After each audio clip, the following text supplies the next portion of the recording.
Quest presents an unabridged recording of Weaver's Way by David Blake, narrated by Jonathan Keeble.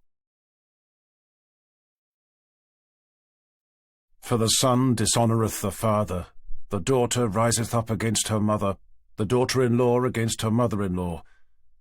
A man's enemies are the men of his own house. Micah, chapter 7, verse 6. Prologue. Sunday the 24th of April. Samuel Tunk rested his forehead against the painted steel of his cold prison cell door. "One more night," he whispered softly to himself, wrapping the fingers of his square, slab-like hands around its fixed, immovable frame. Drawing his head slowly back, he focused his attention on the door, taking in its cold grey surface for what he hoped would be the very last time. As he closed his dark, sunken eyes, he spent a pleasant moment, as he'd done countless times before, imagining that it wasn't the solid, impenetrable barrier that it was, but instead was the open window of a quaint country cottage, overlooking one of the many meandering rivers that wound their way majestically through the Norfolk Broads, a landscape he longed to rest his eyes on once again. With his eyes remaining firmly closed, he continued with his daydream, that the room behind him was an open lounge with a cosy, low-beamed ceiling, lit by the warmth of a gently burning fire. Drifting towards it in his mind, he found his hands resting on the top of a high, wing-backed chair, feeling the warmth of its ox-blood leather surface underneath his coarse, calloused hands. From somewhere above came the sound of a woman laughing at something with playful delight. As his head turned to see a narrow wooden staircase, a cruel smile tugged at the corners of his twisted, crooked mouth. Creeping slowly over, he placed a guiding hand on its varnished wooden banister to climb carefully up, the stairs beneath his vast, muscular weight, creaking out in protest with every tentative step. The moment his foot rested on the landing above, the laughter suddenly stopped. Glancing one way, then the other, he stared down to the end of one of the windowless, wood-panelled hallways, endeavouring to determine which way the sound had come from. Then he heard it again, louder that time, fluttering through the air like a sparrow caught in a spiralling breeze. Seeing a small wooden door lurking in the shadows at the furthest end, he crept slowly towards it. As his hand wrapped itself around its cool brass handle, he inched it open, to find himself inside a small candle-lit room, dominated by a large double bed, in the middle of which knelt a gorgeous, naked woman, her lustrous blonde hair resting against the tops of her pale, undulating breasts. With the vaguest feeling that he'd seen her somewhere before, he watched in lecherous awe as she arched her back, her incandescent blue eyes lifting themselves up towards a series of wooden beams above. As her full red lips parted to reveal a row of perfect pearl-white teeth, she laughed again. Transfixed by her familiar, all-consuming beauty, he took a heart-pounding, voyeuristic moment to take in her smooth, pale skin, only to realize that she was now staring directly at him. As his face prickled with embarrassment, he heard her laugh once more, this time lifting her hips to begin gyrating them back and forth. It was only then that he realized that she wasn't alone.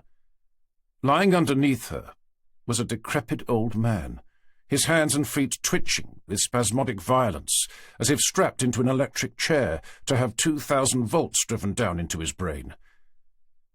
That's when he saw the blood, spreading out over the bed's white satin sheets like an expanding pool of shimmering paint. Following it back to its source, he saw a knife embedded in the man's birdcage-like chest, so deep that only its hilt remained. As the woman's undulations reached a climactic crescendo, he watched in hedonistic reverence as she prized it out to plunge back in, again and again, launching fresh spurts of blood into her sadistically grinning face. Only when the decrepit man's limbs had become still did she lever it out, lifting it to her mouth to begin licking the blood from its glistening blade. With her eyes now fixed firmly on his, he watched her unstraddle the now flaccid corpse to skirt around the bed, turning the knife in her hand to taste the blood from its other side. "Hello, darling," she eventually said, running the blade down her neck towards her heaving, voluminous breasts. "Would you like to play?" Tunk felt his heart leap hard in his throat. "I only wanted to watch," came his jittering reply. "This isn't Freeview, darling," the woman continued, slinking ever closer.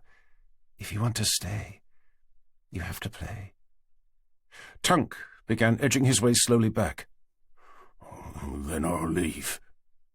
"But, darling, there's nowhere for you to go." When the heel of his foot caught up against something solid behind him, a panicked glance over his shoulder told him what he somehow already knew.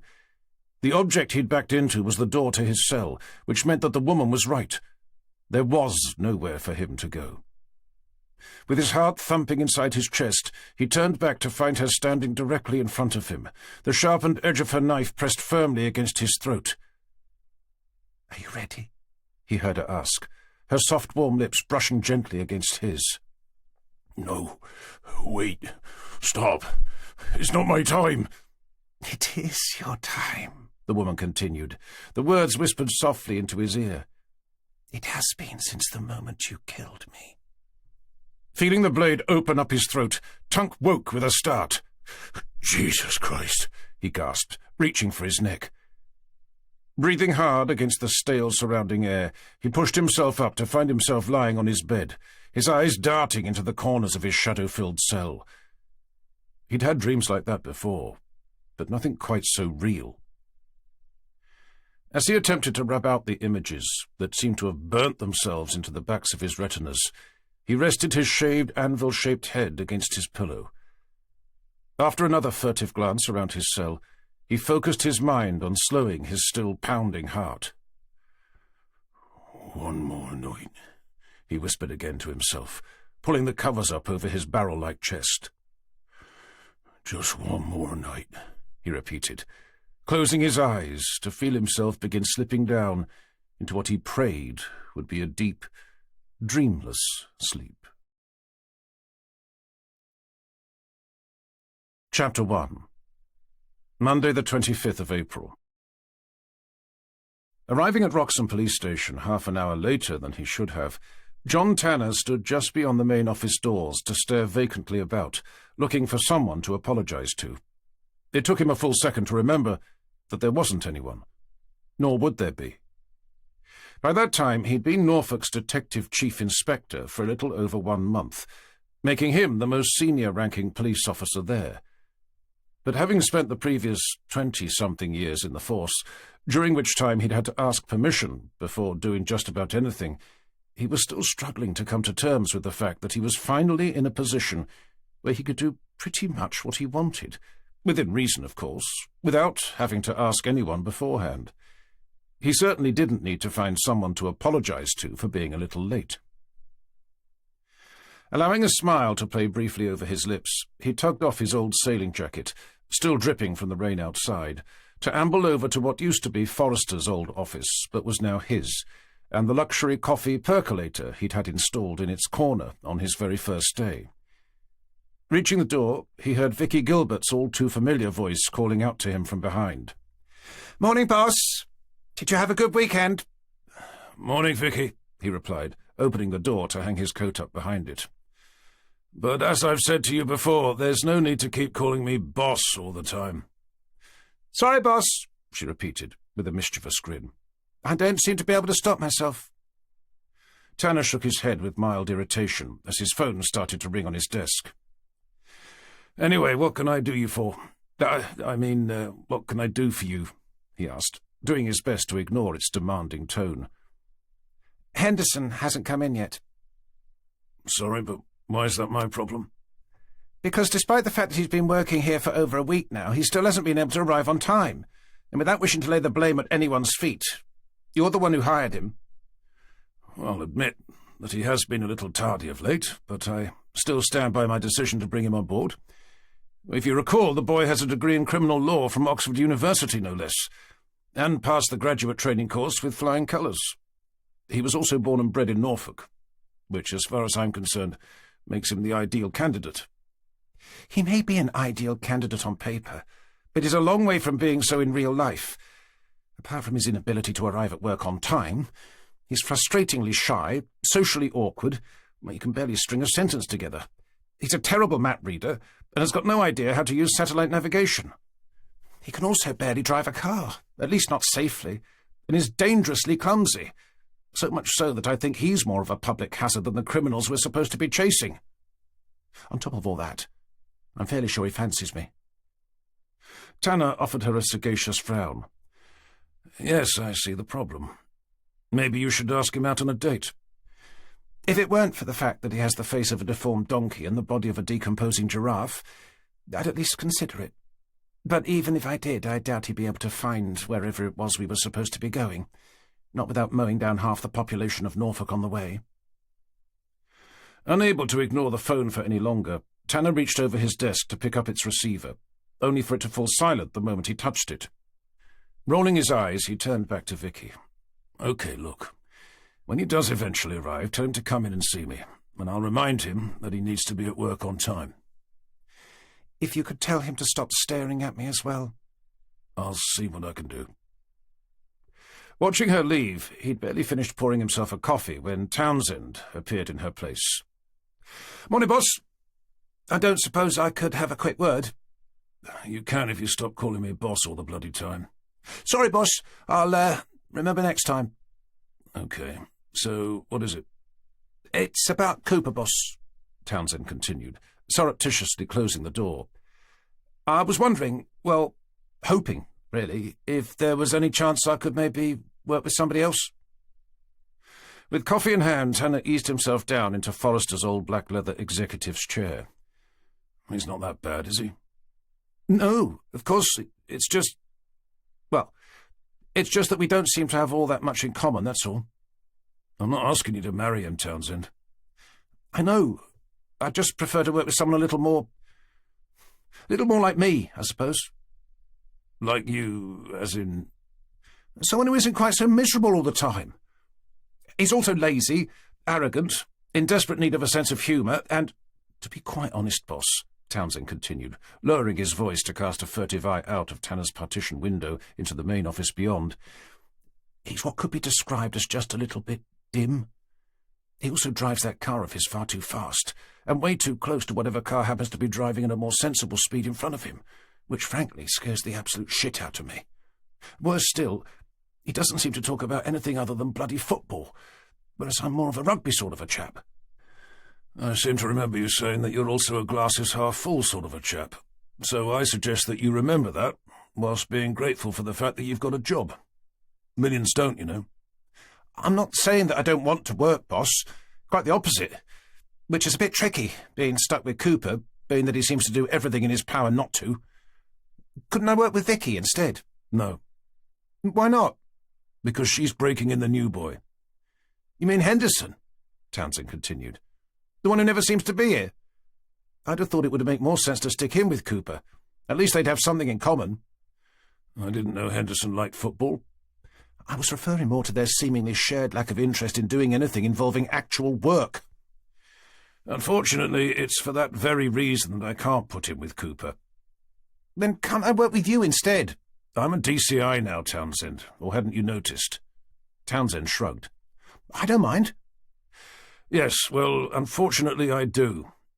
Besides, I now seem to have found myself permanently stuck behind this bloody desk, spending every waking hour doing nothing more productive than filling out endless stupid forms that seem to have no other purpose than to help justify my job, and just about everyone else's as well. Believe you me, Townsend, you're better off with Cooper than stuck in here with me." A rap at the door had Vicky's mop of dark red hair reappearing from the other side. "I just thought you should know that Henderson's arrived, and he's only 45 minutes late." "Yes, and what do you want me to do about it? Put his name forward for an OBE?" "I thought you said you were going to have a word with him when he eventually showed up." "Okay, fine. But before I do, if there's anyone else waiting out there to see me, you'd better ask them to form an orderly queue." Vicky glanced over her shoulder. "I think it's just him, boss." Tanner let out a deflated sigh. "Very well, send him in." "What about me?" he heard Townsend demand. "I thought we were done." "Well, yes, but—" Seeing the imploring look stretched out over his face, Tanner offered him a frown of paternal pity. "Tell you what, I'm interviewing someone else this week, a Miss Gina Booth," he added, glancing at his monitor. "If she proves suitable, maybe we'll be able to swap things around a little." "Sounds good to me," chimed in Vicky. "For Townsend, not you." "Fine. But if you don't sort out Donkey Boy, I'm the one you'll be looking to replace." "Okay, enough of the moaning," stated Tanner, his voice rising with growing impatience. "I think it's time for the two of you to get back to work, don't you?" "Yes, boss," they replied in unison, turning to follow each other out, only for another face to peer nervously around the edge of the door, one that did, admittedly, bear an uncanny resemblance to a donkey. Chapter 2. Henderson," Tanner began, wishing Vicky hadn't mentioned anything about his face and the animal it so closely resembled.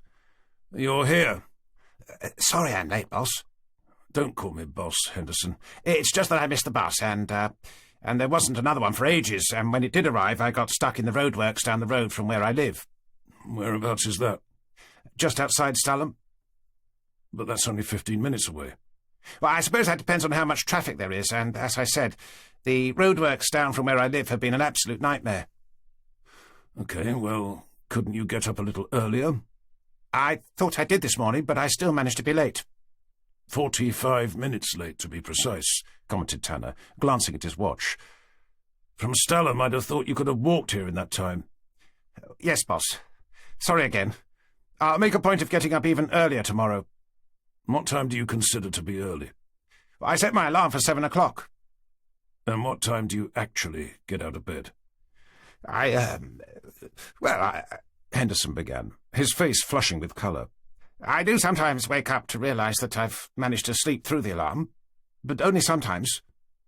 "It sounds to me that it's not a problem of you missing the bus, but more one of being unable to get out of bed." Tanner watched Henderson blush again, leaving him staring miserably down at his feet. Thinking for an uncomfortable moment that he was about to cry, Tanner placed his elbows on his desk. "Listen, Henderson," he quickly began, before he had the chance to. "I doubt there's a single person on the planet who doesn't have a hard time getting out of bed in the morning. I'm fairly sure that's why they invented coffee." Seeing just the hint of a smile, Tanner continued along the same line. "You do drink coffee, I take it?" The lanky young lad shook his head. "And there's the problem," Tanner exclaimed, as if he'd just discovered the solution to global warming. "I suggest you start, and sooner rather than later. If it helps, consider it to be a direct order." "Yes, boss." "And if you're late again, I'll fire you." Seeing him look up with a start, Tanner's face cracked into a smile. "That was a joke, Henderson." "Yes, of course. And sorry again." "You don't need to keep apologising." "No, boss." "And please stop calling me boss all the bloody time." Right. Of course. It's just that's what everyone else calls you, boss." "Despite me constantly telling them not to." "Should I call you sir instead?" It was Tanner's turn to shake his head. "Look, it really doesn't matter what you call me, but it does matter that you're able to arrive at work on time." "Yes, boss. Sorry, I mean sir." "Maybe you could buy yourself a louder alarm clock." "I actually use my phone." "Then perhaps you could try turning the volume up." "Oh, right. I hadn't thought of that." Wondering if it may be an idea to give Oxford University a call to make sure he had been awarded a degree from there, or anywhere else for that matter, Tanner thought he'd better wind the meeting up before he did decide to fire him. "Okay, good. Then I look forward to seeing you on the dot of 9 tomorrow morning, if not perhaps a little earlier." "Yes, boss. At least I'll certainly make every effort to." "You better do more than that," Tanner thought to himself, as Henderson turned to show himself out, only for there to be yet another knock at the door. "For Christ's sake," he muttered. "I could have sworn Vicky said there wasn't a queue." "Morning, Tanner," came the booming, all-too-familiar voice of the man who used to occupy the chair Tanner was now sitting in. As he jumped to his feet to instinctively stand to attention, Tanner stared over at the station's former DCI, bouncing his way in through the door. "Superintendent Forrester, sir." Closing the door behind him, Forrester went to hang his dripping wet coat up on the hook behind it, only to realise Tanner's was already there. "I just thought I'd stop by to see how things are going," he continued, glancing furtively around for somewhere else to put it. "Oh, fine, thank you, sir." "I did call a few minutes ago to say that I was coming," he continued, his eyes searching for the phone to Tanner's left. "But nobody picked up?"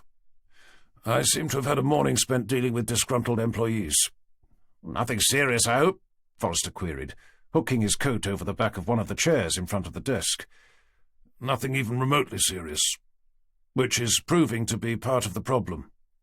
"I assume you're referring to the fact that everyone seems to spend their lives moaning about everyone else." "Something like that."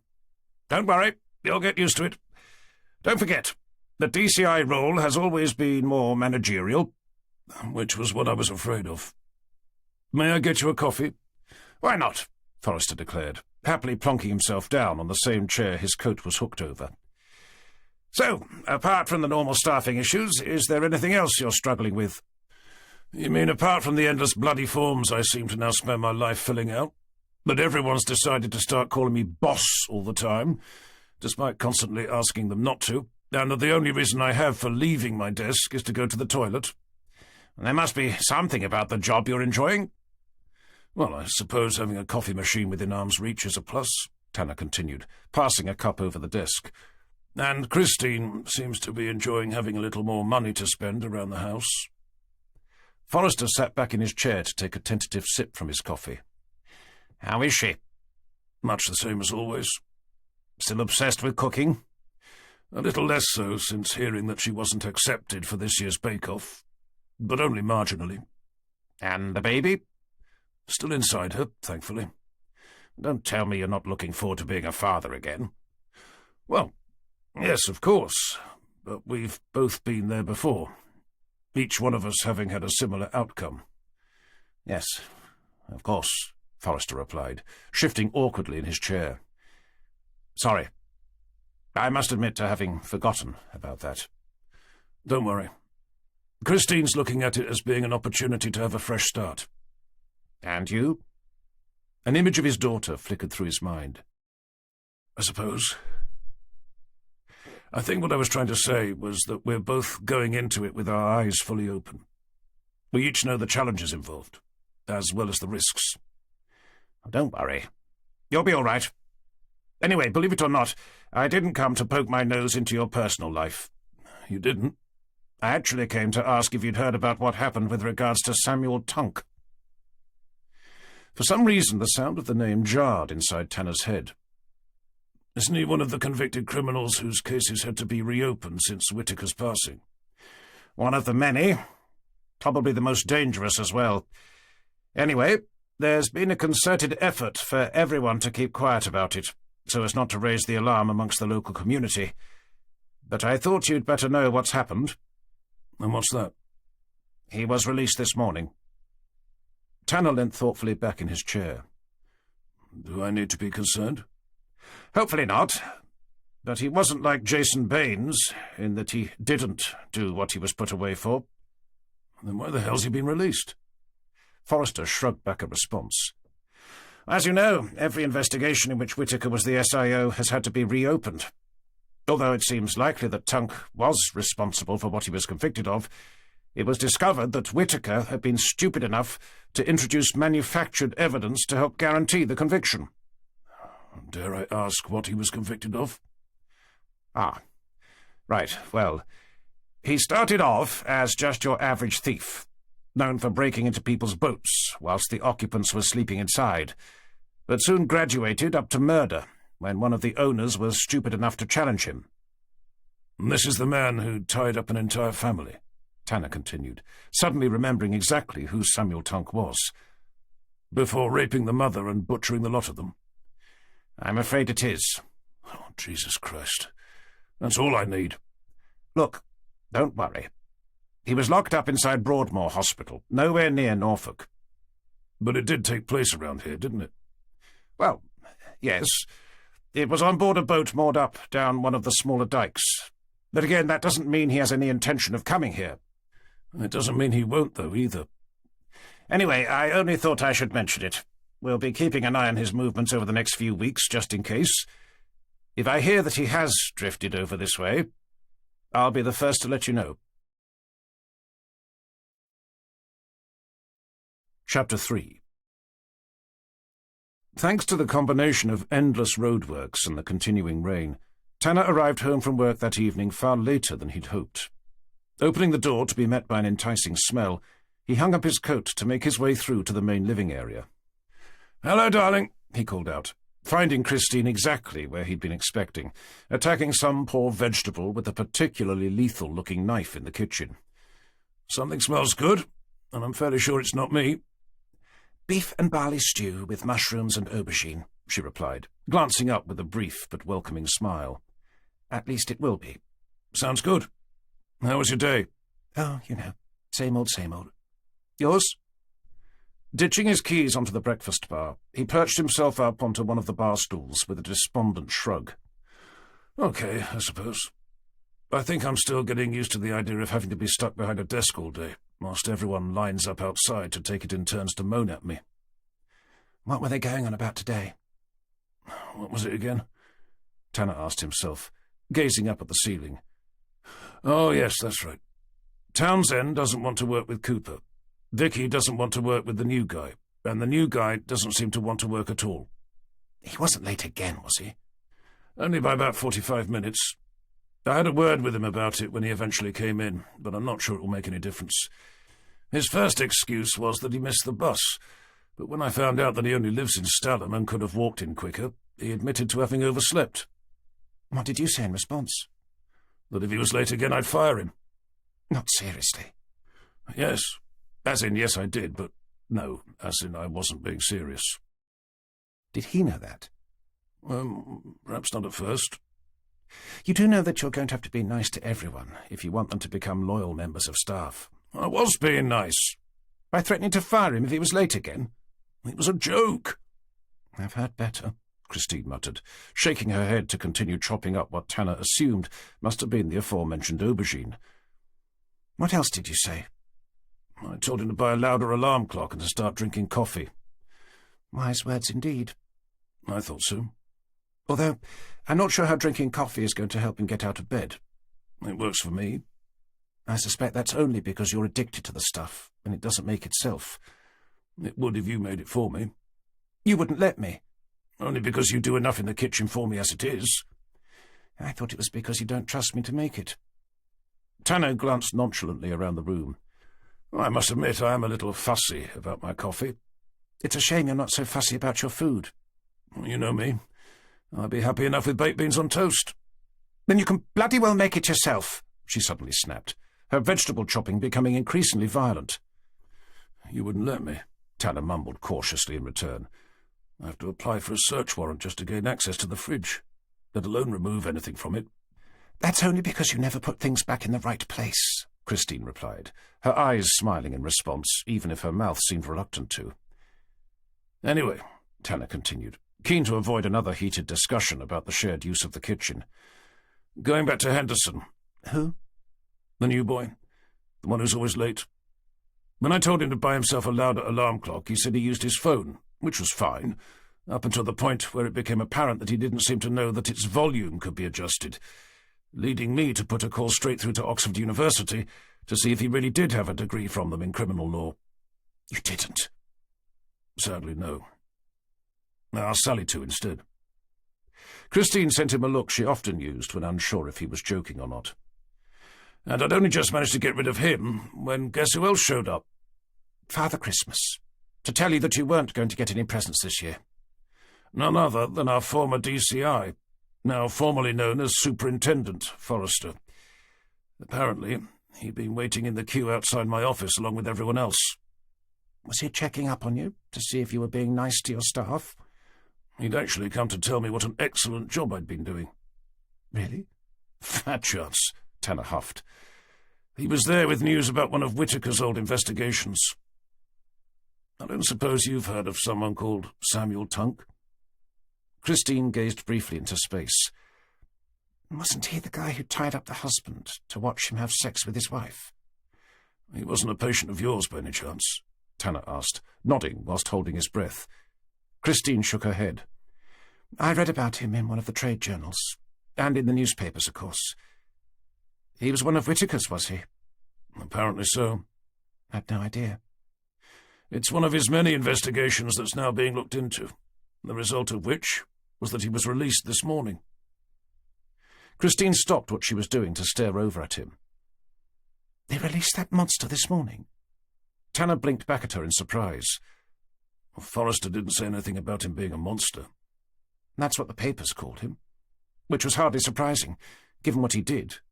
That and the fact that he was physically huge. I seem to remember he was a professional wrestler. Why on earth has he been released? Whitaker was stupid enough to introduce evidence that's since been found to have been manufactured, forcing the original proceedings to be classed as a mistrial. Where was he sent? Broadmoor, on the other side of London. Well, let's just hope he doesn't find himself wandering his way back here. Quite, agreed Tanner. I don't suppose you can remember anything else that was written about him? Only what they say he did, and that he always proclaimed his innocence. I seem to recall him admitting to being there, but said he'd made a run for it as soon as the husband caught him inside the boat. What about the trade journals? From memory, he was diagnosed as being a paranoid schizophrenic. I think they said he'd had a psychotic episode brought on by his wife leaving with his children a few days before, claiming that it wasn't safe for them to be around him. Have they really let him go? She questioned, turning to stare at Tanner with a look of concerned incredulity. So it would appear, Tanner nodded, just as his mobile phone began to ring. Oh, for fuck's sake, he muttered, clawing it out. This better not be bloody work. Flipping open its leather case, he spent a sullen moment staring down at its illuminated screen. It's Vicky, he eventually said, lifting his eyes to meet Christine's. Can't it at least wait until we've eaten? Had I still been just a humble DI, it probably could have. But I'm afraid those days would appear to be long gone. Chapter 4. Turning his sleek black Jaguar XJS into the car park at the end of Ackledyke, Tanner stopped for a moment to peer out through his windscreen at the various spinning blue lights, each one being fragmented into a billion shards by the still unrelenting rain. When he saw the person who'd phoned him, huddled underneath a small black umbrella that was barely up to the task, he edged his car forward to leave it parked behind a police forensics van to climb slowly out. "What have we got?" he called, seeing her running towards him, rain rattling off the top of her umbrella like a tightly bound snare drum. "Nothing good, I'm afraid," she replied, dripping to a halt. "Is it ever?" he muttered, flipping his sailing jacket's fluorescent hood over his head. "A couple on board their boat. Dr. Johnston's on board now." "Do we know who they are?" "At the moment, we're proceeding on the basis that they're an unmarried couple," she continued, wedging the handle of her umbrella under her arm to pull out her notebook. "Mr. Jason Blackwell and a Mrs. Julia Ward. Their driving licenses were found inside an otherwise empty wallet and purse left discarded on the floor in the main cabin. And it looks like someone's been through the fridge, along with all the galley cupboards." The crime scene's description had Tanner's mind harking back to the prisoner released the previous day, the one he'd been discussing with Christine only half an hour before. "You think it was a robbery that got out of hand?" "Either that, or whoever did it found himself strapped for cash shortly afterwards. Hungry as well." As Tanner's mind calculated how long it would take someone to travel from Crowthorne in Berkshire, where he knew Broadmoor Hospital was located, to where they were standing, and why Tunk would choose this particular location to go in search of both food and cash, he cast a steady eye around at the surrounding vehicles. "Do we know who found them?" "The guy who owns the dike, Paul Morris. He said he was doing his rounds, collecting mooring fees." "What, at this time?" "That's what he said." "What else did he say?" "Not much. He was in a right state when I arrived. He's currently in the back of one of the ambulances being treated for shock." "Has the area been sealed off?" "As best we can." "What about the neighbouring boats?" "Cooper and Townsend are going around now, asking if anyone either saw or heard anything." "So we know when the incident happened?" "Johnston has yet to say." "Then why the hell is Cooper going around asking people what they saw when we don't even know when they were supposed to have seen it?" "Don't ask me, it was his idea." Tanner shook his head with irritated incomprehension. What about the new guy? He's proving to be of even less use than the person who found the victims. You're saying he isn't here? Oh, he's here all right. He's in the trees somewhere, throwing up all over them. Or at least he was the last time I saw him. He turned green the moment he saw the bodies and ran out. We were lucky he wasn't sick all over the crime scene. It's probably the first time he's attended an actual murder, Tanner mused. I still remember mine. I was nearly sick all over the place as well. I wasn't, Vicky mumbled under her breath. Anyway, you better show me where it happened. The murder, or where he was sick? Tanner narrowed his eyes. How should I know? She smirked. They're both equally as disgusting. Chapter 5. Following Vicky between a squad car and the forensics van, they emerged out onto a grassy bank to see a long line of boats, each one shimmering in the still pouring rain. "It's the wooden one straight ahead," she called behind her, leading him over a series of raised aluminium platforms, linking the edge of the car park to the side of the boat, like a row of prefabricated stepping stones. Reaching the boat's side, Tanner left Vicky where she was to heave himself on board, up through a rolled-up section of the boat's billowing canopy, to find himself entering a spacious cockpit. Having donned a pair of white latex gloves and slip-on shoe covers, he proceeded to make his way down the boat's companionway steps into a resplendent wood-panelled interior, where a waiting constable directed him through to a cabin at the back. There, on a large double bed, lay the slim, sun-bronzed figure of a middle-aged man, his wrists tied to a curving bronze lamp attached to the bulkhead behind his head, the torso of his fully exposed body marked by a series of crimson puncture wounds. "Detective Inspector Tanner," came an upbeat voice calling him from behind. Turning to see the bespectacled face of Dr. Johnston shuffling his way down the passageway towards him, he smiled to offer the man a disingenuous, aloof expression. "It's Detective Chief Inspector, actually." Sorry, yes, of course. Old habits and all that. How's the new job?" "At this precise moment in time, very much like the old one." "I suppose it must be. But you do know that you don't have to be here, don't you?" "For what would appear to be my first murder investigation since being promoted, I thought I'd better make the effort to take a look for myself." "Fair enough," Johnston remarked, nudging his way past. "And thankfully I did," Tanner continued. "From what I can make out, it would appear that we're already missing something rather important." Johnston stopped dead in his tracks to glare back at him. "Missing something?" D.I. Gilbert said it was a murdered couple. I only count one. "Oh, right. The girl's on the floor, on the other side of the bed." Tanner stepped to the side to see the pale, blood-spattered body of an attractive young woman, her curvaceous, naked body curled up on the carpet. "The woman's had her throat cut," Johnson continued. "As you can see, the male victims received multiple stab wounds to the chest." Tanner looked back at the man, in particular the way his hands had been tied. Remembering what he knew about Samuel Tunk, how he'd tied up the husband, forcing him to watch him have sex with his wife before killing them both, he glanced over at Johnston to catch his eye. "Are there any indications that the woman may have been raped?" Johnston raised an introspective eyebrow. "You mean by the man lying on the bed? The one with his hands tied above his head?" "By whoever murdered them, obviously," Tanner retorted. Endeavouring to hide a misplaced smile, Johnston pushed his glasses up the bridge of his nose. "At this stage I can't say, but I don't think it's likely, unless it took place afterwards. At the moment all I know is that they'd been having sex, most likely at the time of their attack." "You think she was on top of him?" "With the amount of blood covering the man's hips and thighs, I'd say that was the most likely scenario. Assuming his hands were tied as part of their carnal pursuit, he'd have been unable to defend either the woman or himself, leaving him open to attack once she'd been dispatched." "Time of death?" 2, maybe 3 hours ago." "Is it safe to assume that the cause is as it would appear?" "Most likely, but I'll be able to give you a more definitive answer when I get them back to the lab."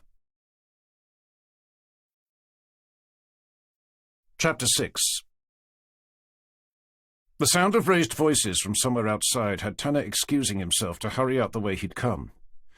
"What the hell's going on out here?" he demanded, reaching the cockpit to stare out at Vicky and two uniformed police officers, each confronting an agitated young woman holding an umbrella in one hand and a suitcase in the other. "Are you in charge?" the woman called out, lifting her head to fix her eyes onto his. "I'm Detective Chief Inspector Tanner," he replied, the new title still feeling strange on his tongue. "Does that mean you are or you aren't?" Tanner climbed down to make his way over, searching his pockets for his newly printed formal ID. "I am," he eventually replied, opening it for her to see. "Then I demand to know what the hell you're doing. More to the point, why nobody will let me on board my own boat." "This is your boat?" he queried.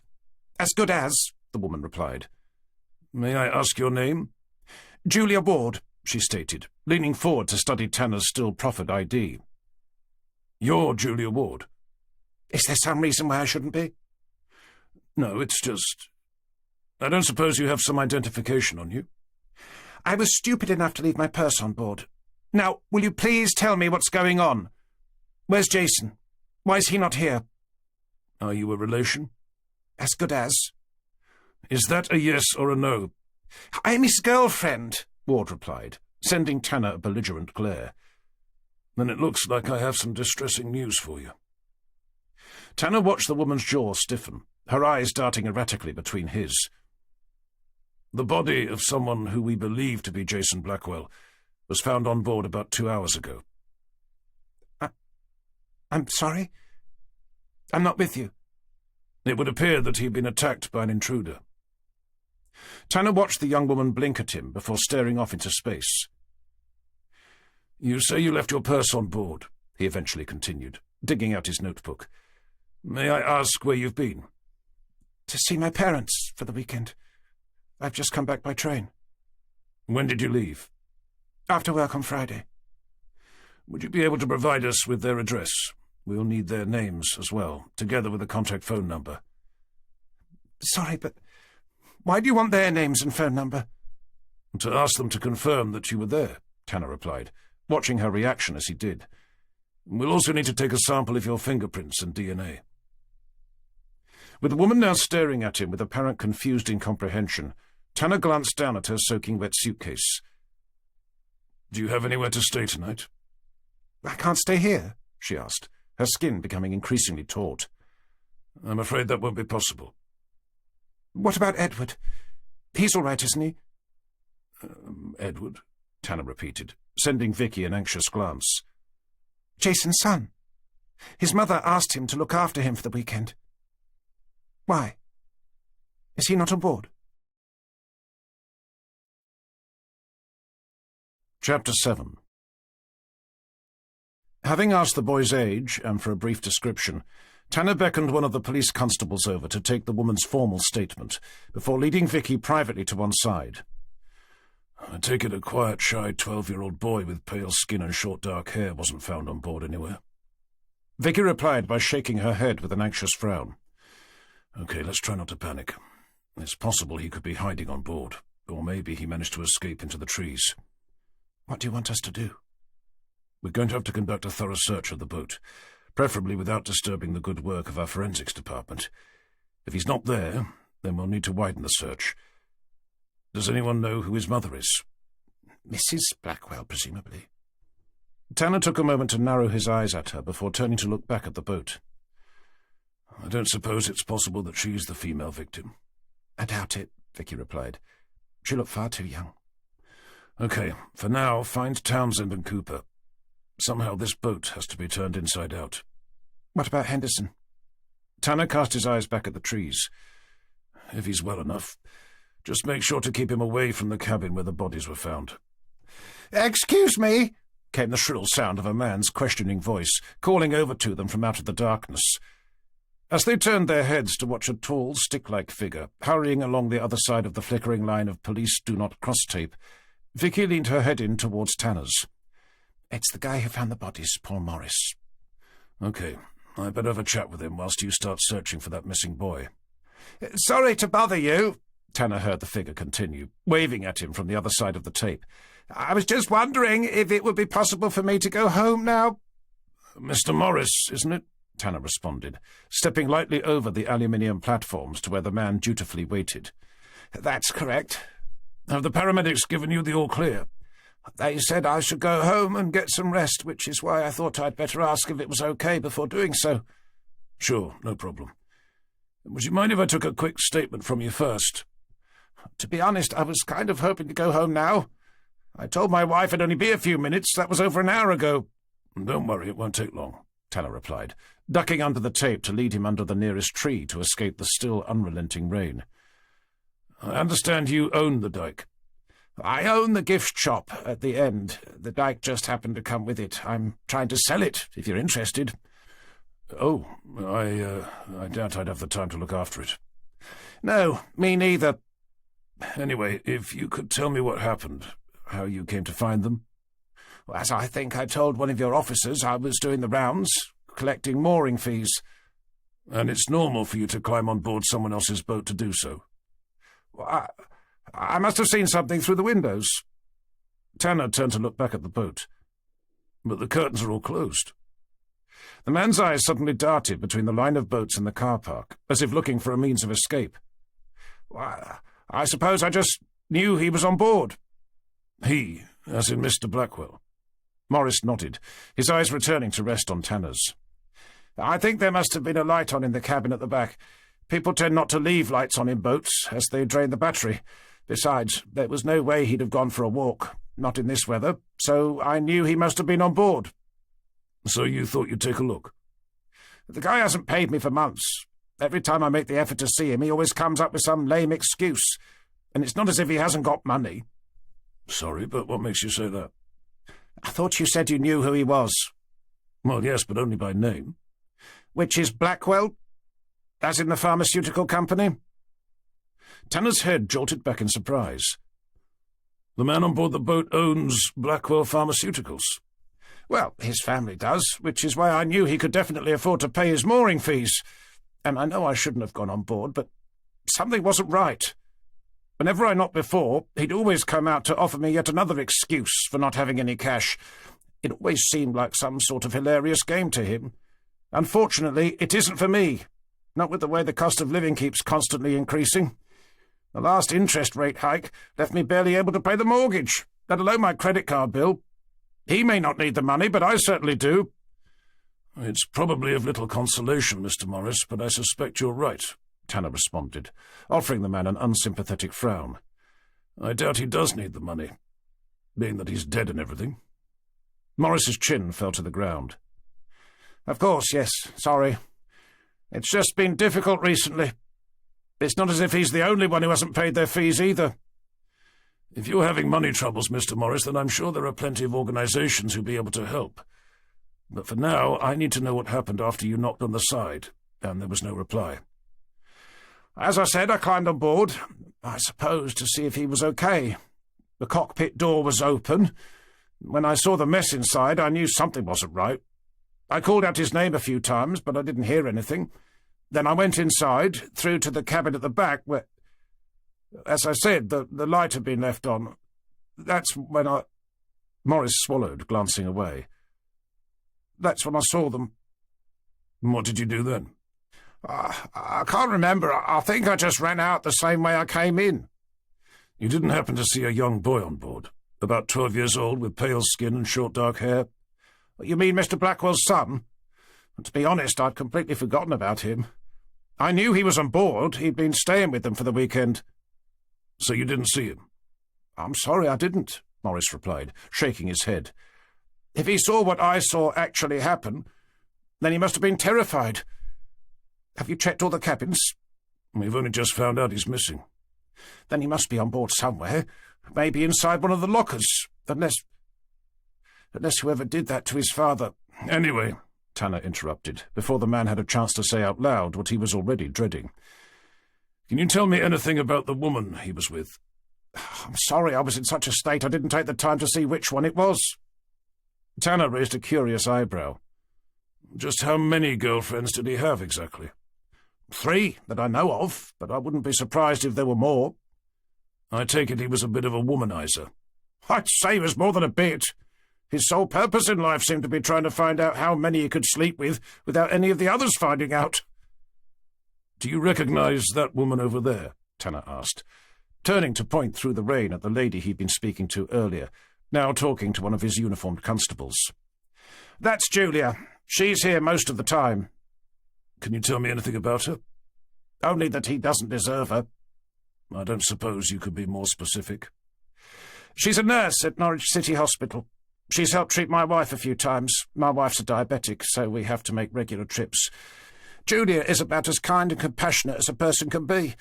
She certainly didn't deserve to be treated so badly by a man who seemed to have such little respect for her."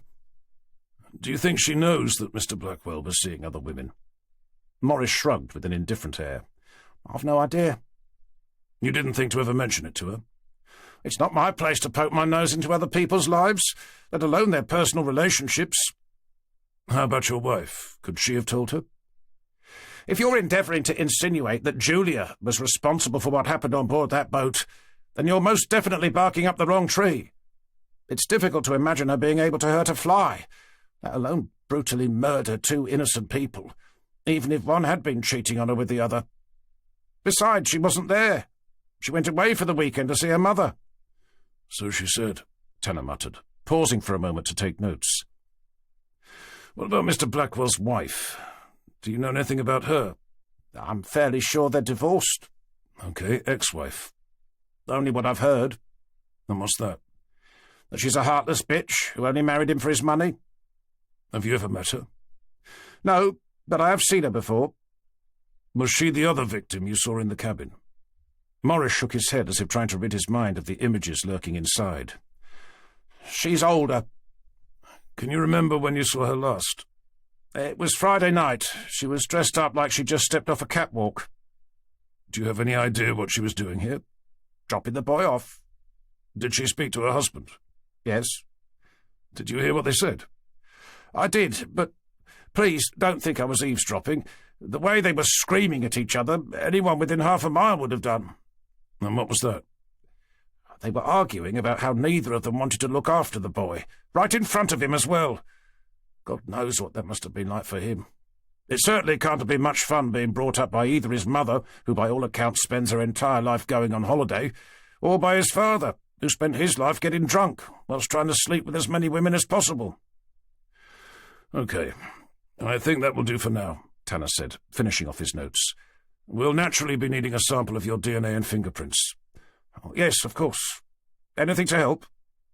Closing his notebook, Tanner glanced up to find the man was still standing in front of him, now wearing a look of fretful expectation. "Was there something else?" "Nothing in particular. I suppose I was just expecting you to ask me about the other man I saw." "Sorry? What other man was that?" Tanner inquired, his interest most definitely piqued. "I did tell one of your police constables when they first arrived. It was when I was doing the rounds, just before I tried Mr. Blackwell's boat." "Go on." "There's not much to tell, really. It's just that I saw someone running through the rain away from the boat."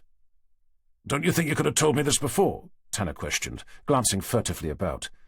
"I'm sorry, but as I said, I thought you already knew." "Did you at least see which way he went?" "That way," he pointed. "Towards the river." "And you didn't see a boy with him?" "He was on his own. I must admit, I wouldn't have given it a second thought, had it not been for the sheer physical size of him, and what I was to find when I climbed on board the boat, of course." Chapter 8. Turning his head to see Vicky, Cooper and Townsend hurrying along the dike towards him, Tanner directed Morris over to the nearest overall-clad forensics officer before addressing his rapidly approaching staff. "The guy who found the bodies," he began, catching each of their eyes as they came to a breathless halt. "He said he saw a man running away from the boat, supposedly heading for the river." "Was the boy with him?" Vicky demanded. Tanner shook his head. "But the witness described him as being physically huge, which can only point to one man." "You think it was that guy released from Broadmoor?" "A young couple murdered, the man tied up to possibly watch the woman being raped in front of him, that plus the food and money which looks likely to have been stolen. I think it's all too much of a coincidence for it not to be." I don't suppose you found any other witnesses?" he continued, the question directed at Cooper. "Nobody on board the other boat said they heard anything."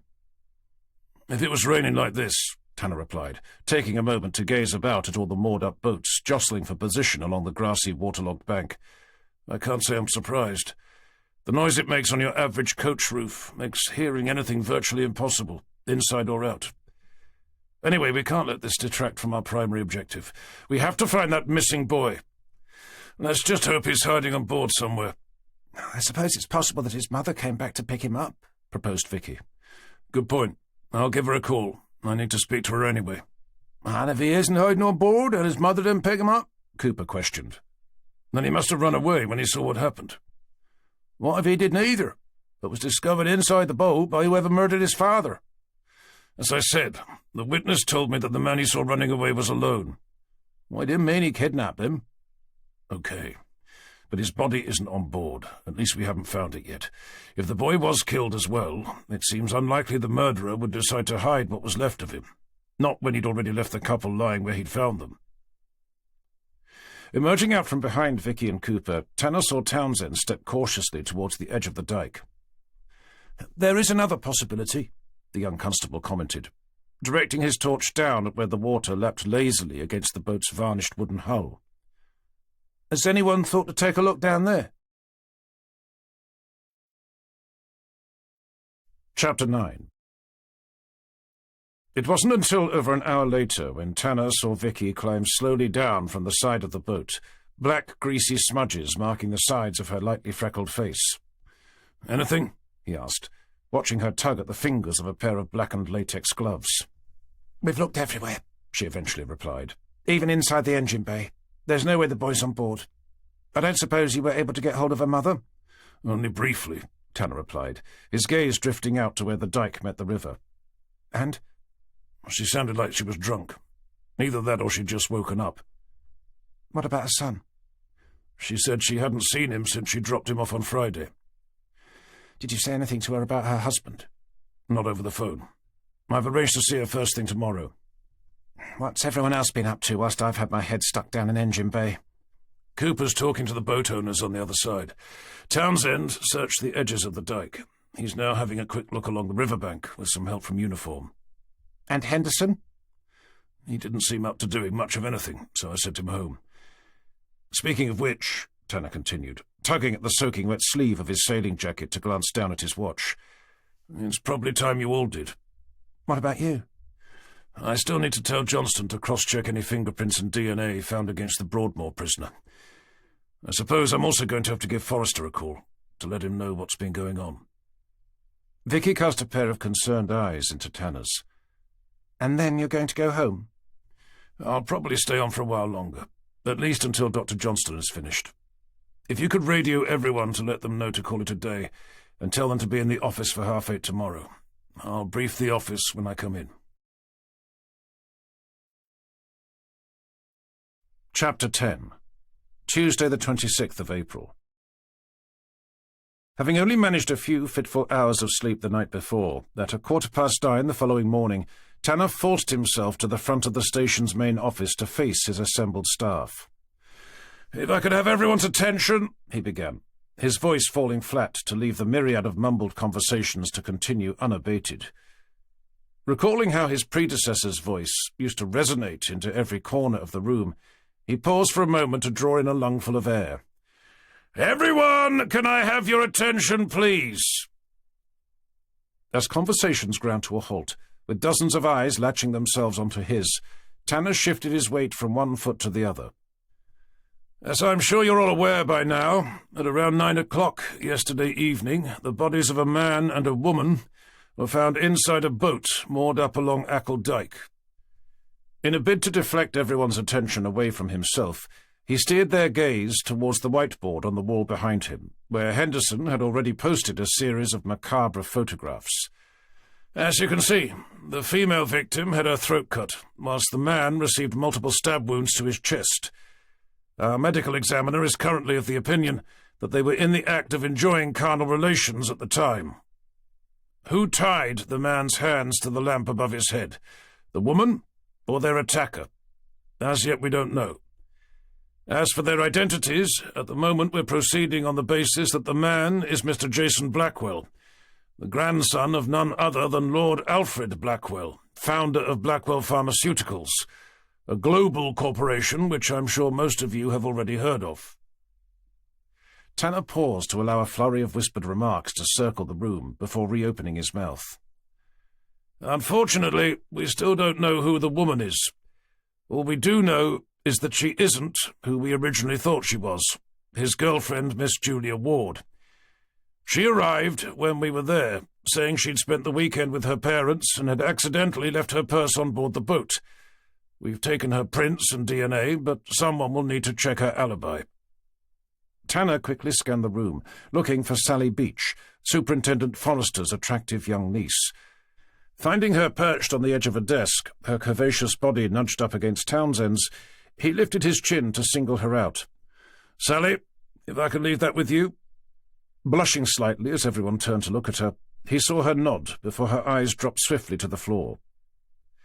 "The couple were found by the man who owns the dike," Tanner continued, "and the corner shop at the end, a Mr. Paul Morris. According to him, he was doing the rounds, endeavouring to collect mooring fees from those staying on board the boats. I must admit I neglected to ask him why he'd chosen such a peculiar hour to do so, slap bang in the middle of a rainstorm as well. Maybe if someone could do that for me at some point?" he asked, catching Vicky's eye. "Fortunately," he continued, seeing her nod briefly back, "I did at least think to ask what made him climb on board someone else's boat without having gained the owner's permission first. His initial response was that he thought he'd seen something through the windows. That was until I pointed out that all the curtains were closed. He then changed his mind to say that a light had been left on instead, which he said was odd. He also told me that the man he found on board owed him several months of mooring fees, something he appeared to be in desperate need of. All that aside, for now at least, what he said that was of most interest was that he saw a larger-than-average man running through the rain away from the boat.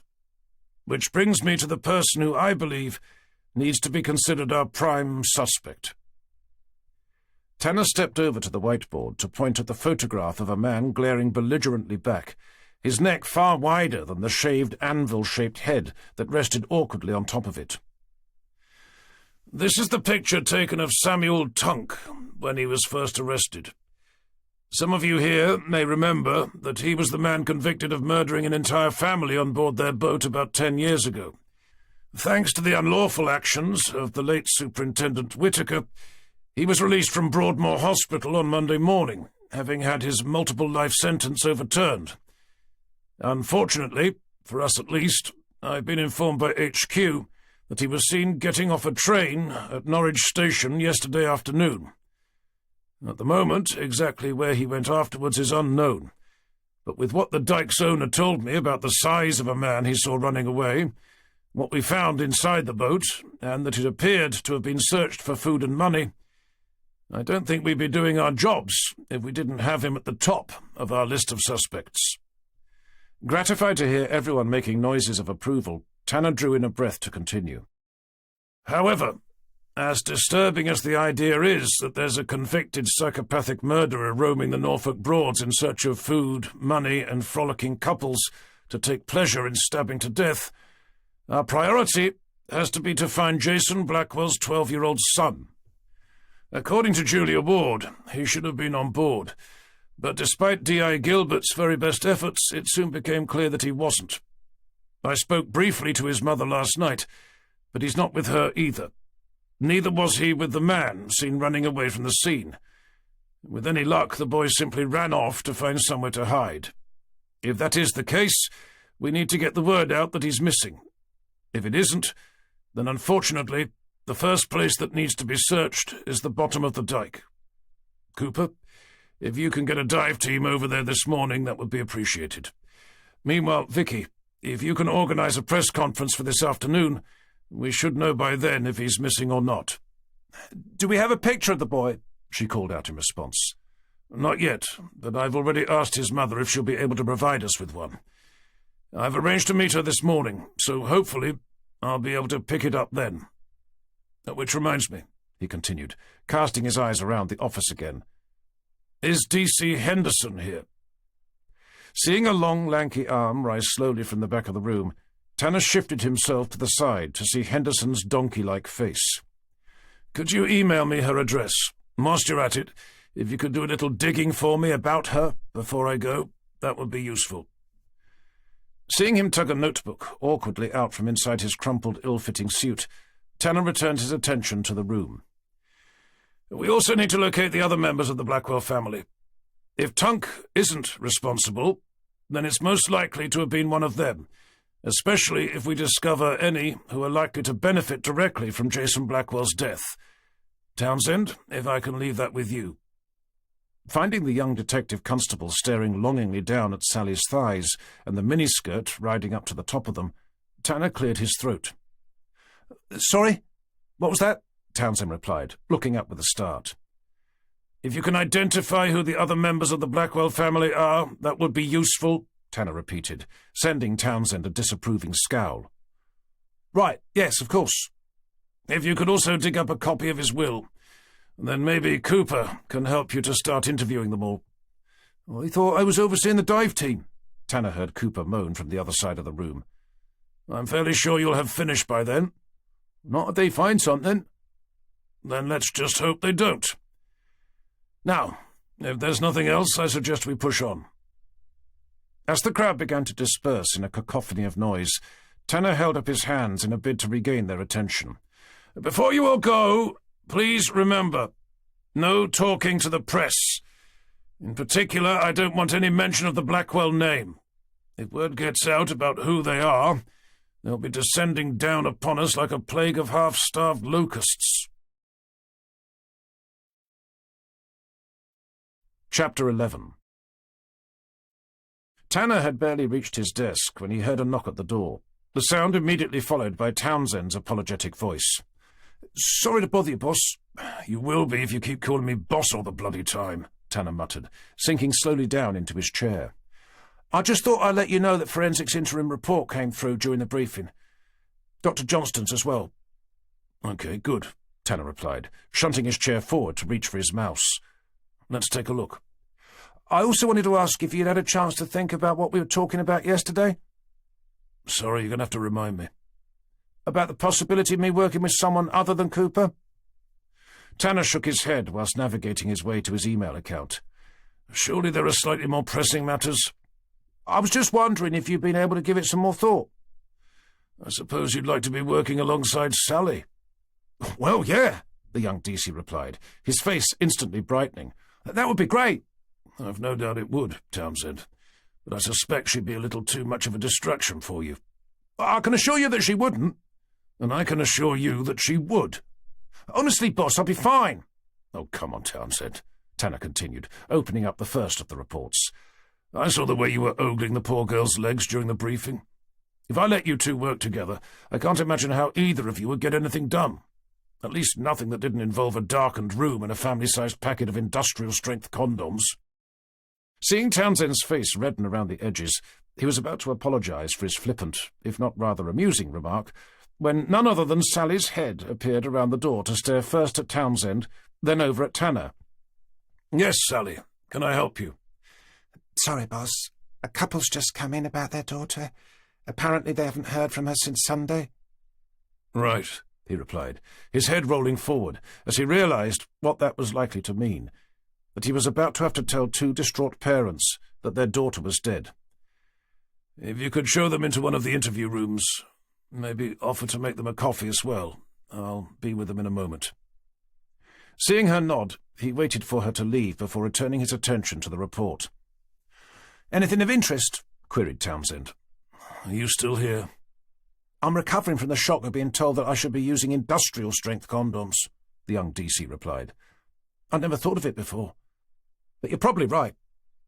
I don't suppose you know where I can get them from?"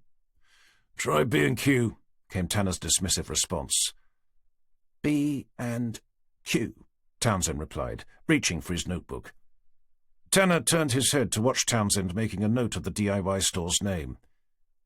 "You do know that I was joking?" "You do know that I wasn't," Townsend retorted. "That girl can go all night." "Thank you, Townsend. I really wanted to know that. No problem, boss. Anyway, what does it say? What does what say? The forensics report. Tanner took a quiet moment to continue reading through its contents. From what I can see, he eventually continued, it's what it doesn't say that's most annoying.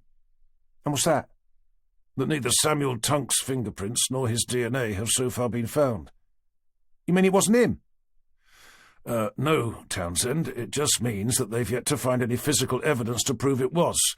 And all that means is that the man isn't stupid. Having narrowly escaped being locked away for life, he's clearly being careful. But it still doesn't explain why he would pick that particular boat in that particular place. I mean, an old wooden boat moored up down a small narrow dyke, side by side with dozens of others. It's not exactly an obvious target. Maybe that was why he chose it. Because it wasn't. Maybe he just happened to hear what they were doing and couldn't help himself from taking a closer look. Townsend sat on the edge of Tanner's desk to lean his head in towards the monitor. Does it say anything else?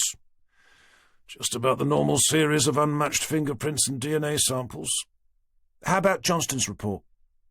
Swivelling the monitor around for Townsend to see, Tanner closed one file to open another. The room fell silent as they both read quickly through it. It would appear to simply reiterate what he said last night, Tanner eventually said. That the woman died from having had her throat cut, the man from multiple stab wounds, and that they were likely to have been having sexual intercourse when the attack began. It also says that it's likely that the man's hands were tied before the attack started, interjected Townsend, drawing Tanner's attention to one of the shorter paragraphs. Likely, but not definitely. What's that about the possibility that the attacker was a woman? Tanner leant forward to blink at the screen. Where does it say that? Where it mentions about the majority of stab wounds being shallow in depth, Townsend replied, lifting a hand to highlight one of the paragraphs, indicating the possibility that the assailant was a woman. Or a man weakened by having spent the last 10 years in solitary confinement. Perhaps. But he looks far from being weak and feeble in that photograph of him pinned up outside. As I said at the briefing, that was taken when he was first arrested. There's every chance that he's changed beyond all recognition since then. Unless, of course, the attacker was a woman. Another knock at the door had them both glancing up to see Vicky's head peering around at them from the other side. Henderson's just found out something about Lee Blackwell's wife, which I thought you might find interesting. You mean his ex-wife, corrected Tanner. That's what he discovered. She's not his ex-wife. They're only separated, not divorced. Which means she'll be the first to inherit everything he owns, Tanner muttered, his eyes drifting over to Townsend. Unless he made her sign some sort of prenuptial agreement before they got married.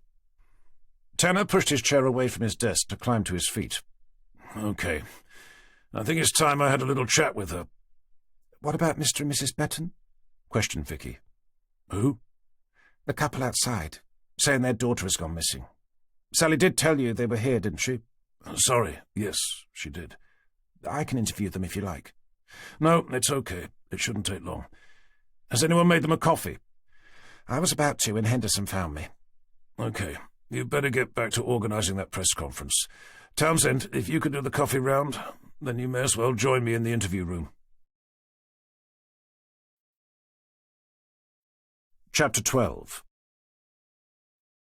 Sorry to have kept you waiting, Tanner apologised, opening the door to one of the station's interview rooms to find a frail, grey-haired couple peering up at him from behind its small wooden table.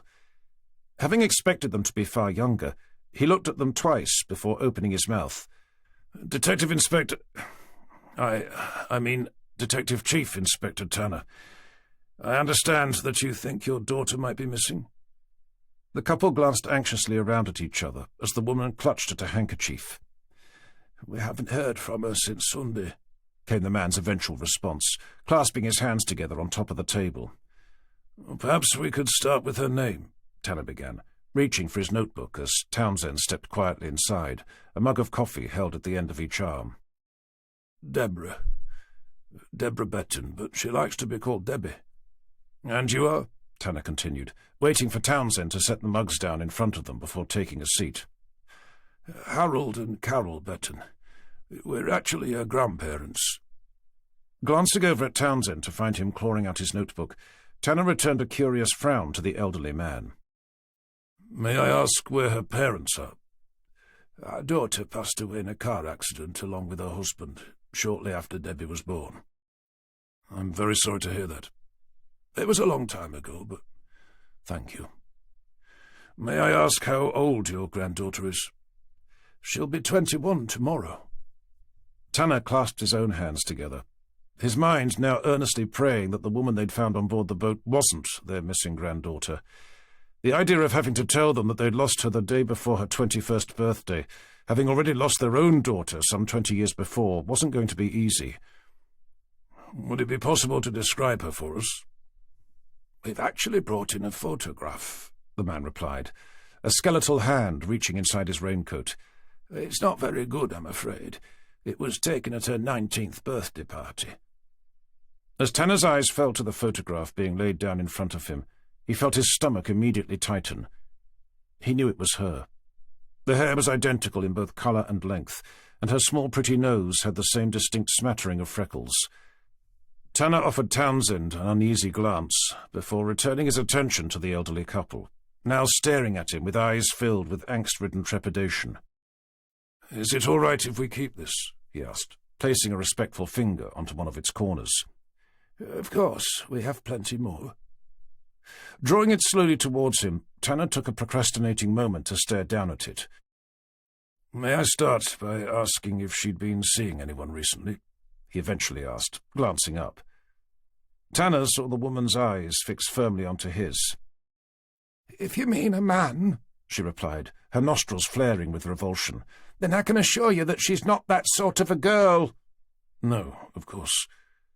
Maybe she has a special male friend?" Tanner continued, doubting if either of them knew the half of what she got up to when they went around. "Not that we know of." "The name Jason Blackwell doesn't ring a bell?" "Never heard of him," she stated, her eyes remaining focused on Tanner's. "You said the last time you heard from her was on Sunday?" "That's correct."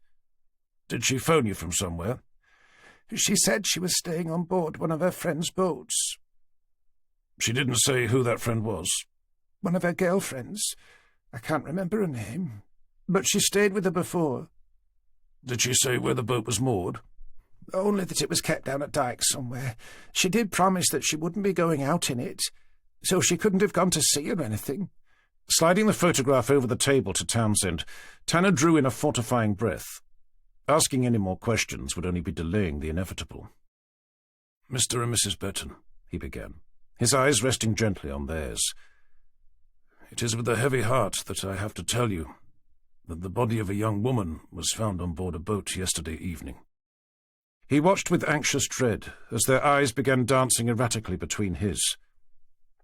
"At the moment, we don't know who she is," he continued. "But with the information you've just provided, I think there's a strong possibility that it could be your granddaughter." Tanner found himself holding his breath, waiting for the inevitable bout of vehement denial. But nothing came. Both of them just kept staring at him with an expectant look, as if waiting for him to complete an unfinished sentence. "Naturally," he continued, shifting uncomfortably in his seat, "we're all praying that it isn't her, but I do think it may be wise to prepare yourselves for the worst." Still there was no response. Tanner cast an uncertain eye over at Townsend before clearing his throat. "At this stage, what we really need is to find out if it's her or not. Is there anything you could tell us that would help to identify her? Distinguishing marks, tattoos, that sort of thing?" The couple both blinked rapidly, as if being awoken from a hypnotic trance. I don't think so," Mrs. Betton eventually replied, her eyes turning to her husband. "She does have that scar on her wrist," he responded, his voice rasping like a rusty saw as he turned to look back at Tanner. "She burned herself on the edge of a saucepan, but it's very faint. Can either of you remember what she was wearing when you last saw her?" Mrs. Betton sat up in her chair. "She didn't dress provocatively, if that's what you're implying." "Not at all," Tanner replied, taking an apologetic tone. "It would just be helpful to know what sort of clothes she was wearing. Jeans, jumper, jacket?" The woman took a moment to exchange an unknowing glance with her husband. I'm not sure we can remember. She had quite a few clothes, but nothing fancy. Tanner drew in a breath. I don't suppose either of you would be prepared to see if you can identify the person we found. It would certainly help us to know if it is her or not. I'm not sure there would be much point, Mrs. Betton continued. Whoever you found, Inspector, it isn't our Deborah. She's most likely still on board the boat and can't get any reception. Or her phone's died and she can't find anywhere to charge it. If we knew where the boat was moored, we'd drive over there ourselves. Yes, of course. And hopefully that will be the case. However, the person we found is of similar age. Her hair is the same length and colour, and she was found on board a boat moored down a small narrow dike. Stuffing her handkerchief back inside her handbag, Mrs. Betton snapped the lid closed to stand abruptly up. Thank you for your time, Chief Inspector, but I'm afraid we have to go. We have things we need to be getting on with at home. Tanner sat back in surprise. I'm sorry, I didn't realise. Besides, the woman continued, it's fairly clear that you have no real intention of finding our granddaughter. We'll just have to do it ourselves. Come on, Harold. We're leaving. Chapter 13. Was the coffee really that bad? Queried Tanner, watching the door close to leave Townsend and himself sitting on their own inside the otherwise empty interview room. "They probably left the oven on," Townsend replied, retrieving his still-open notebook from off the desk. "Still, at least we know who the female victim is." "But not formally." "Then we'll have to ask Dr. Johnston to dig up her dental records."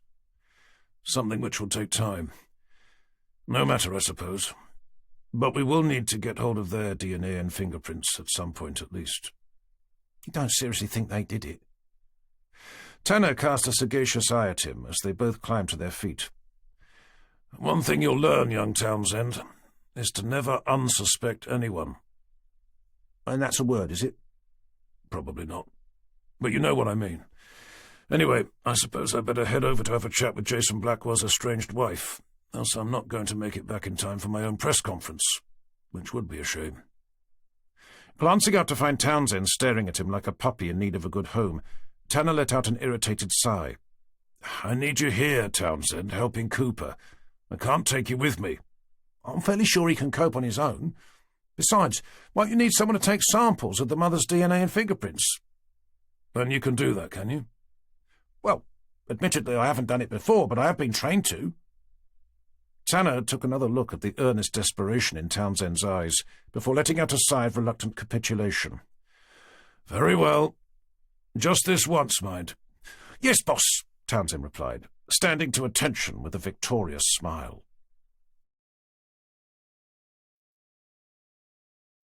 Chapter 14. As Tanner's somewhat dated jet-black Jaguar XJS swept around a large circular brick-paved driveway, Townsend had his face pressed up against the window as he stared out at the entrance to the impressive Tudor-style mansion they were gradually making their way towards. "Now that's what I call a house," Tanner heard him remark, bringing his car to a steady halt beside a sleek bullet-grey Aston Martin. "Something that big must have a butler. What do you reckon?" "I'm not sure," Tanner mused, casting an admiring, if not envious eye over at the car. "But if one doesn't answer the door, then I suggest we make a point of asking her. If she does have one, then he's bound to have done it." Heaving himself out, he stepped quickly over to the arched wooden front door, leaving Townsend dawdling slowly behind, his eyes gazing up to the building's overhanging eaves. "Are you coming or not?" Tanner barked, tugging down on a somewhat ostentatious cast-iron bell pull. With a heavy chime ringing out from inside the house, Townsend picked up his feet to hurry over. "You got the forensics bag?" Tanner inquired, glancing around. Townsend lifted it up for him to see. "Did you check inside before we left?" "Well, I assumed it would be packed and ready to go." Hearing the shuffle of approaching footsteps, Tanner rolled his eyes to dig out his ID. "Then I suppose we'd better just hope it isn't empty." "Don't worry, boss, there's definitely something inside. It's certainly heavy enough." "I hope so, for your sake," Tanner muttered, straightening his tie to look back at the door. "Anyway, you better let me do all the talking." "Can't I at least do some of the talking?" Tanner swivelled his head to see the detective constable's handsome young face smirking back at him. "You know, it might be better if you waited in the car." "Too late now," Townsend muttered, his eyes bringing Tanner's attention to the arched wooden door being slowly opened in front of them. Taking a half-step back, both men found themselves staring wide-eyed and open-mouthed at the curvaceous, half-naked body of the woman stepping out from behind it. "Mrs. Abigail Blackwell," Tanner heard himself stutter, doing his best to keep his eyes firmly focused on the woman's heavily made-up face, and not the tops of her voluminous heaving breasts, both of which looked as if they were about to burst over the edge of the skimpy black lace bra she was wearing, like the lolloping water of an overfilled dam. "I am, yes. May I help you?" "It's Detective Chief Inspector Tanner and my colleague—" "Detective Constable Townsend," Townsend blurted out, fumbling inside his coat for his ID. With her doing nothing in response but to stare vacantly out at them, Tanner engaged her eyes to open his mouth. "I spoke to you last night about your son." "Right, yes, of course." "We were hoping you'd be able to provide us with a picture." "I emailed one over to you this morning." "Oh, right, sorry, I didn't know." "I assume that means you still haven't found him?" "Not yet, but I can assure you that we have every available officer out looking for him." "You mean apart from you two?" Tanner began, racking his brain for a suitable reply. "Don't worry. I'm sure he's fine. It's not exactly the first time he's run off." "Well, either way, we'll leave no stone unturned until he's been found." "That's admirable, thank you. But it doesn't explain what you're doing here. I've already told you that I haven't seen him." "We've actually come to talk to you about your husband." "Why, what's he done now?" "Is it all right if we come in?" "Can't you tell me here?" "We prefer it if we could step inside for a moment." "If you must," she replied, with an indignant huff, before glancing briefly down at herself. "But you're going to have to wait there for a moment whilst I put some more clothes on." Watching her disappear back inside, Townsend leaned his head forward to try and peer through the gap left in the half-closed door. "No need to on our account," he whispered under his breath. Tanner pulled him back to offer him a reproachful scowl. "What?" "She's a suspect in a murder investigation, Townsend, not some tart you just met down the pub." "Well, that's as may be, boss, but considering her age and the fact that she's the mother of a 12-year-old child, she is seriously fit. You did see her, didn't you?" "Indeed I did, thank you. Far more than I probably should have." "OK, well, make sure you let me know when you want me to take a sample of her DNA," Townsend continued. "I'm totally up for it." "I've no doubt you are." "I might even ask if we could do it in the bedroom, preferably on her bed, with me lying on top of her." "If she's amenable to your carnal advances, Townsend, then be my guest. But before you do, you better know that whatever you did with her would have to be included in my report, which no doubt everyone in the office would read, at some point, at least, Sally included." Townsend gave him an indignant glare. What happens in the field stays in the field." "You're thinking of cricket." "I don't think I am." With the sound of her returning, Tanner and Townsend fell immediately silent. "Sorry about that," came Mrs. Blackwell's breathless voice, pulling the door open again to reveal that all she'd done was to drape a black transparent nightgown over her elegant square shoulders, something that did nothing at all to cover up the skimpy lingerie she was wearing underneath. "Now, where would you like me?" Hearing Townsend gulp beside him, Tanner cleared his throat. "Anywhere is fine, thank you, Mrs. Blackwell." "Please call me Abigail," she replied, offering Tanner a vivacious smile. "Or even Abby, if you prefer." "As I said before, Mrs. Blackwell," Tanner continued, deliberately ignoring her request, "we need to talk to you about your husband." "Yes, but you never said what it was about." "If we could come in?" "Then I suppose you'd better follow me through to the kitchen. Tea or coffee?" she inquired, spinning gracefully around to begin leading the way down a wide, bright hallway, her transparent nightgown billowing seductively behind her. Coffee, thanks," Tanner replied, glancing around at Townsend to find him grinning from ear to ear. "Milk, no sugar for both of us," he added, giving the young detective constable a look of stern condemnation before stepping inside to follow on after. Chapter 15 Entering a lavish Georgian-style kitchen with cream-coloured wooden cabinets surrounding a large central island, Tanner stopped for a moment to stare about. "So anyway," he heard Mrs. Blackwell say, her voice lifting above the noise of her filling the kettle, "you better get on with it. I have a hair appointment at 12. Tanner cleared his throat to flatten his tie. "A man was found on board his boat last night. At this moment in time, it is our belief that that man is your husband." "What do you mean, it is your belief?" "Hold on, let me guess. He was so drunk he couldn't even remember his own name?" She laughed. "With regret, Mrs. Blackwell, it was his body we found." Turning the kettle on, she turned to face them with a confused frown. "Sorry, I'm not with you." "We believe he was attacked by an intruder." The woman's eyes flickered between Tanner's and Townsend's with anxious uncertainty. "You're not seriously telling me that Jason is... that he's dead?" Remaining silent, Tanner answered with a solemn nod. I'm sorry, but that can't be," she continued. "Someone would have told me if he was." "Which is why we're here." "Then why didn't you tell me last night?" "We find it best to inform relatives of such matters face to face. We were also more concerned with locating your son at the time. Besides, you didn't sound exactly compos mentis." "Compass what?" "Clear-headed," Tanner clarified. "No, well, I'd probably drunk more than I should have," she replied, her gaze drifting slowly away. "May I ask where you were?" "Sorry?" "I was asking where you were last night." "Oh, right. I was at a party." "Which was where?" "At a friend's house." "Nearby?" "The other side of Norwich." "I assume there'll be someone there who'll be able to verify that." The woman's head jolted back in surprise. "You're not seriously suggesting it was me who killed him?"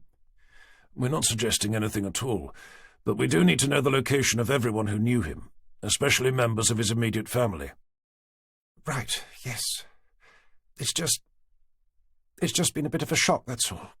"We'll need a formal statement from you as well, together with a sample of your fingerprints and DNA." Tanner watched her gaze drift away again. "Would that be okay?" he prompted, endeavouring to recapture her attention. "Sorry?" she eventually responded, her eyes flickering back to his.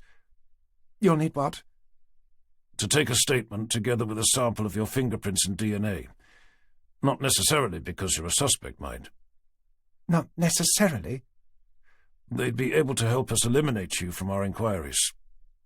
"And just exactly how will having my fingerprints and DNA on your police database help to eliminate me from your inquiries? Surely it would only serve to do the opposite." "Only if you're guilty." "Well, I can tell you now that you're definitely going to find my prints and DNA all over that stupid boat of his. He used to drag me out on it every bloody weekend." "When was the last time you were on board?" "What?" "The last time you were on board, when was that?" "Probably when I was last forced to go over there to try and persuade him to agree to a divorce. A subject he's recently become rather keen to avoid." "Which was?" "Shouldn't you be out there trying to find my son, instead of standing there asking me a series of ultimately pointless questions, given that it wasn't me who killed him?" "Okay, then may I ask when you saw him last?" "Who? My husband?" "No, Mrs. Blackwell, your son." "When I dropped him off on Friday." "I assume you saw your husband then as well?" "Unfortunately."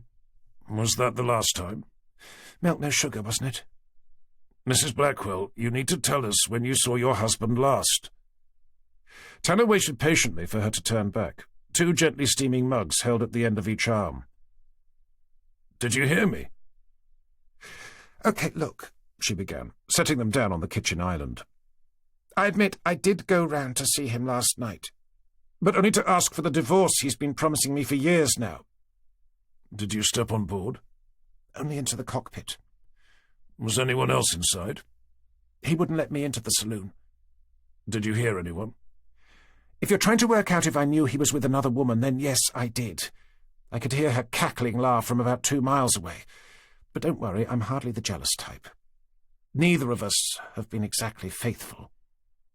"Is that why you decided to separate?" "In part." "What were the other parts, if you don't mind me asking?"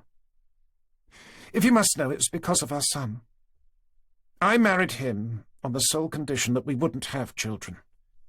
I'm a model, or at least I used to be. I knew it would end my career if we did. Then I fell pregnant, and he refused to let me have an abortion. He said that if I did, he'd file for divorce, making sure I'd be left with nothing. So I did what he wanted, only for him to start sleeping with just about every woman he met the second I started gaining weight. And what was I left with?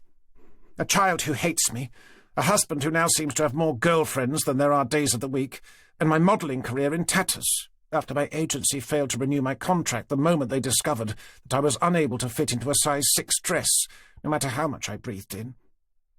And yet, here you are, Tanner continued, his eyes roaming the kitchen, living in this rather resplendent Tudor mansion, with what would appear to be a brand-new Aston Martin parked outside. The house is in Jason's name. He only allows me to stay here because he prefers to live on board that stupid boat of his. And the car? Well, yes, that does belong to me, but probably not for long. I'm struggling with the repayments. If I can't find work soon, I'll be left with no choice but to sell it. Tanner paused for thought, picking up one of the coffee mugs to take a tentative sip. Can you tell me anything about his family? Good God, I wouldn't know where to start. Does he have any siblings? A brother, Jeremy. Apparently, he used to have an older sister as well, but she died. Do you know how? Tanner inquired, glancing around at Townsend to make sure he hadn't allowed himself to be so distracted by the woman's lack of clothing that he'd forgotten to take notes. He never said. Whenever it came up in conversation, he'd always change the subject. What about his brother, older or younger? Younger, although you wouldn't know it. More mature in every way. He runs Blackwell Pharmaceuticals with his father. So what did Jason do? I've already told you. He spends his life endeavouring to sleep with just about as many women as is humanly possible. I'm not sure he has time for anything else. He doesn't work? He doesn't need to. He has shares in the family business. He also owns around 50 flats around the country, all of which are rented. No mortgages on any of them either. By the sounds of it, I'm surprised his father didn't disinherit him. Oh, he'd never have done that. He honestly thinks the sun shines permanently out of his arse. I'm fairly sure that's why his will says Jason is first in line to inherit the Blackwell estate. Tanner blinked in surprise. Despite his younger son running the business? That's what he told me. When was that? Last Christmas. We went under the pretence that we were still a family.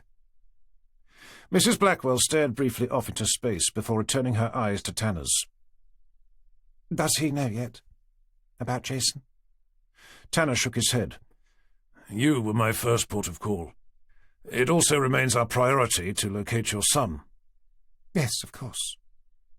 Do you have any idea where he might be? Not a clue, sorry. He's definitely not here. Not unless he's hiding in a wardrobe. And what about his uncle, or maybe his grandfather? Well, it's possible, I suppose. They both live in the same place. Which is? Blackwell House. It's on a 100-acre estate up near Aylsham, so I doubt you'll be able to miss it. Do you think Edward knows how to get there? Well, he's been there before, obviously. Whether he knows its location is another matter. You know what children are like. They spend half their lives living in a world of their own, and that goes double for Edward. Okay, Mrs. Blackwell, thank you for your time, said Tanner, setting the coffee mug down to glance around at Townsend. I assume it's okay for my colleague to take a fingerprint and DNA sample? What, now?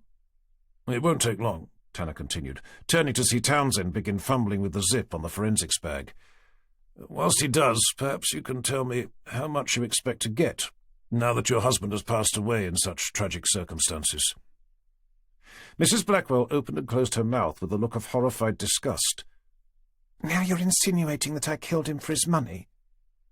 Well, yes, I suppose I am, but only because it seems a little too much of a coincidence that you went round to see him the night he was killed, that you admitted to hearing he was with another woman, that you're having money troubles, which you've made abundantly clear is his fault, that the child you never wanted has gone missing, and that your husband is the oldest son of Lord Alfred Blackwell, founder and owner of one of the largest pharmaceutical companies in the world. But I won't get any of that. His shares will be distributed to the other shareholders. You've given it some thought, then? I just know that's what will happen, that's all. And what about the house you're currently living in? It must be worth a small fortune in itself. Then there's all the properties you've just told us he owns, all of which I assume will automatically transfer into your name, being that they'd be part of his estate. I can assure you, Chief Inspector, that if I had decided to murder my husband for no other reason than to get my hands on his money, I would have had the good sense to wait until his father was dead, at which point Jason would have inherited his entire fortune, which by all accounts shouldn't be too long now, given that the poor man's heart is about to pack up, and he's been given only a few more years to live. Or maybe you were so upset to have found him in bed with another woman, you decided to move your plans forward a little. If it was the first time I'd caught him in bed with another woman, then you could well have been right. Anyway, we're not accusing you of doing anything, at least not officially. But if you could make sure to let us know if you decide to jump on a plane to some remote Caribbean island, now that you can afford it, we'd be very grateful. Oh, and if you do happen to see your son, the one you wish you'd never had, please let us know. You may not want him to be found, but I can assure you that we most definitely do. Chapter 16. Well, that was all rather interesting, commented Tanner, hearing Mrs. Blackwell close the front door behind them. It certainly was, agreed Townsend, grinning like a recently fed Cheshire cat. I meant about what she had to say for herself, not what she'd chosen to wear, or should I say not to wear. To be perfectly honest, I hardly noticed what she was wearing. Oh, really? Not at all. I was far more interested in what lay hidden underneath. I wasn't aware of anything lying hidden underneath. As far as I could make out, it was all very much in public view. I take it you managed to get her fingerprints without shaking too much? Just about. Some of them may be a little smudged, but I blame her reluctance for having them taken, more than my inability to stop staring down her cleavage whilst doing so. For God's sake, Townsend, do you really have to be quite such a pervert all the time? Well, I'm not sure there's anything perverted about a man being attracted to a woman. Maybe not, but most of us seem to get by with a little more discretion, Tanner replied, reaching the driver's side door to cast his eyes back at the house. Putting her physical appearance to one side, if that's possible, of course, do you have any thoughts as to what she said? Sorry, boss, was I supposed to be listening? I take it you did at least take notes? Only of her physical measurements, Townsend continued, retrieving his notebook with a nonchalant air. Estimated, at least. If you're incapable of answering me seriously, I'll put you back with Cooper. I thought you were going to anyway. Then I'll just have to fire you instead. Did I ever tell you how much I like your car? Tanner folded his arms to glare impatiently at him over the Jag's polished black roof. OK, yes, I was listening, Townsend eventually replied. And? If you want to know if I thought she did it or not, then no, I don't think she did. And you reached that conclusion having considered all the available evidence at hand with a clear head and an open mind, and not because you couldn't imagine how a woman with such a perfectly formed pair of breasts could ever have stabbed her husband to death, despite the fact that he's stinking rich and she's completely broke, and that she'd already admitted to having visited him the night he was murdered. Call it a gut feeling, Townsend replied with a nonchalant shrug. Tanner smiled sarcastically back. And there's something else we need to consider as well. You mean a perfectly formed bum? I was thinking more about what Dr. Johnson's report said, about the shallow depth of the stab wounds, and how he thought they may have been caused by a woman. You're basically saying that you think it was her. Unfortunately, despite my better judgment, I find myself agreeing with you. Oh, right. Which leaves me questioning whether that's because she's telling the truth, in that she didn't kill him, or I'm suffering from the same problem you are. And what's that? That I'm just a sad heterosexual man who, despite my very best efforts, was unable to keep my eyes off all the parts of her she seemed so determined to have out on permanent display. Does that mean you don't think I'm some sort of pervert? Townsend queried, sounding a little disappointed. Oh, I'm sure you are. But don't worry, I doubt if you're the only one. I suspect it's a common trait amongst us men, something I'm sure she's very much aware of, which makes me wonder if her choice of attire was a deliberate attempt to try and distract us. Anyway, next time I'll make sure to bring someone who shouldn't be quite so easily sidetracked. Vicky, for example. Which reminds me, Tanner continued, digging out his phone. "I'd better give her a call to see how they've been getting on without us." Dialing her number, Tanner tugged open the car door to rest a foot on its stainless steel footplate. "Vicky, it's Tanner. Any news on the boy?" "Nothing yet, I'm afraid." "Is Cooper still out with the dive team?" "He phoned in earlier." "And?" "He's been warned that it's probably going to take the best part of the day." "Okay, well, fair enough." "The divers have said that if the boy did go in, then it's unlikely he'd have been carried out into the river, which is something, I suppose." "Unless he swam out," Tanner mused. "What about Samuel Tunk? Any news?" "Again, nothing, I'm afraid. How's it going from your end?" Tanner glanced over the car's roof to see Townsend wandering away, his thumbs tapping out a message on his phone. "To be honest, not great. With hindsight, I should have brought you with me instead of Townsend. Someone who'd have been a little less distracted by the disarming charms of a half-naked woman." "You took him to a strip club?" questioned Vicky, in a tone of reprimanding incredulity. "Sadly, no. We went to see the male victim's wife, Mrs. Blackwell." "Sorry, I'm confused." "To be honest, so am I. Despite listening to her eventually admit to having seen her husband the night he was killed, and that she seemed to have a long list of motives for wanting him dead, I came away doubting she had anything to do with it." "Any reason why?" "Just a gut feeling, I suppose," Tanner replied, happy enough to quote Townsend. "She did tell us that Jason had a younger brother. He runs Blackwell Pharmaceuticals with his father. Apparently they live at the same place. Well, on the same estate, at least. So I thought I'd head over there now to see if we can have a chat." "What about the press conference I've spent the last 2 hours arranging?" "Oh, shit. Of course. I don't suppose there's any chance you'd like to do it for me." "I do hope you're joking." "Was that a no?" "It wasn't a yes." "Fair enough. What time did you arrange it for?" 1 o'clock. Tanner glanced down at his watch. "Okay, we should be back in time." "And if you're not?" "Then I'll just have to twiddle their thumbs for a while. But don't worry. Apparently that's what journalists do best. Anyway," Tanner continued, raising a hand to garner Townsend's attention, "we'd better be off. If you hear anything regarding either the boy or Samuel Tunk, call me." Chapter 17. "Jesus Christ!" exclaimed Townsend, staring out of Tanner's car window as it swept sedately down a long, tree-lined road towards a lavish, stately mansion. "And I thought the last place we went to was impressive." "I suppose that's what you get when you own a global pharmaceutical business and you're one of the richest people in the UK. "Well, even so, this looks more like somewhere the royal family goes to on holiday. I mean, they've even got herds of wandering deer," Townsend continued, gesturing ahead as a wrangle of young bucks leaped effortlessly over the road ahead. "The driveway alone must be a mile long. Are you sure we shouldn't have stopped somewhere to buy a ticket?" As a number of gleaming vintage motorcycles came into view, just to the side of a series of elegant stone steps leading up to a vast Romanesque pillared vestibule, even Tanner was struggling not to be impressed. "Okay, now listen. Just because they've got a bit of money—" "I think they've got a little more than a bit." "It doesn't make them any different from the rest of us." "You're saying that I shouldn't allow myself to be intimidated by them?" "That's exactly what I'm saying." "Okay.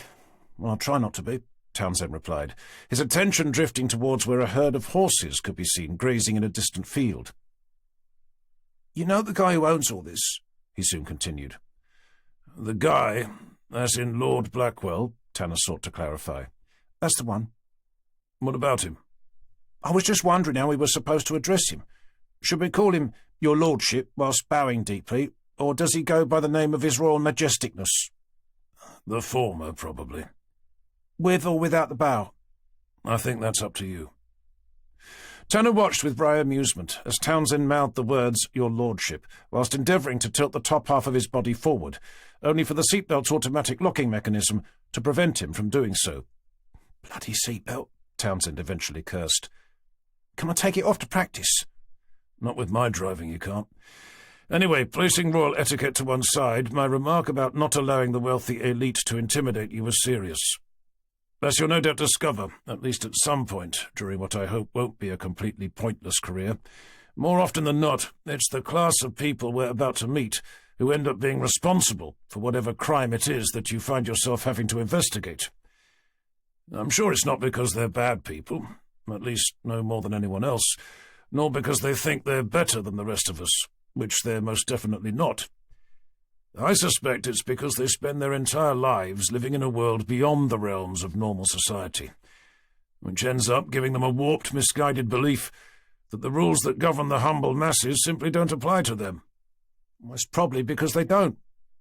Perhaps not when it comes to paying their taxes, or should I say not paying them. But when it comes to murder, the same rules most definitely do apply. They just don't realize it until they're standing in the dock being told that they'll be spending the remainder of their days locked inside a maximum security prison. As they finally reached the end of the drive, Townsend turned to face Tanner with a quizzical expression. "Does all that mean I should or shouldn't bow?" "Perhaps it's best if you let me do all the talking," proposed Tanner, steering his car towards where a grubby-looking man could be seen stooped beside one of the dozen or so motorcycles, dressed in a pair of what had probably been white mechanic's overalls, but were now more of a dull grey colour. "What, again?" Townsend complained. Ignoring him, Tanner stepped quickly out to begin crunching his way towards the overall-clad man. "Good morning," he called out. "Sorry to bother you. I was just wondering if Lord Blackwell was in." "May I inquire who's asking?" the man replied, with a distinctly clipped British accent. "Detective Chief Inspector Tanner," Tanner replied, digging out his formal ID. "Then it looks like you're in luck," the man exclaimed, standing up to straighten his back. "You're Lord Blackwell," Tanner replied, jolting his head back in surprise. The old man offered Tanner a benevolent smile. "The one and only." "Sorry, I was just expecting someone a little—" "Better looking?" "Better dressed," Tanner corrected. "Don't worry, you're hardly the first to have made that mistake. I have a rather peculiar passion for motorcycles, you see. In particular, old British ones that leak oil and rarely start. Fortunately for me, I enjoy fixing them as much as I enjoy riding them. That's when I can get them started, of course. But that does tend to leave me spending half my life looking like a garage mechanic." "Well, they certainly are stunning machines," Tanner exclaimed, as Townsend came to a halt beside him. "I see you're something of a collector yourself," Lord Blackwell continued, casting an admiring eye at Tanner's recently polished jet-black Jaguar XJS. "It gets me from A to B," came his modest reply. "At least it does when it isn't being towed behind an AA van." "I must admit I've always liked the look of them. Never had the chance to own one, though. I don't suppose you've considered parting with it?" "Normally about 30 seconds after I get a call from the garage telling me how much it's going to cost to fix." "Then maybe you'd be willing to accept an offer." Realizing he was being serious, Tanner's eyes lifted briefly to the stately home, before remembering why he was there. That the man's grandson was missing. There was a convicted psychotic murderer roaming the Broads, and that he'd yet to tell him that his oldest son had been found stabbed to death. "I probably would, but unfortunately this isn't the time." "No, of course it isn't. Now, how can I help?" Tanner pulled his shoulders back in preparation for what he had to tell this seemingly kind and gentle old man. "I'm here about your son, Jason." "Christ, not again. Let me guess, he's been arrested for being drunk and disorderly." "The body of a man meeting his description was found on board a boat, moored up along Ackle Dyke last night. We've yet to make a formal identification, but having just spoken to his wife, at the moment we're proceeding on the basis that it's him." Lord Blackwell remained where he was, a spanner held loosely in his hand as his soft grey eyes stared unblinking into Tanner's. You're mistaken, surely." "It's possible," Tanner replied, in a tone that suggested it wasn't. "May I ask how he... It is our current belief that he was attacked by an intruder." "What about Abigail? And my grandson, Edward?" "Fortunately, Mrs. Blackwell wasn't with him at the time." "And Edward?" he repeated, his voice lifting with concern. Tanner glanced fitfully at Townsend before returning to the missing boy's grandfather. "We're still looking for him." "Do you at least know if he's okay?" "We hope so." "But you don't know?" "There's no reason for us to believe he isn't. We think the most likely scenario is that he escaped after seeing what happened to his father, and is now hiding somewhere." "My God! The poor boy!" "Which was one of the reasons for our visit." "He's not here, if that's what you mean." "Are you sure?" Tanner questioned, his eyes drifting towards the house. OK, well, I suppose he could be, but I've no idea how he could have travelled all the way here. The nearest train station is miles away. What about a bus stop? There isn't one. The only way he could have made his way here would have been if he'd called a cab. But if that was the case, he'd have found me, and it's not as if I've been hiding. What about your other son? Jeremy, isn't it? Could he have gone to see him? Well, again, he could have, but Jeremy lives on the estate with me. If he'd seen him, I'm fairly sure he'd have mentioned it. Is Jeremy here? Can we talk to him? Lord Blackwell shook his head. He works out of our Norwich office. Although, saying that, he continued, casting his eyes over Tanner's shoulder, where the sleek muscular lines of a midnight blue Bentley Continental could be seen flickering past the trees alongside the driveway, its engine rumbling over the estate like rolling thunder. This looks like him now. Chapter 18. The three men waited in silence as the car grew closer, eventually skidding to a halt on the gravel beside Tanner's XJS. "You're back early," Lord Blackwell called, as a slender middle-aged man stepped quickly out, concern etched out over his long, bony face. "Have you heard the news about Jason?" came the man's breathless response.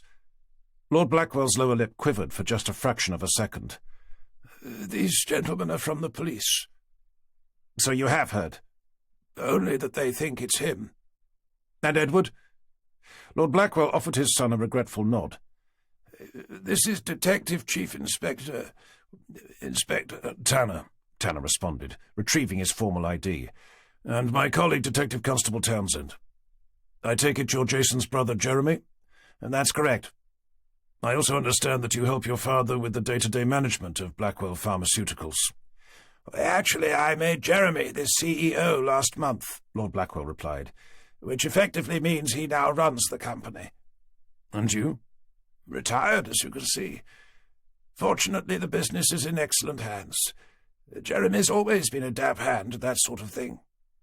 "Am I correct in thinking that Jason was never involved?" "He was always welcome. He just never had much of an interest." "Didn't that bother you?" Tanner continued, his attention reverting back to Jeremy. "That you did all the work whilst your brother did nothing more productive than drink and chase women?" Tanner watched the man glance briefly at his father before taking a defensive stance. "I've always preferred to keep myself busy."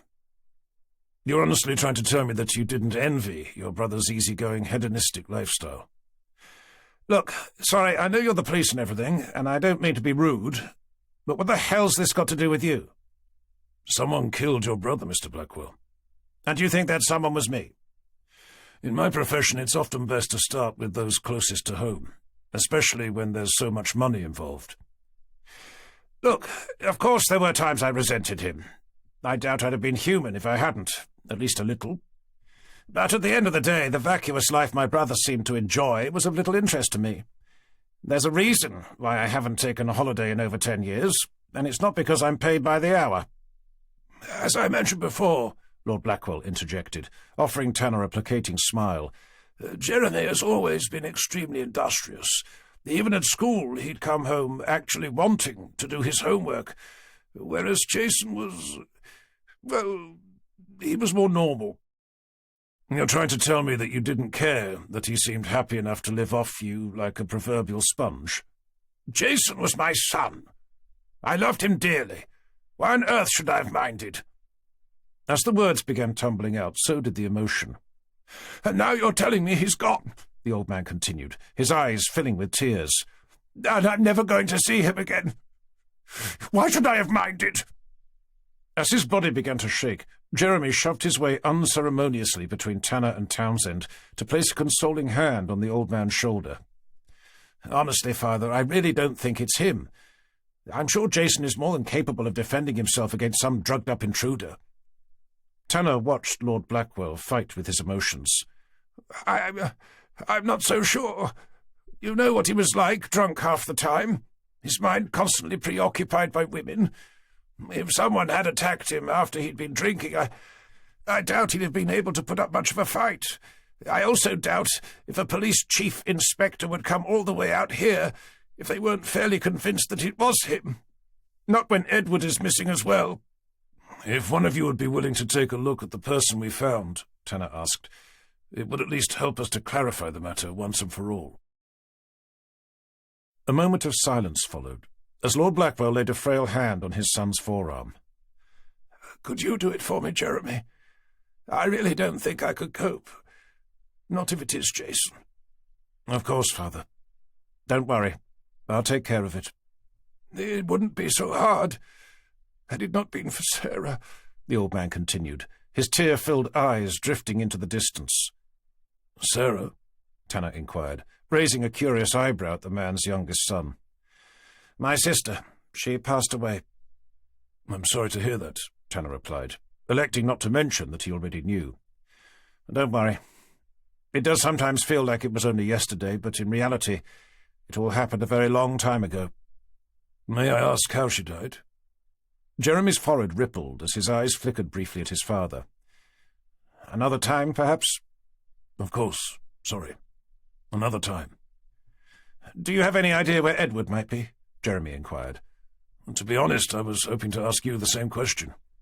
"He's not with his mother?" "We've just come from there. You can't think of anywhere else he might have gone? Another family member, perhaps?" "I'm afraid we're all the family he has." Tanner took a moment to glance down at his watch. "Okay, well, I'm due to give a press conference this afternoon to help spread the word that he's missing. Hopefully he's simply hiding out on the Broads somewhere. If that's the case, then someone is bound to have seen him." "And if he isn't?" "There's no reason for us to believe that the person who broke into your brother's boat even so much as saw him, let alone hurt him in any way." "I don't suppose you have any idea who that person was, apart from me, of course." "It's too early to say, but we will need to take samples of your fingerprints and DNA," Tanner replied, his gaze resting on Lord Blackwell. "You don't mean my father as well?" "It's a formality everyone has to go through, I'm afraid." "For Christ's sake! What possible reason would he have for murdering his own son?" "We're not charging either of you, Mr. Blackwell, nor are we taking you in for questioning. We're simply endeavouring to eliminate you from our inquiries, which, in turn, will help us identify the person who's really responsible." "Okay. But apart from my father and I, there must be some more likely candidates." Tanner took a moment to collect his thoughts. "There is someone we're looking to speak with. A man by the name of Samuel Tunk." The moment he'd spoken his name, Lord Blackwell's head whipped around to fix Tanner's eyes with a demented glare. "What did you say?" "That we're looking to speak with a man by the name of Samuel Tunk. Why? Do you know him?" "How could I not know him?" the old man spat with venomous rage. "He's the psychotic bastard who butchered my daughter!" "Oh, I'm sorry," Tanner stuttered, unable to hide his surprise. "I honestly had no idea." "He raped her in front of her entire family, then proceeded to murder the lot of them." Jeremy turned to glare back at Tanner. "Is he not locked up behind bars?" "He was," Tanner replied, looking away. "What do you mean he was?" "He was released on Monday. His original conviction was overturned after it was discovered that manufactured evidence had been introduced by the man leading the investigation." "Well, I hope at least he's doing time at His Majesty's pleasure." "He killed himself 2 months ago." Tanner's reply had Jeremy blinking silently back. "Sounds like he made the right decision," Jeremy eventually muttered. "So anyway, what are you doing to track down your missing prisoner?" "At the moment, our priority is to locate your nephew." "If it was this Samuel Tunk character who murdered my brother, then the chances of finding young Edward alive seem to have diminished somewhat, don't you think?" "For a start, we don't know that Samuel Tunk was responsible for what happened to your brother." "You mean, apart from the fact that he murdered my sister and was released from prison the morning before my brother was killed?"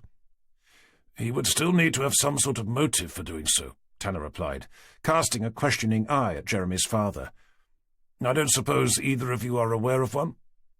"Only that Jason hated him even more than I did," Lord Blackwell hissed. "Did he do anything that might have made him a target?" Lord Blackwell glanced away, a guilty shadow appearing beneath his watery eyes. I don't know." "Are you sure?" A sullen silence followed, eventually broken by Jeremy's imploring voice. "Father, if you know something, you have to tell them." They watched impatiently as the old man drew in a shallow breath. "He used to visit him in prison," he eventually replied, his eyes staring at the ground. Tanner balked in response. "But that's not possible. He'd have needed to have been on Tunk's visitors list." "Apparently he was. Jason wrote to him when he was first locked up, asking permission to see him." "And Tunk agreed?" "That's what Jason told me." "Jesus Christ. Do you know how often he went?" "Every week for the first 6 months. After that, I'm not sure." "And did he tell you why he went?" "He said it helped him to deal with the loss of his sister, being able to talk face-to-face with the man responsible for her death." My God. I'd have thought it would have done the opposite. Do you have any idea what they spent all that time talking about?" "He never said, and I never asked. I implored him not to go, but that was one of Jason's many traits. Whatever you told him to do, he'd always end up doing the opposite." Chapter 19. "Looks like Mr. Samuel Tunk is back to being our prime suspect again," commented Tanner, leading Townsend quietly back to his car. "Because Jason used to visit him in prison?" "It's not so much that he used to visit him," Tanner replied, cupping a hand under the Jag's chrome door handle, "but more likely what he said to him when he did." "Like what? I'm jolly cross with you for killing my sister."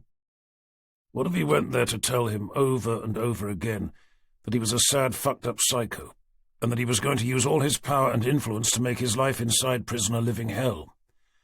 For all we know, he could have gone on to say that if he ever did get out, he'd first torture, then kill him for what he did to his sister.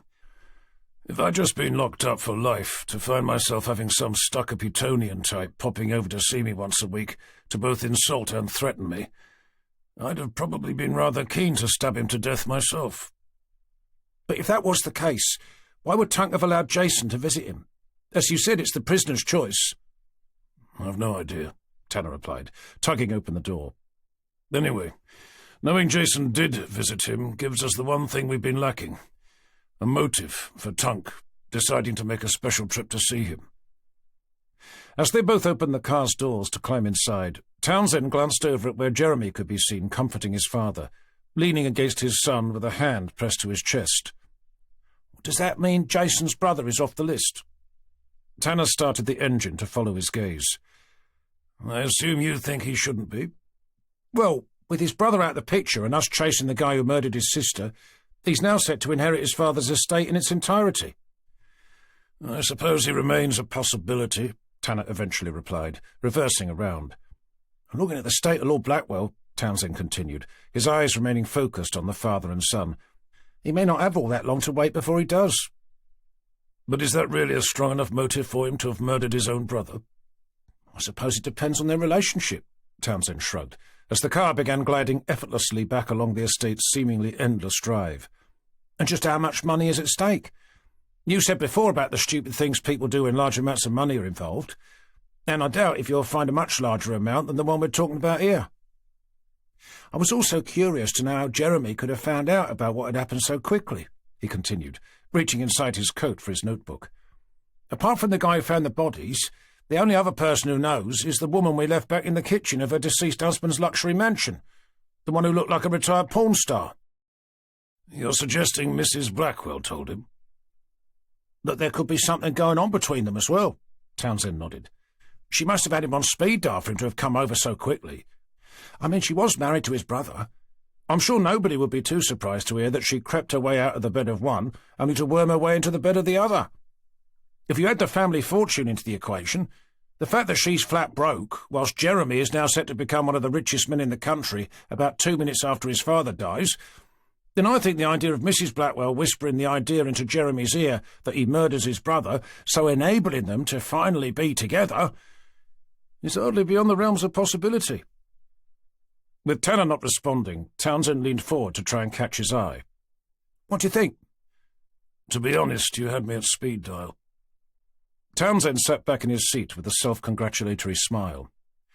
"However," Tanner continued, "as good as your theory is, I still think Samuel Tunk is a more likely suspect.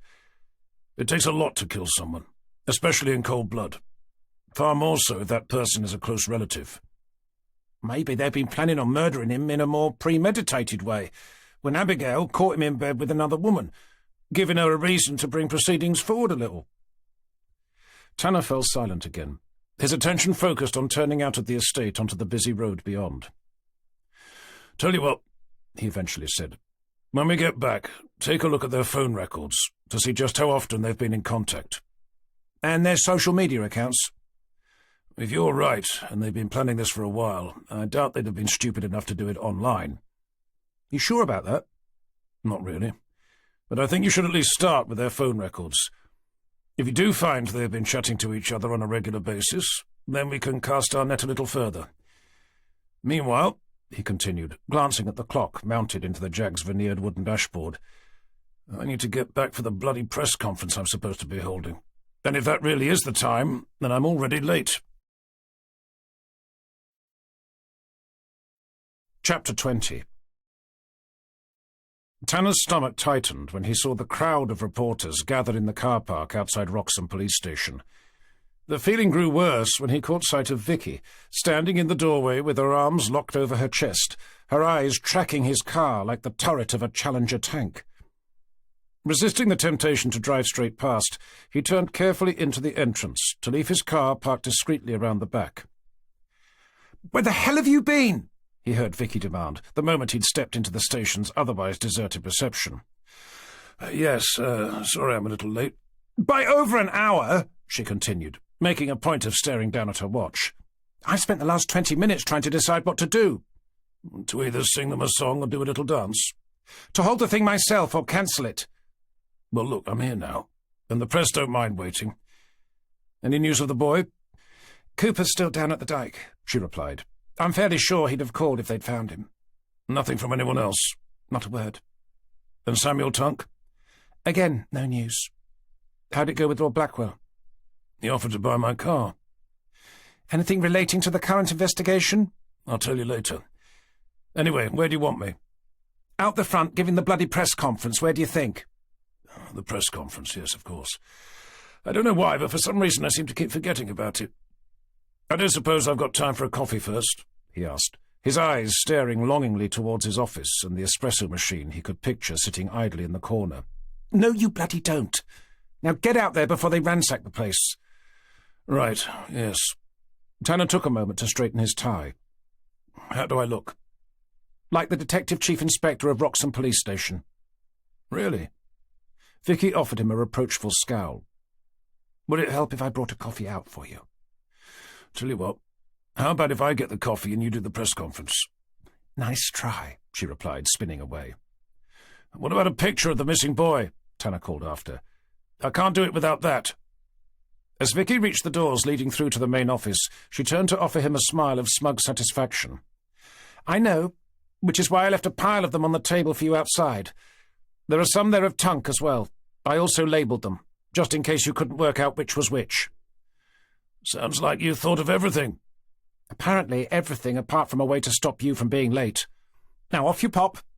You'll enjoy it once you start." "I really don't think I will," Tanner muttered, only to find Vicky had already gone.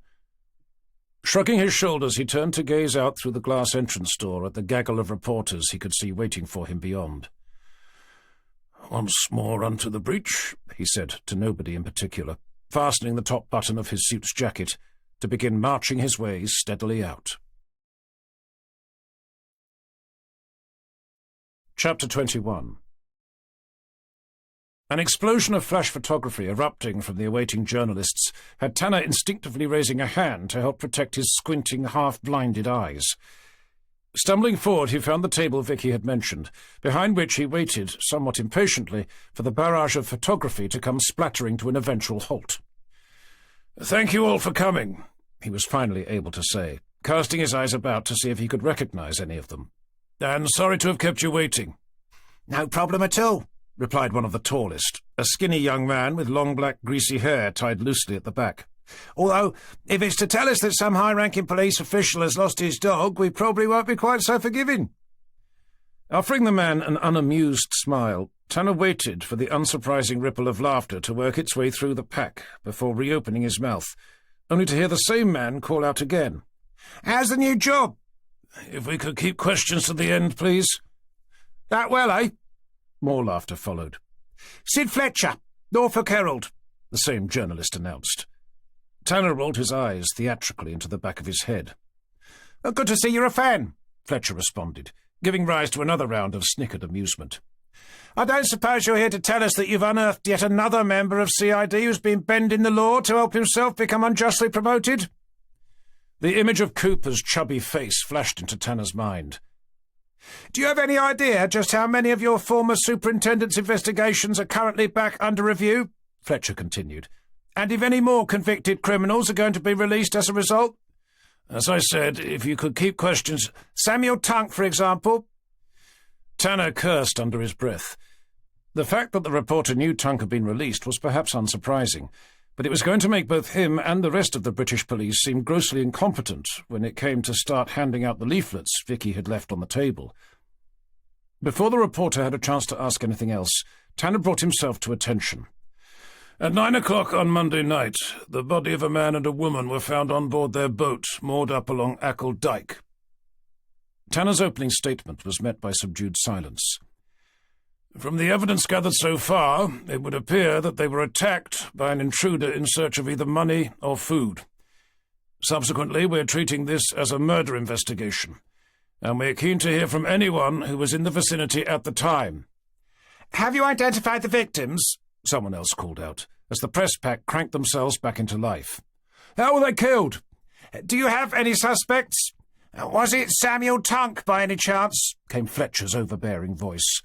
"It's far too soon for us to have identified any suspects. But naturally, we are, of course, looking to speak to Mr. Tunk."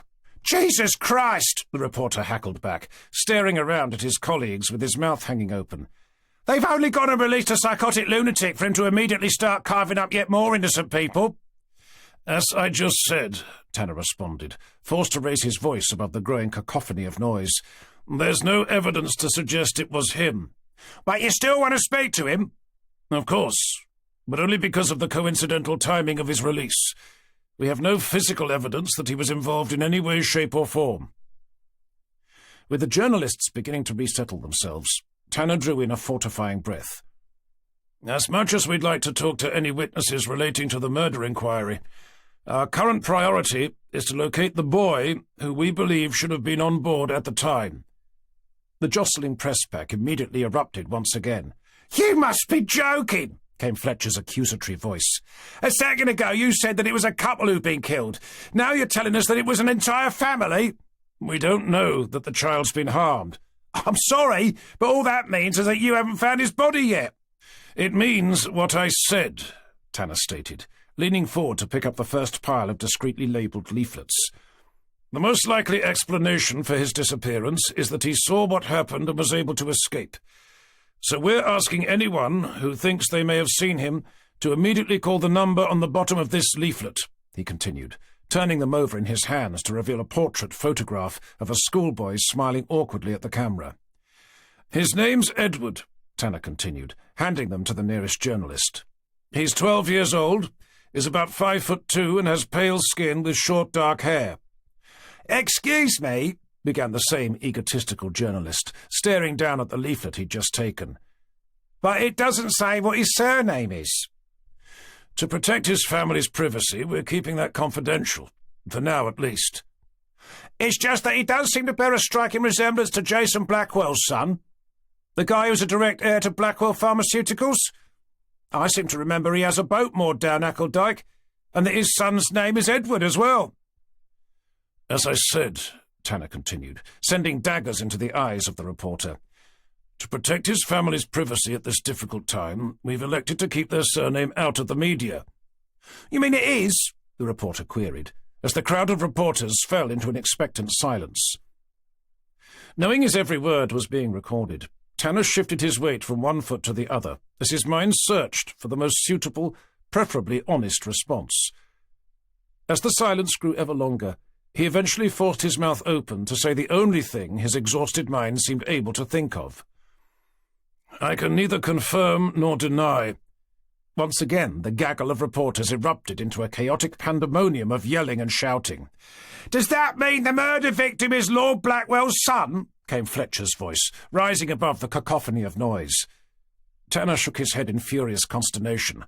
"Does he know Jason's been killed?" "Can I please bring your attention back to the missing boy?" Tanner demanded, his hands clenching into ever-tightening fists. "And by the same psychotic lunatic who murdered his daughter? Sarah Jackson, wasn't it?" the reporter questioned, searching his colleagues' faces in the crowd. "What about Jason's wife?" someone else shouted. "The model whose career ended after she fell pregnant with the now-missing boy. Does she know what's happened?" "Is she a suspect? Is Lord Blackwell?" "What about his brother Jeremy?" Finally being given a chance to speak, Tanner unclenched his hands to open his mouth. "Naturally, we're talking to a number of people about what happened, but as I've said twice now, our priority is to find the missing boy.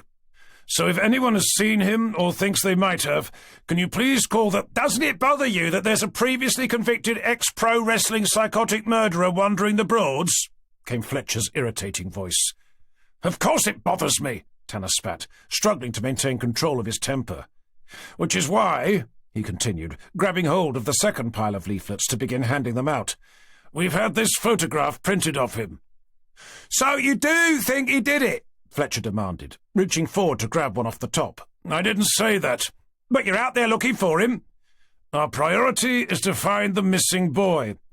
"With a psychotic murderer on the loose, one you've allowed to carve up yet another innocent family, shouldn't you be warning people to stay indoors or something?" "Jesus Christ," Tanner muttered under his breath, as his entire body began trembling with a consternated mix of embarrassed humiliation and unbridled rage. Closing his eyes, he forced himself to take a calming breath, his mind desperate to block out the baying pack of reporters. It was only when he heard another altogether different noise, a deep mechanical growl, like the sound of a Spitfire taking off, that he opened them to stare past them all. There, on the road running parallel to the station, was the sleek, ostentatious lines of a midnight blue Bentley Continental, rolling off the curb to roar quickly away. With his mind becoming preoccupied as to what Jeremy Blackwell had been doing there, he slowly returned his attention back to the swaying mass of baying reporters. "Thank you for your time, ladies and gentlemen," he said, raising his voice above their ongoing barrage of demanding questions. "It's always such a pleasure. Before you go, just a reminder that if anyone does have any information regarding the whereabouts of either Edward Blackwell or Samuel Tunk, please call the number given. In the case of the missing prisoner, if anyone does happen to see him, I'd like to suggest that you give him an extremely wide berth. As one of you so accurately mentioned, he is a convicted ex-pro wrestling psychotic murderer, one who probably wouldn't bat an eyelid whilst cutting off your arms and legs with an axe."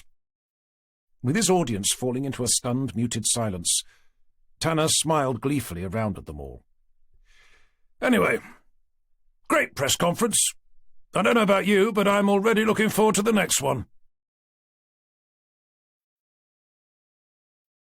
Chapter 22. Leaving the journalists staring after him in a state of flabbergasted shock, Tanner turned on his heel to head back into the station, only to find Vicky gawping at him from inside the doorway, one hand on the open door, the other holding out his favourite coffee mug. "You can't say things like that," she whispered, a look of astonished bewilderment stamped over her incredulous face. "Fuck 'em," Tanner replied, taking the mug to barge his way unceremoniously past. "Who? The journalists or the million or so Norfolk residents?" "There can't be that many, can there?" "Seriously, John," Vicky continued, allowing the door to swing closed, "if you go around telling everyone that there's an ex-pro wrestling psychotic convict wandering the Broads, murdering whole families inside their boats, you'll have a mass panic on your hands." "I only told them what they were going to write anyway. Didn't you hear what they were saying?" "That's completely different. Nobody believes what reporters write, but they certainly do when being told by their local chief inspector." "Yes, you're probably right," Tanner lamented, stopping to take a sip from the mug. "Oh well, too late now. Nice coffee, by the way." "You're not taking this seriously." "I think you're taking this quite seriously enough for both of us. Anyway, what's the worst that can happen? Everyone will remain locked inside their homes, forcing coffee shops to start offering door-to-door delivery." "What about Forrester?" He's going to come down on you like a ton of bricks when he hears what you said." "It's a good job he's not here, then, isn't it?" Tanner replied with growing irritation. "Not yet. But you do know that he only lives down the road, don't you?" Hearing the sound of the entrance door suddenly open, they both jumped around to see a uniformed officer coming in from outside, his hands clawing at a rather sad-looking sandwich. "Anyway," Tanner continued, shaking his head with relief, "putting what I said to one side, I was surprised to see Jason Blackwell's younger brother Jeremy parked outside the station. Did he come inside for some reason?" "Not that I know of. He must have been here for the press conference." "Fair enough. But he didn't have to drive all the way over here for that. Not when he could have watched it on the evening news." "You mean along with the rest of the Norfolk population, before turning it off to start boarding up their windows?" "Huh?" Tanner responded, deep in thought. Vicky turned her head away with a flicker of a smile. "Nothing." "Any news from Cooper?" "He's on his way back now." "I take it there's been no sign of the boy?" Vicky shook her head. "The dive team called it a day." "Hopefully that means he's still alive. And with word out that he's missing, with any luck, someone will call in to say they've seen him."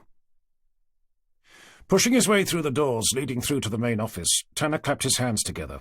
"Okay, listen up, everyone," he called, casting his eyes around the room. "I'm sure you'll all be delighted to hear that the press conference went exceptionally well. For those of you fortunate enough to hear it, no doubt you'll agree that it was quite possibly the best one ever given. Even if it wasn't, it should at least encourage people to stay indoors and out of trouble, making our job slightly easier going forward. Unfortunately, it does mean that we're about to be inundated with what will probably be a larger-than-average number of crank calls." Hearing someone's desk phone ring quietly in a corner, he lifted his chin towards it. "That's probably the first. Anyway, as I was attempting to explain to the reporters outside, our focus has to remain on the missing boy. His body hasn't been found in the dike, so hopefully that means he's alive and well, probably hiding somewhere scared out of his wits. If that is the case, he'll be hungry, which will have him out looking for food. He may also be in need of some warmer clothes. So when the calls start coming in, and you're endeavouring to separate the wheat from the chaff, I suggest you keep your ears open for anyone reporting something we'd probably normally ignore, like items being stolen from the front of a shop, for example. You never know. Such a call could also lead us straight to Samuel Tunk, who could well be in a similar predicament. Even more so, if the child does happen to be with him." Seeing a long, lanky arm rise slowly into the air at the back of the room, Tanner shifted his head to the side to see it belong to the new detective constable. "D.C. Henderson, you have a question?" "I was, wondering if that would include something like items of clothing being taken from someone's residential property?" "Yes, that's exactly the sort of thing I was referring to," Tanner replied. "Well done," he added by way of encouragement. "It's just that Henderson continued, as everyone turned to stare at him. I took a call from a woman a while back saying just that clothes had been taken from her back garden."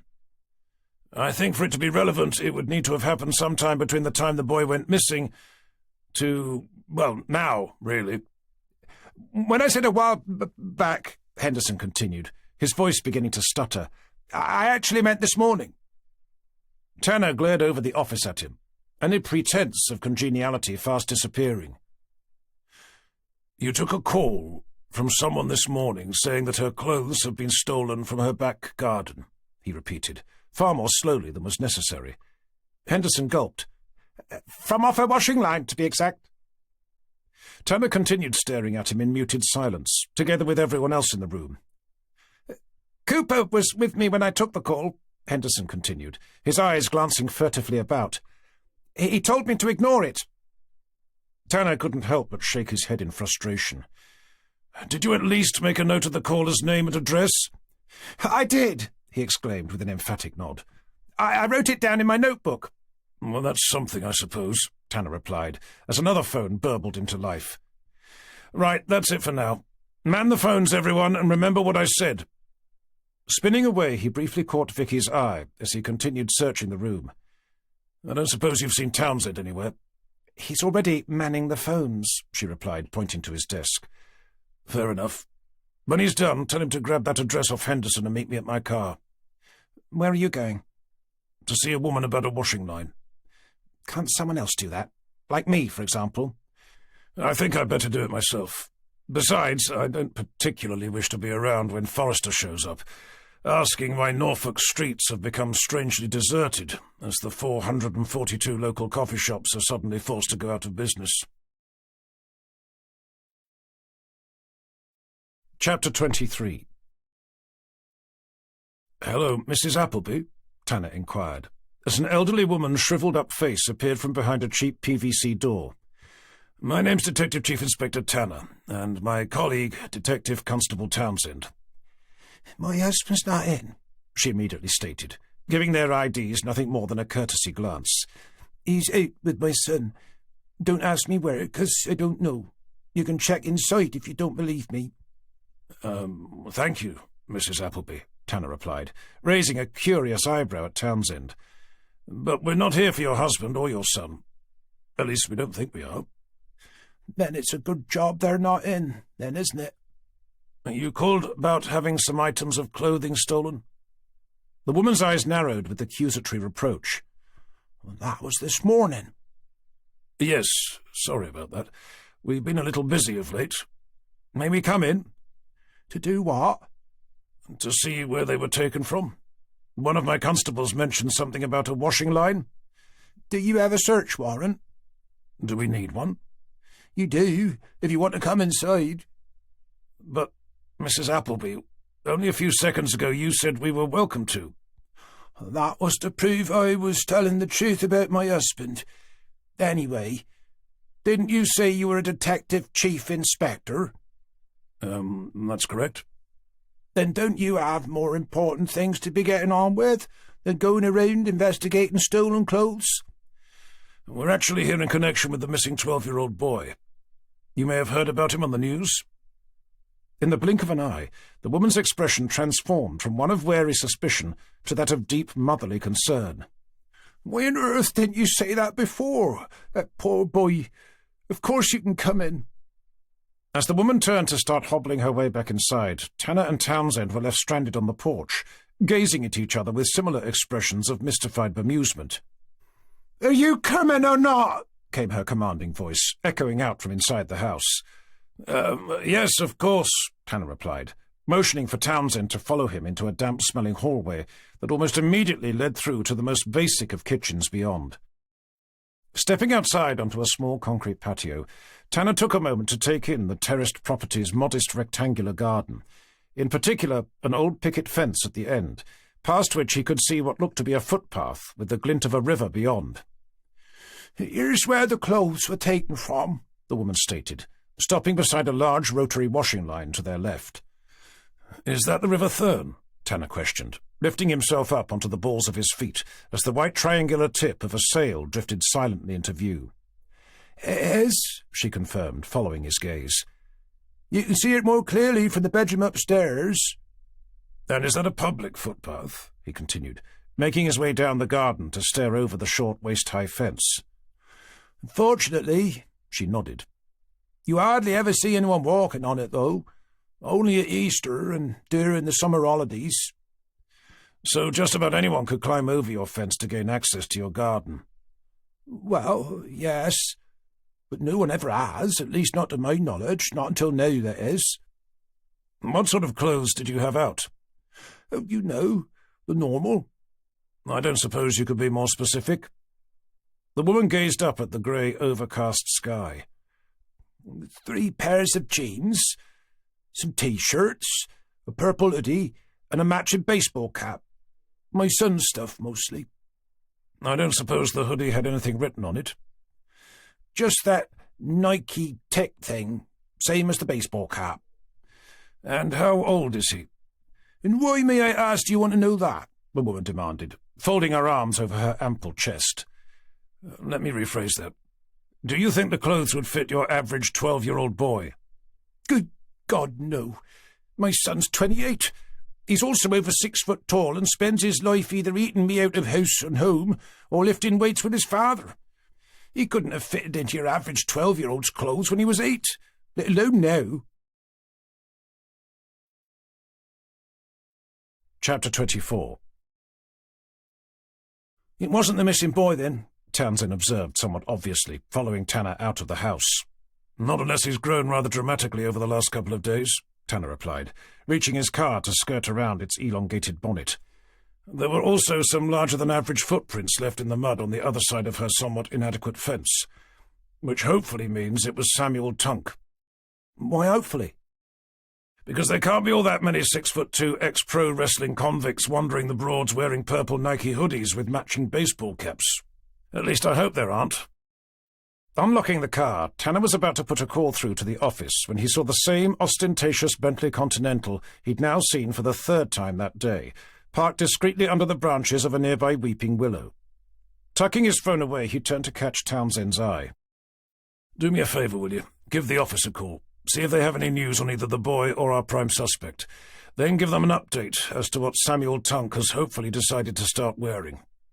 I'm just going to have a very quick chat with our Mr. Jeremy Blackwell." Leaving Townsend to make the call, Tanner marched over to confront the person he could see pushing open the car's long, heavy door. "Is that you, Mr. Blackwell?" he called, as an immaculately dressed man stepped gracefully out. "Chief Inspector, what a remarkable surprise." "May I ask what you're doing, following us around like this?" "I wasn't aware I was. I just happened to see your car, so I thought I'd stop to say hello." "And earlier, outside the station? I'm fairly sure I saw you there as well." "I came in to provide the requested DNA and fingerprint samples. I was going to bring my father in as well, but perhaps unsurprisingly he didn't feel up to the task. So I arranged for one of your forensics officers to visit him instead." "And then I saw you speeding away." "I had another appointment. The joyful task of identifying my brother's body." Tanner opened his mouth, only to close it again. "Was it him?" he asked, in a more respectful tone. He watched Jeremy respond with a nod of his head. "Okay, well, thank you for doing that. It couldn't have been easy." "Someone had to. I certainly didn't want my father doing it." "I understand. So thank you again." "Did the woman you were talking to know anything?" Jeremy continued, lifting his gaze to the terraced house where Tanner's car was parked. Tanner scowled back at him, his mouth remaining firmly closed. "The woman you were just talking to," he repeated, ignoring Tanner's ignominious glare. "Does she know where my nephew is?" "Sadly, no." "Had she at least seen him?" "Look, Mr. Blackwell, I understand that you want to find him, but following me around isn't going to help." "As I said before, I wasn't following you." "Uh-huh." "What about Samuel Tunk?" Jeremy continued, spitting out the man's surname as if it was poison. "Had she seen him?" Tanner narrowed his eyes. "Are you here in search of your nephew, or the man convicted of murdering your sister?" "My nephew, naturally. But if I were to find Mr. Tunk as well, then I wouldn't complain." "I see. And what would you do if you did happen to find him before we did, may I ask?" Jeremy shrugged his shoulders. "I'd ask him a few questions, I suppose." "Wrong answer, I'm afraid. The correct response would be to give him an extremely wide berth before putting an immediate call through to either myself or one of my colleagues." "Well, yes, I would, of course," Jeremy continued, pretending to search his pockets. "But I don't seem to have your number." Levering out his wallet, Tanner let out an unamused sigh. "In all seriousness, Mr. Blackwell, if you do see him, please don't think you'll be able to tackle him on your own. By all accounts, he's considered to be a particularly dangerous individual."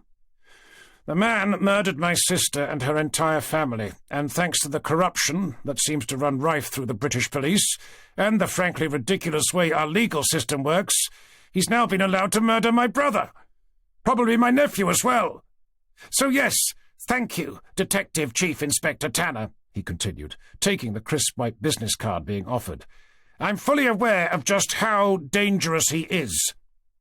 Seeing the rage burning deep within his smouldering eyes, Tanner felt obligated to try and calm the man down.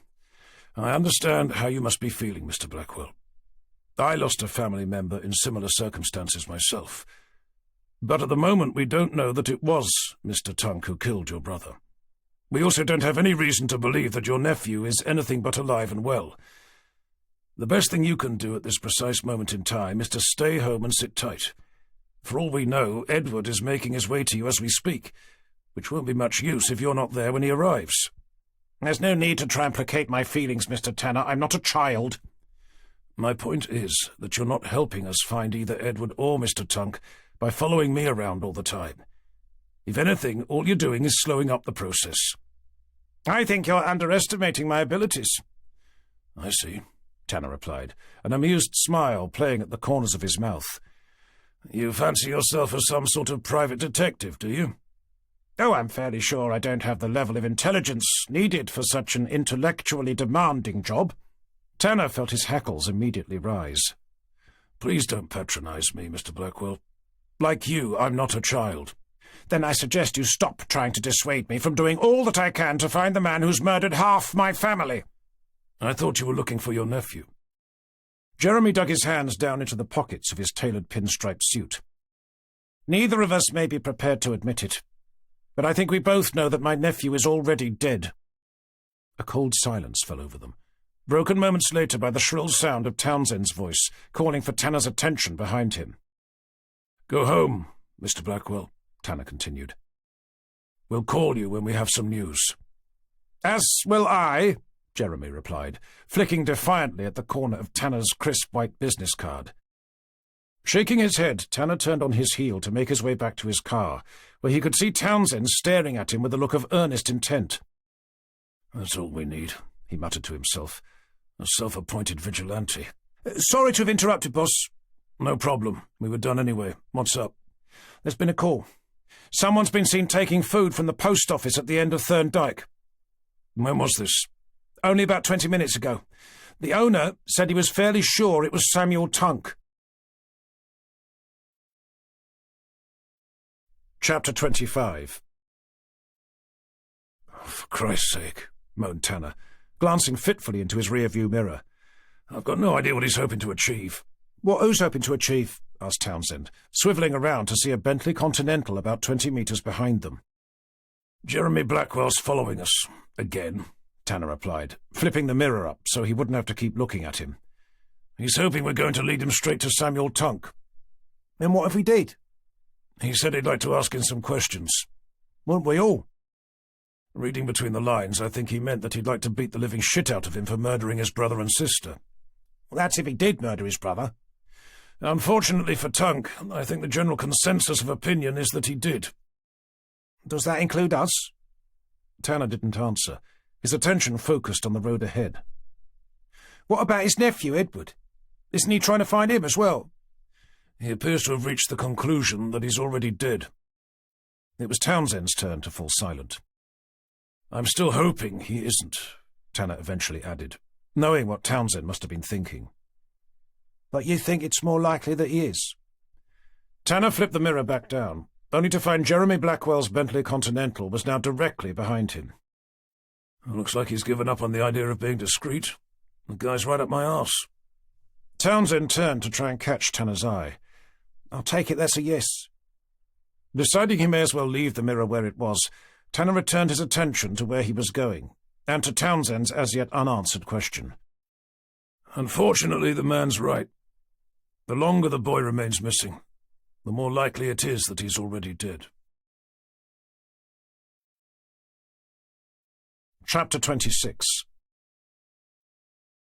20 minutes later, Tanner pulled up outside Thorndyke Post Office to see a uniformed police officer talking to a small elderly man just inside the doorway. Assuming the man to be the owner, he climbed quickly out to cast a glowering eye over at Jeremy Blackwell, rolling his car onto a grass verge behind them. Persistent bugger, isn't he heard Townsend remark, climbing out the other side. Annoying pain in the arse, more like. Well, isn't there something we can do to stop him from following us around all the time?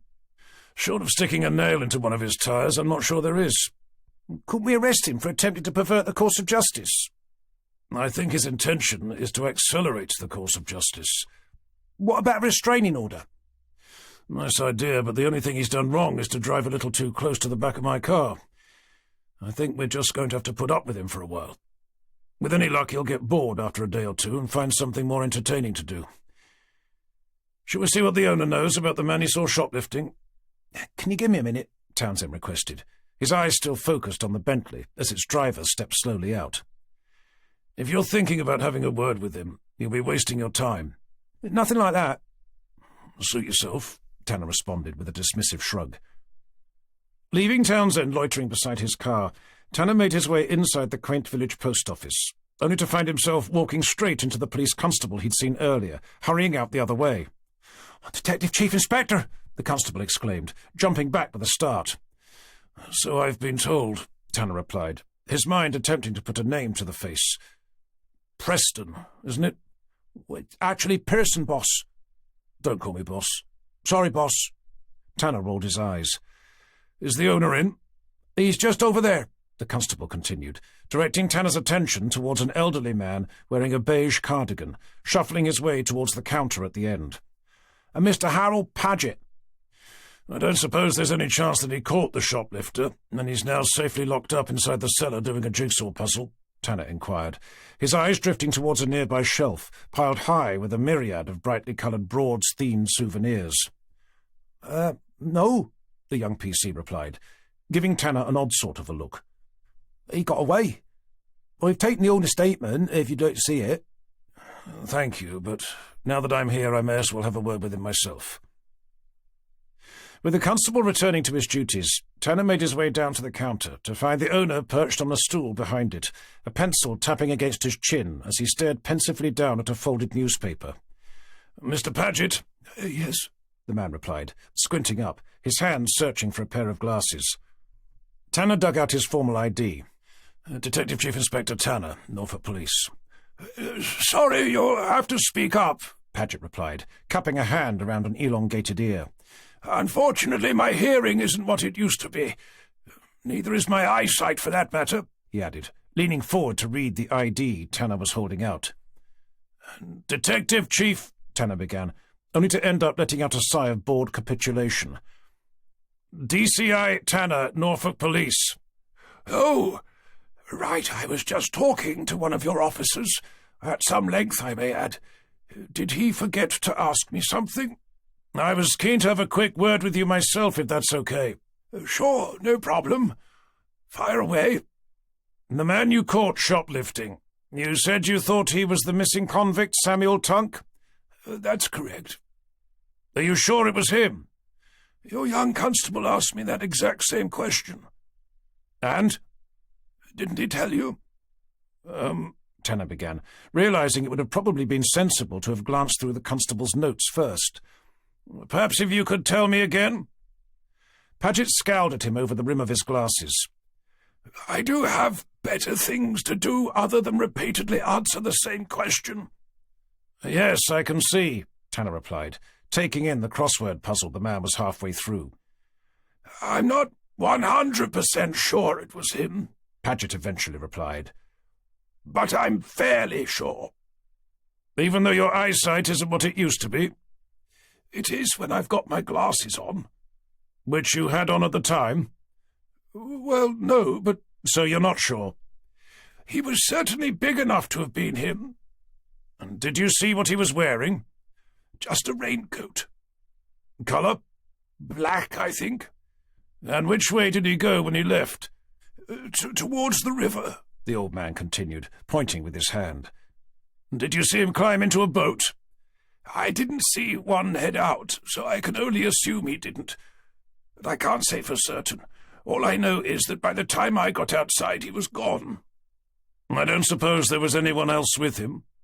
"If you're referring to the missing boy, your young constable asked me about him as well." "Again, if you could tell me, it would be appreciated." Paget let out a discontented sigh. "No, there was nobody with him, at least not inside the shop. Whether or not there was someone waiting for him outside, I don't know. All I do know is that there was nobody there by the time I'd made my way outside, which I admit did take me a while. Unfortunately, like the rest of me, my legs aren't what they used to be." Tanner sighed. Hearing the demanding tone of his mobile, Tanner reached inside his coat. "If you'll excuse me for a moment." "By all means." "Tanner speaking," Tanner continued, turning away. "Hi, boss, it's Vicky." "Yes, Vicky, what have you got for me?" "A young lady out in reception." "Does she have a name?" "Gina Booth. She said she's here for a job interview." Christ, I've forgotten all about her. Shall I tell her to come back another time? No, it's okay. I'm not far away. Besides, we need all the staff we can get, and from what I remember, she's immediately available. You better not advertise that to our male members of staff. Why's that? Oh, nothing. I just think they might struggle to get any work done. I'm still not with you. Don't worry. Okay, well, if you can ask her to wait, maybe make her a coffee. I should only be about 20 minutes. Sorry about that, continued Tanner, ending the call to return his attention to the shop's owner. But I think we were just about done anyway. Don't you want to see the CCTV footage? Tanner's eyes darted up to the ceiling. You have security cameras? My son fitted them for me last year, Paget continued, pointing them out. Can you play the videos back for me now? Oh, I could, I suppose, but I'd have to dig out the manual to remind myself how. Were they on at the time? They're always on. At least they should be. Okay, well, unfortunately, I have to go, Tanner replied, digging out another business card. When you work out how, could you email the video files over to me? Taking the proffered card, the old man took a moment to focus his eyes on it. I'm sure that will be fine, although I can't say I'm very good with email either. I'll have to give my son a call, but don't worry, I'm sure he'll be able to help. Chapter 27. Stepping out of the shop, Tanner looked up to see Townsend staring down at his phone whilst leaning against his car, an amused smile playing over his lips. Good to see you've been keeping yourself busy. Jumping to his feet, Townsend straightened his face. Just checking my messages, boss. How'd it go inside? The owner is about as old as the hills. Not that there are many of those around here, Tanner replied, glancing surreptitiously over his shoulder. Was he Tunk? He seemed to think so, but I'm not so sure. The guy could barely see his hands in front of his face. Anyway, he reckons he should have some CCTV footage for us to look at. He just needs to get hold of his son to email it over. What about the boy? He said he didn't see him, although that's not saying much. Did he at least see which way the man went? Tanner stopped beside the driver's side door. You know, you wouldn't have to ask all these questions if you'd come inside with me. Taking notes, as you should have been. Yes, I know. Sorry about that, boss. It won't happen again. Tanner gave the young DC a disapproving scowl before looking away. The man said he thought he saw him heading for the river, but didn't see a boat pull away. So if it was him, he's on foot, which means he couldn't have gone far. If it was him, Townsend repeated. Anyway, I need to get back to the office. I have a new recruit waiting to be interviewed, and we could certainly do with an extra pair of hands. Anyone nice? I've no idea, Tanner continued, tugging open the door. But her CV reads well. More importantly, she's immediately available. Townsend raised an intrigued eyebrow. Was that on her CV? Was what on her CV? That she's immediately available? I think so. Why? I assume it had her phone number on it as well? Oh, right. I see what Vicky was talking about now. What was that? Nothing important, Tanner replied, tugging open the door to see Jeremy Blackwell jogging back to his car. Looks like we still have our shadow. Not for long, Townsend smirked, following his gaze. When he was snooping around outside the shop, presumably trying to overhear what you were saying, I took the executive decision to let the air out of his tyres. Chapter 28. Leaving Jeremy Blackwell endeavouring to work out why his car could barely move, they left the post office to arrive back at the station less than 20 minutes later. With Townsend trailing behind, Tanner entered reception to glance quickly around. Seeing Vicky perched on the edge of one of the cheap plastic seats, having a good old natter with a dark-haired woman facing away from him, assuming it to be the job applicant he was supposed to be interviewing, he went bounding forward, wearing his very best smile. "Hi, Vicky," he interrupted, his head turning to stare into the sparkling blue eyes of a particularly attractive young woman. "Miss, Booth, isn't it?" "Gina," the woman replied, pushing herself up to hold out her hand. Chief Detective Inspector... Detective Chief Inspector Tanner at your... Tanner heard himself splutter, feeling his skin prickle with heat, with the realization that he'd very almost said, "at your service." I see you've met my colleague, he managed to continue. Inspector Detective... Vicky rolled her eyes. Detective Inspector Gilbert, otherwise known as Vicky. And yes, she has, thank you. She hasn't met me yet, came Townsend's exuberant voice, shoving past Tanner with his hand extended. I wasn't aware you counted, Tanner grimaced, rubbing his shoulder.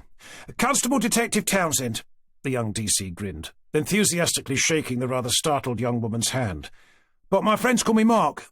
I understand you're immediately available.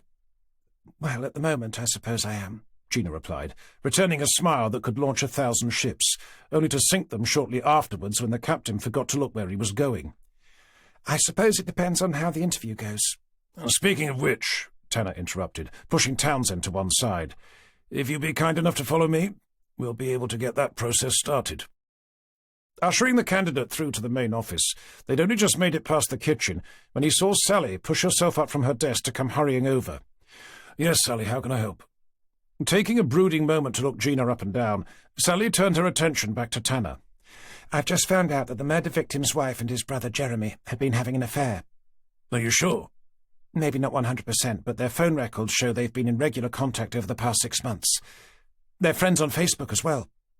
And being friends on Facebook means people are having an affair? Well, no, but their constant communication suggests something's been going on. OK. Well, I suppose you better make sure that our bods in forensics check to see if either Jeremy Blackwell's prints or DNA have been found at the scene, Tanner replied, without sounding particularly convinced. Do we have them on file? We should do. At least he told me he's provided them. Let me know what you find. Sally gave Tanner an obedient nod before spinning away, but not before sending what appeared to be daggers into Gina's eyes. Sorry about that, Tanner apologized, both for the interruption and for Sally's apparent hostility. As you probably know, we've managed to find ourselves in the middle of a murder investigation, he continued, ushering her towards his office. I heard about it on the news, Gina replied. I must admit I was half expecting you to cancel. To be honest, if I'd remembered, I probably would have, he laughed, reaching the door. Anyway, we're here now, so we may as well continue. OK, Tanner began, closing the door behind them. So, Miss Gina Booth. It's actually Booth, with an E, Gina replied, levering herself down into the seat being offered. Oh, right, I see. I wasn't aware there was a difference. Gina returned to him a coy smile. I must admit it is subtle. Do you have a copy of my CV? I think so, Tanner replied, skirting around his desk to plonk himself down into his chair. At least it should be on the system somewhere. Waking up his computer to discover his inbox had over a dozen new emails, none of which had been there when he'd last looked, he cursed quietly to himself. About to close the window to start searching for the candidate's CV, another one popped up. This one with the subject CCTV footage from Thorndike Post Office. Could you give me just 1 minute? He asked, glancing briefly over. There's an email here I need to look at. Of course, she replied, smiling back. Opening the attachment, Tanner took a moment to watch a short, grainy video of a large man lumbering his way past an aisle piled high with a familiar array of tourist souvenirs. The moment the man looked up at the camera, he stopped the footage to stare at the screen. There was no question about it. The person featured was, without a doubt, the very man they were looking for. Sorry about that, he eventually continued, closing the window. Now, where were we? You were looking for my CV? Oh, that's right. I have one here, if it helps, Gina responded, removing a document from her handbag to hold out for him. Thank you, he smiled, taking it from her to begin leafing through. You may as well start by telling me a little about yourself. Well, I was born here in Norfolk, she began. Raised here as well, so I've got a good grasp of the area. Until recently, I worked as a PC for the Met, and I've just completed my National Investigator's exam. And you have a degree in law? From Cambridge, he heard her add, a clear note of pride in her voice. We actually have another trainee with a law degree from Cambridge, Timothy Henderson. Perhaps you know him? Tanner asked, still studying her CV. The name doesn't ring a bell. He might have been in the year above. Well, actually, now that I think about it, he may have studied at Oxford, or possibly a slightly less well-known university off the coast of Borneo, Tanner continued under his breath. Glancing up to find Gina staring at him as if he had one more head than he was supposed to, he returned to her an unassuming smile. So, he continued, placing the CV down, I suppose the main question is, what made you want to join the police? With a law degree from Oxford— Cambridge, Gina corrected. Sorry. With a law degree from Cambridge, I'd have thought you could have found yourself a comfortable enough office job, working for one of the country's top law firms. I'm not really sure, she shrugged. I suppose I've always had a strong sense of right and wrong. I went to university with the intention of becoming a lawyer, but to be honest, I found the whole subject a little dry. Also, my grandfather works for the Met. Oh, right, Tanner exclaimed, sitting up. Anyone I know? Actually, I believe you do. Matthew Bardsley? Or should I say Commander Bardsley? You're Matthew's granddaughter? Tanner eventually asked, having spent a good moment staring at her with his mouth hanging open. Gina nodded back with a discreet smile. He recommended that I applied for a position here when he heard you'd become the station's DCI. But I was looking to move back to Norfolk anyway. London's okay, but to be honest, I miss the Broads, and I feel it's important that I'm here for a while. Tanner raised an inquisitive eyebrow. May I be so bold as to ask why? My father hasn't been well recently, she replied, shifting awkwardly in her chair. Tanner paused for a moment. I'm sorry to hear that. He had a heart attack out of the blue.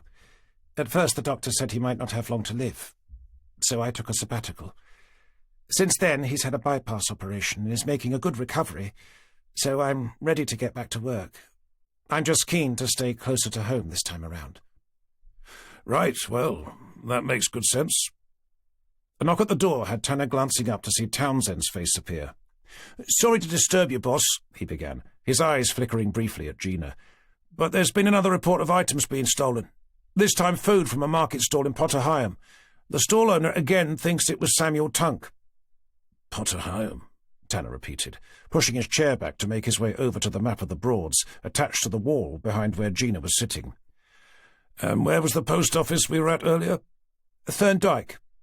And Jason Blackwell's body was found at Ackldyke, Tanner continued, placing a finger against the map before stepping back to fold his arms. Looks like he's heading north, suggested Townsend. And the question is, does he have a particular destination in mind? Tanner mused, still staring at the map. And if so, can we second-guess where he's likely to be next? I think he might be following Weaver's Way, came the unexpected sound of Gina's voice. Tanner glanced around to find her looking over his shoulder. Sorry, what was that?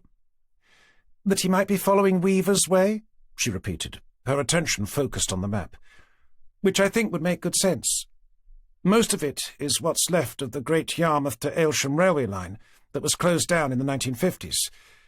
These days it's only really used by hikers during the holiday season, so it would be a good way for your suspect to navigate from one end of the Broads to the other without being seen. I don't suppose you know roughly where it goes. The route should be marked, she replied, nudging herself forward to study the map. Yes, look, it's here, she continued, her finger tracing a thin green dotted line.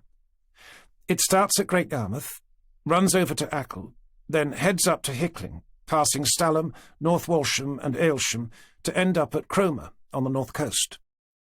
So, if he was here at Thorndyke, said Tanner, stepping forward to join her, then at Potter Heigham, I assume he'd now be somewhere up near Hickling Broad. I'd have thought so, she replied with a sagacious nod, but only if he continues to follow the footpath. If he decides to hop on a bus instead, he could be anywhere. It would also depend on if it was Tunk seen stealing food from the market stall, interjected Townsend. Well, it was definitely him at the post office, said Tanner. I've just seen the proof. Was the stall's owner sure it was him? Well, at first he said it was, but when I pushed him on it, he said he wasn't sure. I take it they don't have CCTV. I doubt it. The street the market's on might do, though. Do you want me to check? Don't worry. I need to speak to the stall's owner in person anyway. We can find out then. A knock at the door had the three of them turning to find Sally staring first at Gina, then Townsend, with an antagonistic glare. Yes, Sally, Tanner asked impatiently, his attention immediately returning to the map. I just came in to say that neither Jeremy Blackwell's fingerprints nor his DNA are on the system. Or at least I can't find them there. Don't worry, they'll turn up somewhere. They've probably just been misfiled. I've also asked around the office, she continued. Nobody saw him come in to provide them. Sally's insistent tone had Tanner returning to look back at her. Okay. If he really didn't come in when he said he did, then that's something we'll have to ask him about. But at the moment we've got bigger fish to fry. Our brand new trainee detective constable here has put us onto a new path, one that leads all the way from Great Yarmouth to the top end of Norfolk. Gina threw Tanner a look of hopeful expectation. Does that mean I've got the job? I'll need to check with your referee, but as he's a family friend, I can't see that being a problem. Oh, right. Great, she replied, suppressing a victorious smile. When do you want me to start? To be honest, Tanner continued, I thought you already had. Chapter 29. I thought you made an excellent choice offering Gina the job like that, commented Townsend, as Tanner led him through the main office towards reception. I suppose you were impressed with her in-depth knowledge of the Norfolk Broads and her seemingly natural ability to realise why our prime suspect would be keen to travel by foot along Weaver's Way, as I was. To be honest, I was more impressed by her legs, Townsend whispered, leaning his head towards Tanner with a conspiratorial grin. Did you see them? It may come as an unfathomable surprise to you, Townsend, but I didn't think to look. You mean you didn't get a chance? I mean, I had other things on my mind, like finding a missing 12-year-old boy and a psychotic serial killer, for example. Well, yes, of course, me too. Tanner scowled at him before pushing open the main office doors. When we get back, Townsend began, following behind, I don't suppose I'll be able to take a quick look at her CV? There aren't any pictures of her legs on it, if that's what you're after. I was thinking more about a phone number. For Christ's sake, Townsend, give it a rest, will you? Well, it's not my fault, he exclaimed. It's me hormones. They're completely out of control. I've been this way since I was a teenager. Then I suggest you try to find some way to rein them in. Believe it or not, we've got work to do. I suppose I could have a quick cold shower. That normally does the trick. I would invite you to join me, but it looks like you've got other matters to contend with. Huh? Superintendent Forrester's about to walk in the door, and it looks like he's got his grumpy trousers on. Oh, shit, cursed Tanner, coming to a halt to see Townsend was right. Forrester could clearly be seen marching towards the glass entrance door, wearing a particularly morose expression. About to reverse to slip discreetly out the back, he glanced up again to realise he'd already been spotted. Do you think it could be about what you said at the press conference? Townsend queried, offering him a spurious frown. Cursing again, Tanner resolved to meet both the situation and the person head-on.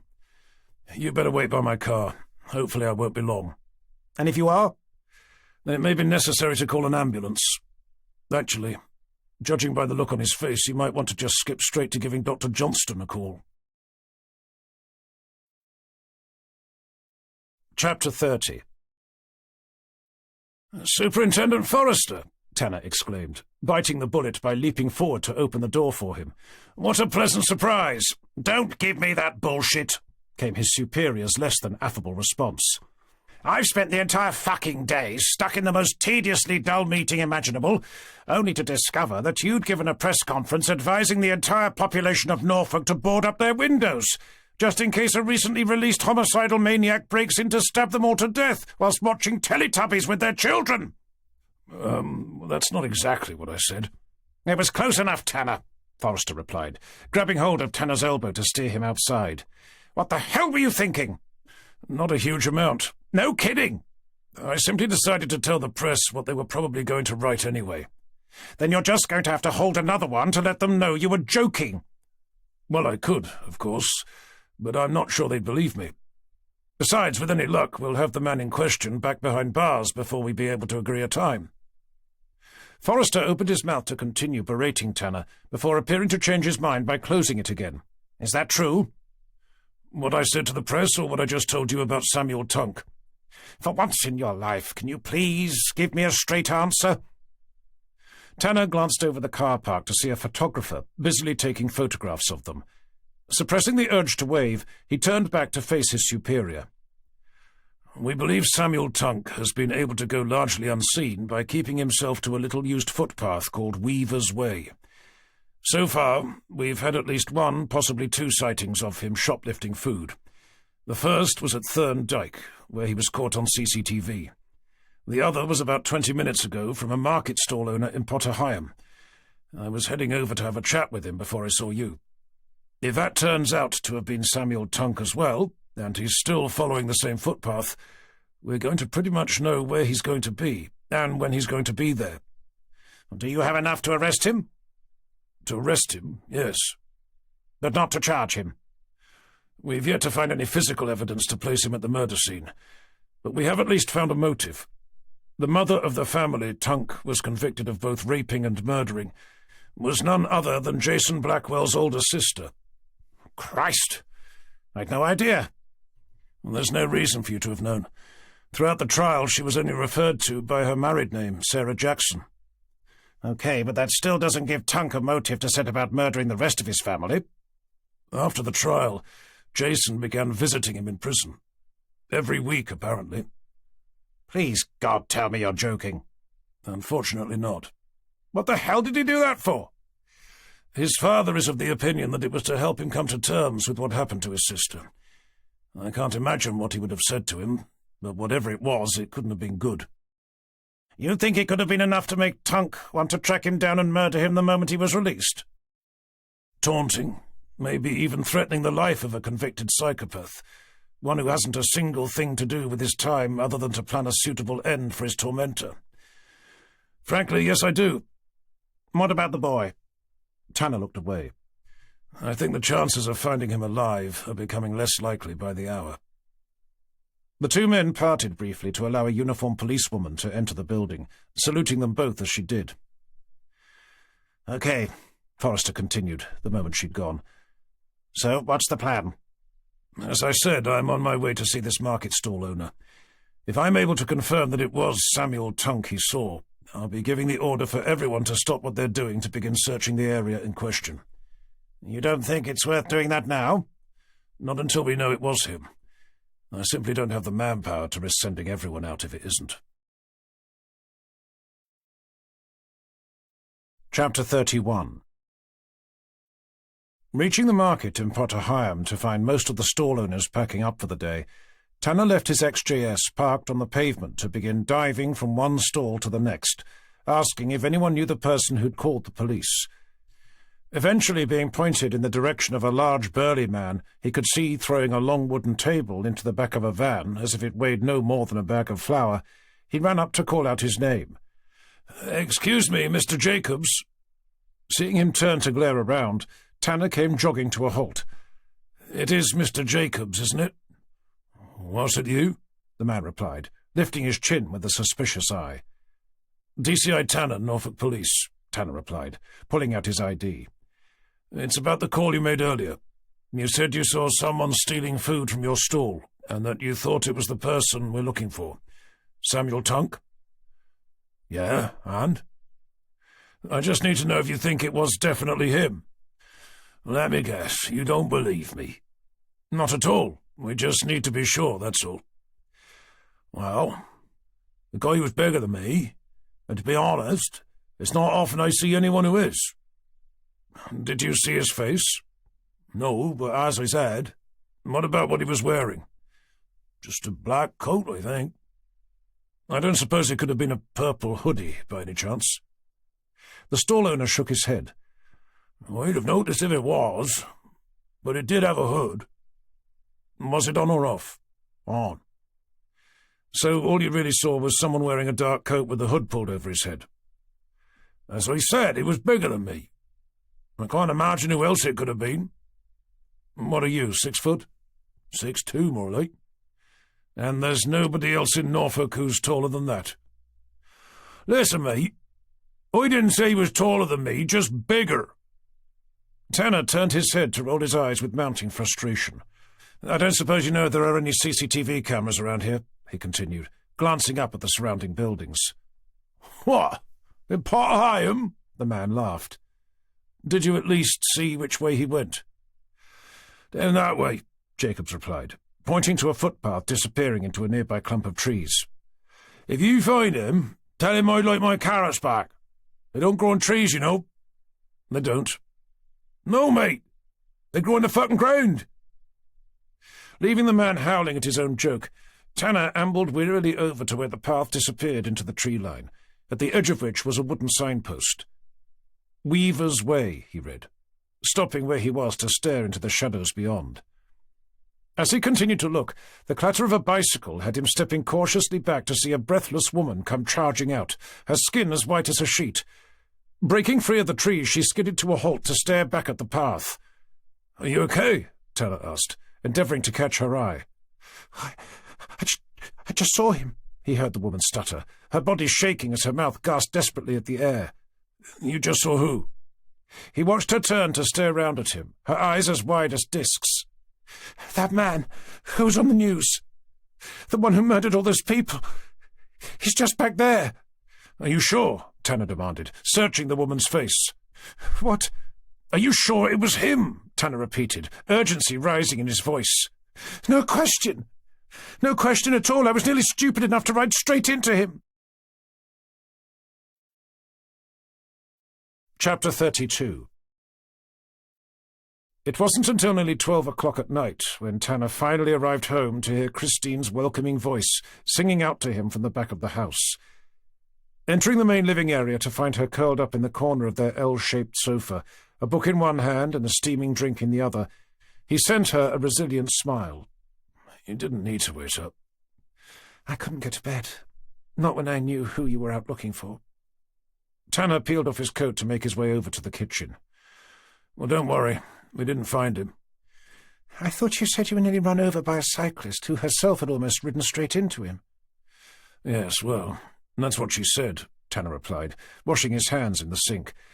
"But despite immediately closing off the entire area to bring down every man, woman and police dog to look for him, we didn't find a single trace. So either she was seeing things that simply weren't there, or our elusive Samuel Tunk was able to teach himself some remarkably effective disappearing tricks during his 10 years in prison." Drying his hands, he glanced at the fridge. "I don't suppose there's anything to eat." "Your dinner's in the oven. I can heat it up for you if you'd like." "Thanks, but I'm peckish more than anything." "I can make you a sandwich." "It's okay," Tanner replied, pulling a plate out from a cupboard with peevish agitation. "I think I can manage." Christine put her book down to push herself up. "Here, let me do it for you." "I know this may come as a shock to you, but believe it or not, I do have the ability to make myself a fucking sandwich," came Tanner's antagonistic response. As an unwelcome silence crept its way over the room, he cursed angrily at himself to tug open the fridge. "Sorry," he eventually said, rubbing at his eyes. "It's been a long day." Feeling Christine's hand rest gently on his shoulder, he let her nudge him gently out of the way. "Ham and cheese?" came her soothing voice. "That would be nice, thank you." "I left the rum out for you on the breakfast bar. There's a glass there as well." Turning to see them standing alongside each other, he found himself smiling with benevolent gratitude. "So it's true. You really do love me." "You know I do," came her purring response. By the time he'd managed to pour himself a drink, a perfectly prepared sandwich had already appeared before him. "Bread, butter, ham, cheese," Christine announced. "Nothing more, nothing less." "Looks good," he replied, downing the rum. "How was the rest of your day?" "You know, it's been so long since it started. I'm not sure I can remember." "I saw you on TV, talking to the press." "Uh-huh," he replied, picking up one half of the sandwich to take a generous bite. "I must admit," she continued, "I was a little surprised by what you said, telling everyone that there was a crazed homicidal maniac on the loose." "Don't worry, you weren't the only one." "You shouldn't let the press get to you like that." "Was it that obvious?" He glanced up from the plate to see Christine nod back in response. "Well, don't worry, I'll let Cooper do it next time." "Not seriously." Tanner half smiled at her before electing to change the subject. "Did I tell you that I held my very first interview today?" "Not that I remember." "She's another Cambridge graduate, like Henderson, just more attractive, hopefully more intelligent as well." "I thought you said Henderson went to Oxford." Tanner shrugged with indifference. "To be honest, I'm rarely able to remember which one is which." "Was she any good?" "Well, she was born and bred right here in sunny Norfolk, which has already proven useful. More to the point, she's immediately available." "I bet that set the cat among the pigeons." Am I the only person on the planet who thinks the phrase immediately available refers to someone's ability to start a job without having to give notice to an existing employer? I think you might be. Anyway, you're right, of course. Townsend could barely keep his eyes off her. Neither could Sally, for that matter, although I suspect for different reasons. And you? Christine queried, folding her arms. Oh, I'm far too old for that sort of thing. Besides, I don't have the candidate's immediate availability. Not at the moment. But that could easily change, especially if you're unable to start coming home a little earlier than 10 minutes before midnight. Don't worry. Once Samuel Tunk is back where he should be, I'll be making the executive decision to be home by 5. You mean until the next body is discovered, wrapped around some poor boat owner's propeller? That's not going to happen. Oh, really? How come? Because next time I'll delegate the work out, leaving me behind my desk, preferably with my feet resting on top of it. We'll see, she laughed, taking the now empty plate to place inside the dishwasher. I don't suppose there's been any sign of the missing boy? Tanner shook his head. Every call we get seems to lead back to Tunk. Do you think that means... Tanner glanced up to find her gazing at him with a look of motherly concern. The longer he remains missing without a single person calling in to say that they've seen him, I'm afraid the more likely that scenario becomes. Chapter 33. Nigel Jacobs could finally feel himself drifting off to sleep when he heard the yelling start all over again. "Oh, you must be fucking joking," he cursed quietly to himself, turning onto his back to stare up at the hire boat's white plastic ceiling. "What the hell are they going on about this time?" Lifting his heavy, bulbous head off the bed, he stared over at his wife lying next to him, her long dark hair spilling over her pillow like a greasy black oil slick. When he realized she was snoring, he rolled his eyes. "How can you possibly sleep through this?" he asked her out loud, half hoping his question would jolt her awake. It didn't. Curious to know if he could hear what the family on board the boat next to theirs were arguing about this time, he lowered his head back down. From what he could make out, it was a continuation of what they'd been screaming at each other about since they'd arrived. How the husband didn't lift a finger to help out with the children, whilst the wife, apparently, did nothing all day but message her friends. It was when he heard their 2 children start bawling their eyes out did he push himself up to fumble around for his phone. "For fuck's sake," he cursed, staring down at the screen where the illuminated time seemed to be mocking him.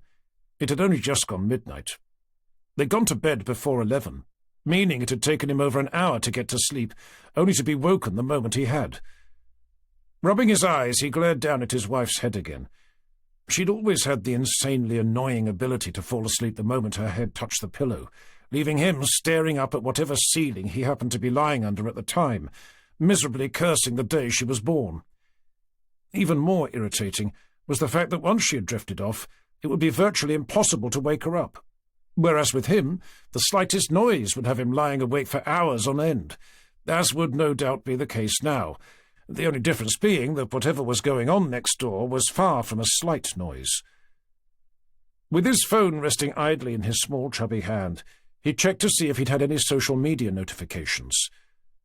With nothing new since the last time he'd looked, he was about to throw back the duvet to search the hire boat's rudimentary kitchen for something to eat, when he heard the argument begin to abate. After a few moments, the only sound was the mesmerizing noise of the river, lapping gently against the boat's cheap fiberglass hull. Even his wife had stopped snoring. Breathing deeply, he lowered himself down until his head sank slowly into his pillow. With his phone back behind his head, he drew in another breath before closing his eyes. And there he lay, his mind waiting to find the spiraling corridor that would lead him down into a deep, untroubled sleep. A woman's scream cut the night's air like a sharpened axe, disappearing a second later to leave nothing but the sound of his heart thumping hard inside his chest. With his eyes wide open again, he remained completely still, tuning his ears for the slightest of sounds. The scream had definitely come from the boat next door, but now there was nothing but the noise of the gently lapping river. "Did you hear that?" he eventually asked, tilting his head to look at his wife. "Seriously?" he questioned, realising she was still sound asleep. "How could anyone sleep through that?" With the only response being her rasping breath, he shook his head from side to side. "And the Olympic gold medal for the person who can sleep through absolutely bloody anything goes to my wife. Congratulations. All those years spent stuffing your face in front of the TV has finally paid off." Heaving his vast weight up onto his elbow, he took a moment to listen again. But there was still nothing but the sound of his heart beating and the water lapping. "I didn't dream that, did I?" he soon began to question, turning his head in the direction of the boat moored up next to theirs. Closing his eyes, he listened again. It was only then that he heard the muffled, almost indiscernible sound of what he instinctively knew to be someone sobbing. Then came the snap of the boat next door, snagging up against its mooring lines, like a horse pulling impatiently at its reins. "What the hell is going on over there?" The question directed down to his still sleeping wife. Looking away, he took a moment to think what to do. Should he call the police, telling them that he'd just heard a terrifying scream? Obviously not. The last time he'd bothered to call them was in the middle of the night some 2 years before, when his neighbours were playing music so loud that the contents of his fridge were able to keep time. In that instance, he was told that it wasn't their problem, and that he needed to contact the council, as if someone would have been there to answer the phones at 1 o'clock in the morning. No doubt the police would say something similar now. Knowing he'd never be able to get back to sleep, not in a million years, he threw off his half of the duvet to climb out of bed as quietly as possible, not so much to prevent disturbing his wife, but more to keep his presence a secret from anyone who may have been lurking outside. Tugging on some clothes, he spent a few moments scrabbling around for a torch, before picking his way to the exit at the back end of their boat. There he slid the hatchway open as quietly as its rusty hinges would allow, to poke his head out into the night's cold, damp air. With the torch switched on, he cast its beam over the long, narrow roof of their boat, to the larger one moored upriver from theirs. He then traversed the beam onto the grassy bank, over to the surrounding trees, then to the deserted river, slipping silently past like sickly sweet treacle. With neither sight nor sound of a single soul, he lifted himself out to begin creeping carefully along the narrow walkway. Reaching the bow, he stopped to focus the beam on his neighbour's boat. As far as he could see, there wasn't a single light on. The only sign that there might have been someone on board was that the hatchway at the back was open. "Hello?" he called quietly out, his voice jarring against the night's unsettling hollow silence. "Is anyone there?" There was no response. Unsure what to do next, he swung the torch back to the trees, then to the boat. Still unable to either see or hear anyone, he clambered over the railings, stepping gently down to the slippery grass bank below. Waiting in earnest for the boat to finish rocking, he inched his way towards the neighbouring one ahead. The moment he came alongside it, he used his torch to try and peer through its rectangular aluminium-framed windows. But with the curtains tightly closed, he was unable to see so much as a glimpse of anything inside. "Hello?" he called once more. "Is anyone aboard?" With still no response, he returned to the boat's aft end to try and look through the open hatch. Unable to see any further than its shadow-filled stairwell, he took a furtive glance behind him before placing a tentative foot onto its side to heave himself up. As the boat lurched suddenly towards him, he climbed quickly into the cockpit, to be met by a stark metallic clicking sound drifting up from somewhere inside. Crouching immediately down, he aimed his torch's beam through the open hatchway. There was nobody there. Just a half-open door, swinging silently on its hinges as the boat continued to rock gently to and fro. Breathing hard, he considered calling out again, but there was something about the silence that held his mouth closed.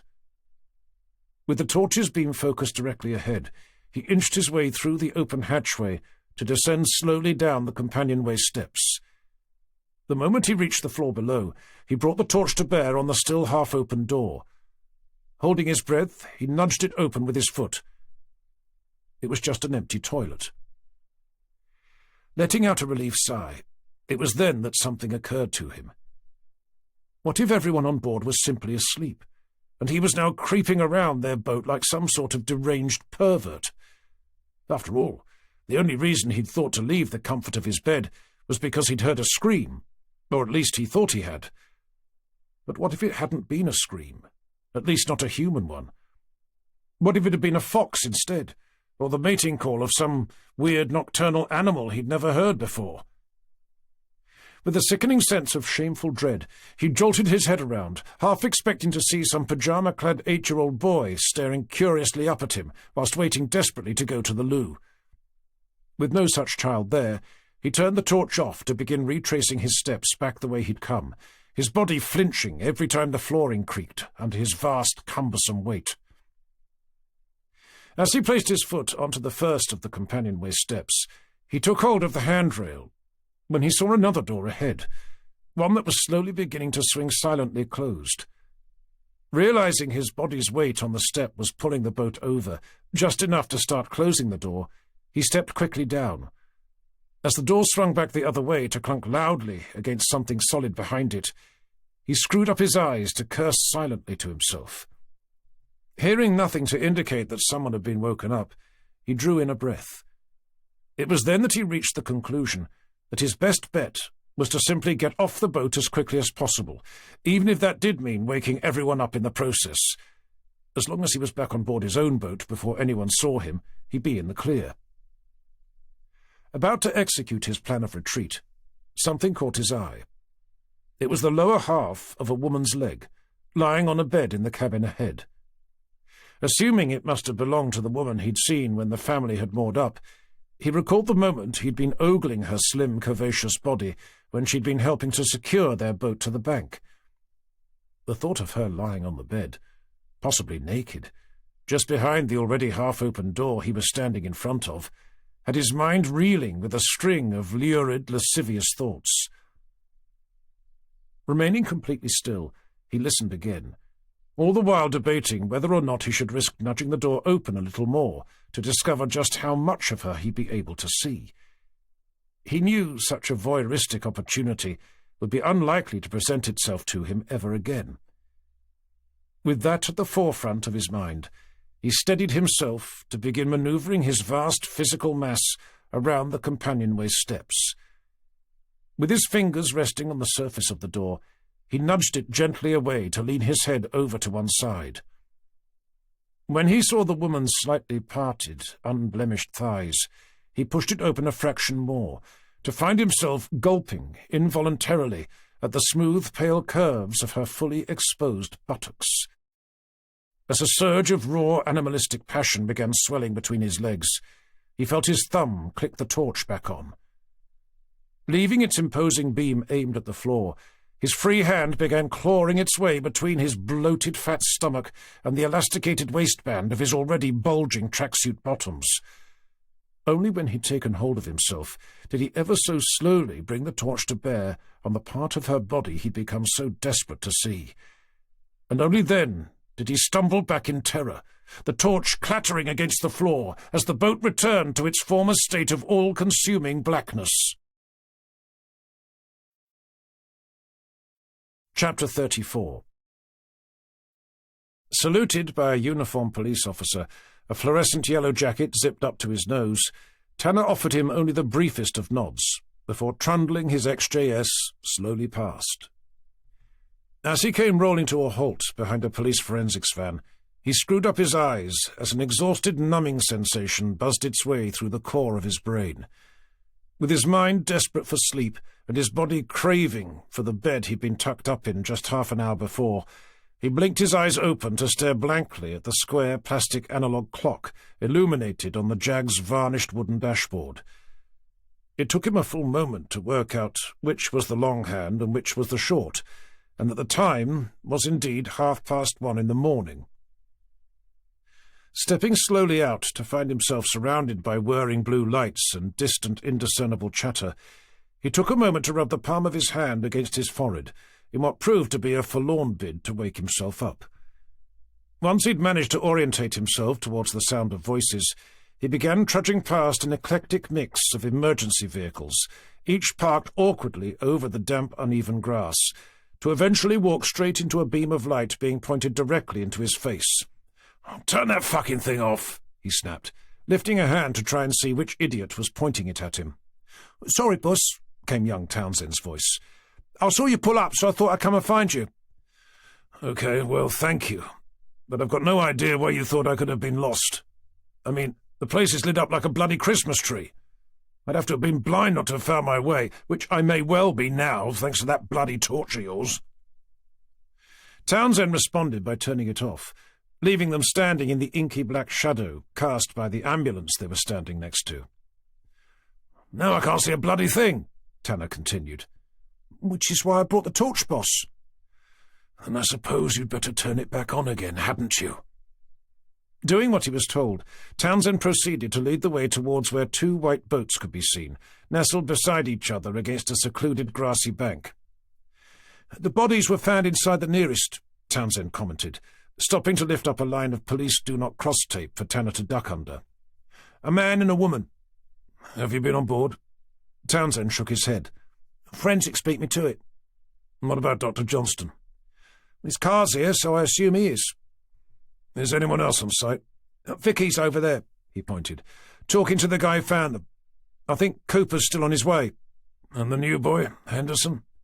"I haven't seen him, but if he's barely able to get into work on time, I can't see how he'd make it to a near-deserted stretch of water at such an early hour." Tanner cast his eyes briefly over at Vicky, then at the river running silently past. "I suppose I'd better take a look on board. If you could see to having this tape extended to include both boats, then tell Vicky to make sure our witness doesn't decide to motor away before I've had a chance to have a word." Chapter 35. Searching his pockets for some disposable gloves, Tanner stepped lightly over the all-too-familiar aluminium platforms to heave himself up into the boat's spacious cockpit. There, he hooked a pair of plastic covers over his shoes before descending the companionway steps. With the back of Dr. Johnston's head looming into view, he squeezed past a forensics officer to navigate himself through to the cabin at the back. "Good evening, Chief Inspector," he heard Johnston say, in his normal upbeat tone. "Or should I say good morning? At this hour it's always a little difficult to know which one is which." "What have we got?" Tanner replied, too tired for the normal pleasantries. "Not much room for a start. Barely enough to swing a cat." Surprisingly, I was referring to the couple lying on the bed, being that neither are moving, and they're both covered in a disproportionate amount of blood. The flash from a forensics officer's camera had Tanner blinking his eyes into an irritated scowl. "Looks like someone got out of bed on the wrong side," Johnston responded, taking a moment to study Tanner's face. "When you're forced to get up at 1 o'clock in the morning to find yourself staring at two dead bodies, while some over-enthusiastic police forensics officer goes around gleefully taking pictures of them, I'm fairly sure a right side doesn't exist." "Yes, well, fair enough," Johnston replied, signalling the forensics officer under discussion to give them a minute. "Anyway, as you can see, it's a man and a woman, I'd say both in their mid to late 30s, probably killed by a knife, certainly attacked by one. The man has a series of stab wounds to the chest, the woman to the front and sides of her neck, which would appear to have opened the carotid artery, exterior jugular vein, and the trachea, otherwise known as the windpipe. Unfortunately for her," he continued, leaning his head forward with a curious frown, "I suspect she died from asphyxiation, before having the chance to pass out through loss of blood." "Because her windpipe was severed?" Tanner questioned, trying not to look at the gaping wounds beneath her blood-covered jaw. "More likely from the contents of her body's blood supply being pumped down into her lungs," Johnston speculated, his head hovering over her attractive ashen-grey face. "If you look closely, you can see the acute angle at which the jugular vein was cut." "I'd rather not if it's all the same to you." "Anyway, what is clear is that they were both killed, and not by each other, I may add." "Was it the same person as before?" Johnston took a contemplative moment to push his glasses up the ridge of his nose. "I'll be able to give you a better idea when I get them back to the lab. But from what I've seen so far, the shallow depth of the stab wounds, at least the majority of them, would suggest that it most likely was. Tanner took an irritated moment to stare over at him. You're not still trying to convince me it was a woman, are you? I seem to remember my previous report suggesting that the stab wounds could have been caused by someone who was perhaps weaker than your average man, leading naturally to the possibility that it could therefore have been a woman. I certainly didn't say it was. Either way, Tanner replied, digging his fingers into the corners of his eyes. It doesn't help. Not when our prime suspect is a 6'2" ex-pro wrestler, who by all accounts has lost nothing of his physical stature, despite having spent the last 10 years in solitary confinement. It certainly won't when either yourself or one of your colleagues is in the dock, being cross-examined by the defense attorney, questioning how it was possible that Samuel Tunk could have been responsible, when he could probably crush a man's skull between his hands without breaking into a sweat. Are you suggesting that I alter my report in order to accommodate the findings of your investigation? No, of course not, came Tanner's terse response. If it's any help, I'd say that it was a less frenzied attack than the last one. It doesn't look like anything's been taken either. At least nothing obvious. Do we at least know who they are? Slipping his tablet out from under his arm, the medical examiner began swiping at the screen. David and Lisa Rutherford. Their home address is in Ipswich. But that's only based on identification found on their driving licenses. Do the photos match? Tanner continued, tugging at his notebook. As far as I can tell. And time of death? I'd say between 1 to 3 hours ago. As always, I'll be able to give you a more accurate idea when I get them back to the lab. Chapter 36. Barging his way past yet another overall-clad forensics officer, Tanner could feel his brain becoming increasingly numb as he clawed his way up the short companionway steps. As he emerged into the night's cold, uninviting air, he stopped to stare down at the river, unable to do anything but replay what Johnston had said, that whoever had murdered both sets of victims was unlikely to have been the man who had been, up until then at least, their prime suspect. Endeavouring to recall the faces of the two women he'd so far spoken to during the course of the investigation, and what possible motive either one of them could have had for murdering the couple lying dead beneath his feet, he caught sight of Vicky, picking her way over the raised platforms towards him. "Are you done with the witness?" he asked, catching her eye. "Mm-hmm," she nodded, coming to a halt beside the boat's gently undulating side. "Anything?" "Only that it looks likely that we're going to find his fingerprints plastered all over the crime scene. There's a forensic technician with him now." "Anything about who may have killed them?" "He didn't see anyone near the boat. All he heard was a scream, which is why he climbed on board to investigate. Or at least that's what he said." "I assume he's still here?" "He's being treated for shock. His wife as well, but only because she woke up to find herself surrounded by paramedics, poking at her to see if she was still alive. Apparently she slept through the whole thing." "Lucky her," Tanner lamented. "You'll find him on board his boat, if you want to have a word." "I suppose I'd better. Any sign of either Townsend or Cooper?" "Not yet. But the new boy's here." "Really?" "He's over there, on the other side of the tape. The one staring blankly at the ground with his hands in his pockets." "I see him," Tanner replied, shaking his head. "Do you want me to get him to do anything?" "Not really." "How about me?" Tanner glanced absently about, as if he'd lost something he knew was important, but had forgotten what it was. "How many suspects do we currently have who are women?"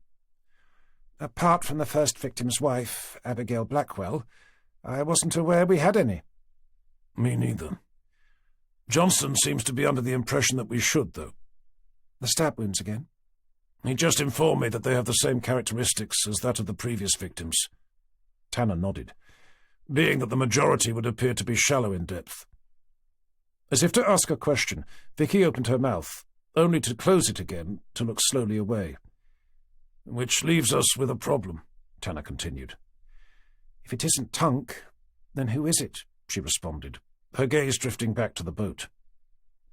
"According to Johnston, either a weaker-than-average man or someone who isn't.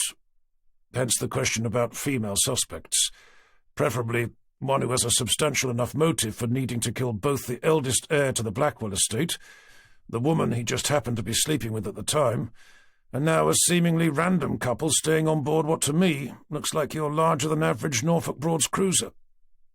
Maybe they're not just some random couple. Which is why I was looking for the others. If they ever do show up, I want one of you to run a search for a David and Lisa Rutherford, both living in Ipswich.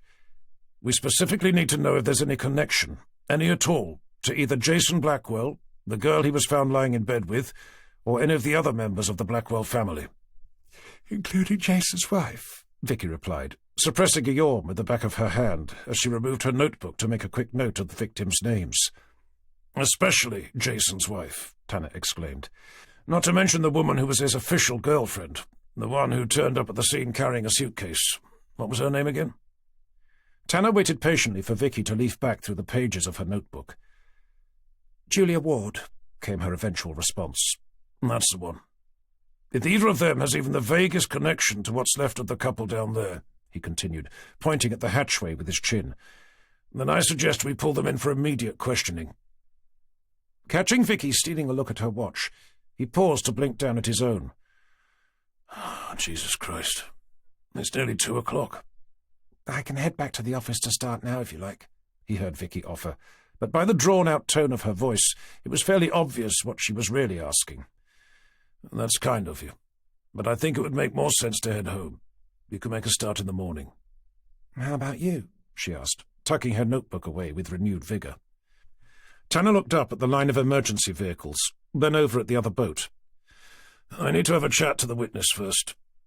Anyway, if you could tell Donkey Boy over there to go home, Townsend and Cooper as well, if you see them, I'll no doubt see you bright and early in the morning. Chapter 37. Desperate to go home himself, Tanner reached the other boat, only to find the cockpit empty and the hatchway closed. Hoping the occupants hadn't already gone back to bed, he knocked gingerly on the boat's grubby plastic side to call out in a loud whisper, "Hello? Is anyone home?" With no immediate response, he was beginning to think they had, when his voice was eventually met by the fiberglass hatchway sliding open to reveal the reddish face of an overweight middle-aged man, puffing and panting as if he'd just completed a marathon. "DCI Tanner, Norfolk Police," Tanner announced, holding up his formal ID. Tanner watched as the man's entire face seemed to visibly sag. "I thought you lot were done with me," he eventually said. "I'd just like to quickly go over what you saw, if that's okay." "What again?" "It won't take long," Tanner replied, forcing a smile at him to replace his ID with his notebook. "Yeah, of course. Sorry. Do you need to come in?" "I'm fine here, thank you." "I take it your name is Nigel Jacobs?" "That's correct." "And that you heard a woman scream?" "Uh-huh." "May I ask what time that was?" Jacobs let out an impatient sigh. "I've already told this to at least 2 of your colleagues." With his pen poised over his notebook, Tanner lifted his eyes to meet the man's already wavering glare. "About 12 o'clock, Jacobs eventually continued. "At which point you decided to sneak on board to take a look?" Tanner asked, beginning to wonder if everyone in Norfolk thought it was okay to hang out on board other people's boats without gaining the owner's permission beforehand. "I did call out first," he exclaimed. "I looked through the windows as well, at least I tried to, but I couldn't see much. The curtains were all closed." "But you still went inside, even though there was no evidence that anyone was actually on board?" "I just said I heard a woman scream." "So you decided to climb out of bed to tiptoe over, and when you saw that there was nobody on board, you thought you'd take a look inside anyway?" "That's not what I said." Tanner raised a questioning eyebrow at him before returning his attention back to his notebook. "Well, that's what my notes say." You're making it sound like I'm some sort of peeping Tom." Tanner continued making notes. "What are you writing now?" Jacobs demanded, craning his neck in an effort to see. "What you said, that you're some sort of peeping Tom." Jacobs stood bolt upright to lock his arms over his wide, flabby chest. "I'd like to speak to your superior officer, please." "I am the superior officer," Tanner growled, lifting his head with a callous smile. I went on board because it sounded like someone had just been murdered, and as it turned out, I was right. Fortunately for you, now she'll be facing a charge of unlawful entry. Next you'll be accusing me of murdering them. Did you? I didn't even know them. Sorry, was that a yes or a no? Well, it was a no, obviously. Did you touch anything whilst you were having a little rummage around? One of the bodies, perhaps? No. Are you sure about that? Our forensics team will know if you did. I didn't. Tanner took a breath to quietly return to his notes. I sincerely hope you're not writing down that I just confessed to murdering them. Did you see anyone near the boat, apart from yourself, of course? Tanner continued. Nobody. Did you hear anyone? Not a soul. What about earlier? All I've heard all day was them constantly shouting at each other. They just started up again when I heard the woman scream. Are you sure it wasn't her husband who killed her? Before stabbing himself multiple times in the chest, Tanner replied, with belligerent sarcasm. How was I to know that? Sorry, I thought you said you found them. I did, but you were too busy staring at the dead woman's naked body to notice. Jacob's face darkened with blood. Tanner shook his head. Anyway, can you tell me anything else? Anything at all that you think might help? Only what I told you. That they were constantly shouting at each other. Did you hear what they were arguing about? Not clearly. I was more worried about their children than trying to hear what they were saying. God knows what it must have been like growing up with that going on all the time. Tanner stopped where he was to stare at the man. What did you say? Jacobs gave him a curious look. I couldn't hear what they were saying. Not clearly, at least. You said they had children? Yeah, of course. Sorry. 2 girls, aged 5 or 6. I must admit, up until now, I'd somehow managed to completely forget about them. Chapter 38. Wednesday the 27th of April. Waking with a start to find Vicky glaring at him from the other side of his desk, it took Tanner a full second to realise where he was. "Don't you have a home to go to?" he heard her ask, lifting his stubble-covered chin off his chest to gaze slowly around his office. I must have fallen asleep, he eventually croaked, his tongue sticking to the inside of his mouth like flypaper. "I take it you didn't know that Christine's been trying to contact you?"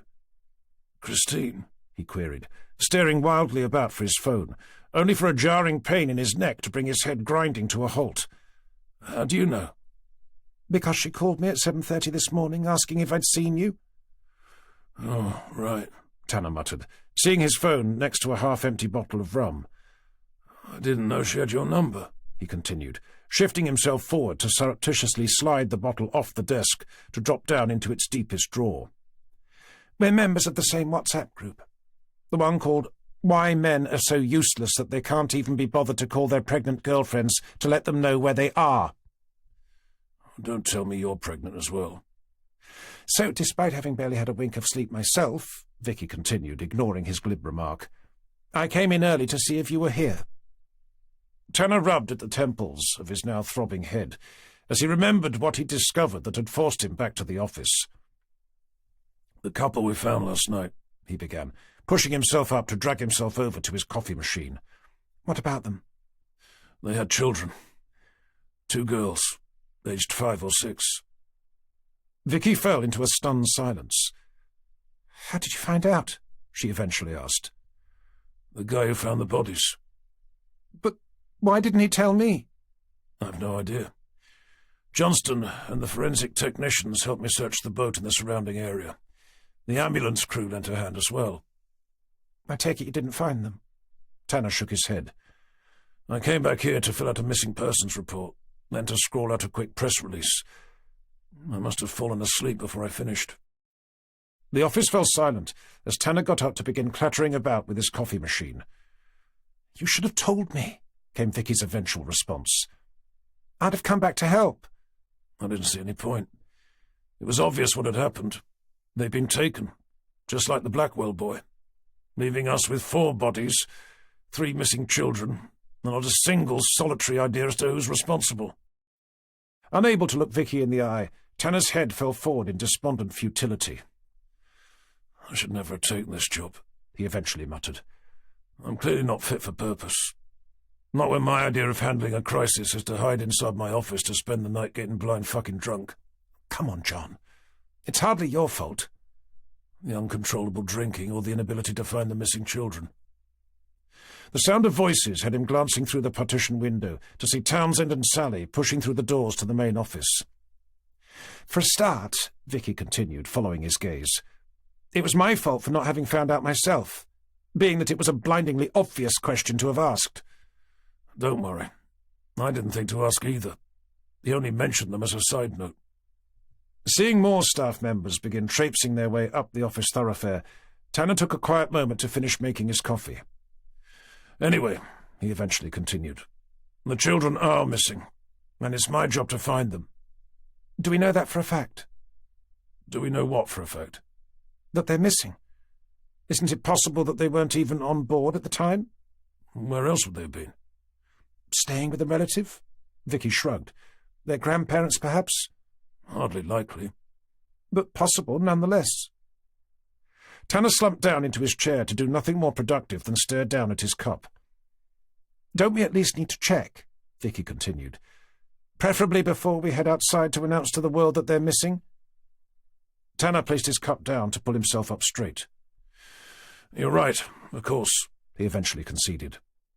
We also need confirmation that the couple are who we're assuming them to be. It wouldn't do any harm to have something back from forensics as well. I'll give Johnston a call, Tanner replied, reaching for his desk phone. I suppose it's possible that he's been able to officially identify the bodies.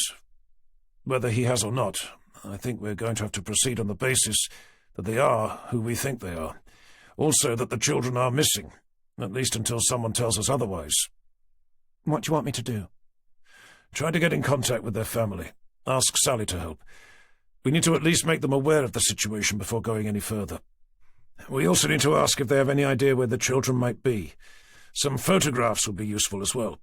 Then I want you to let the vultures outside know that I'll be holding another press conference. When for? She asked, taking frantic notes. As soon as we have something to offer them, other than how old we think the children are.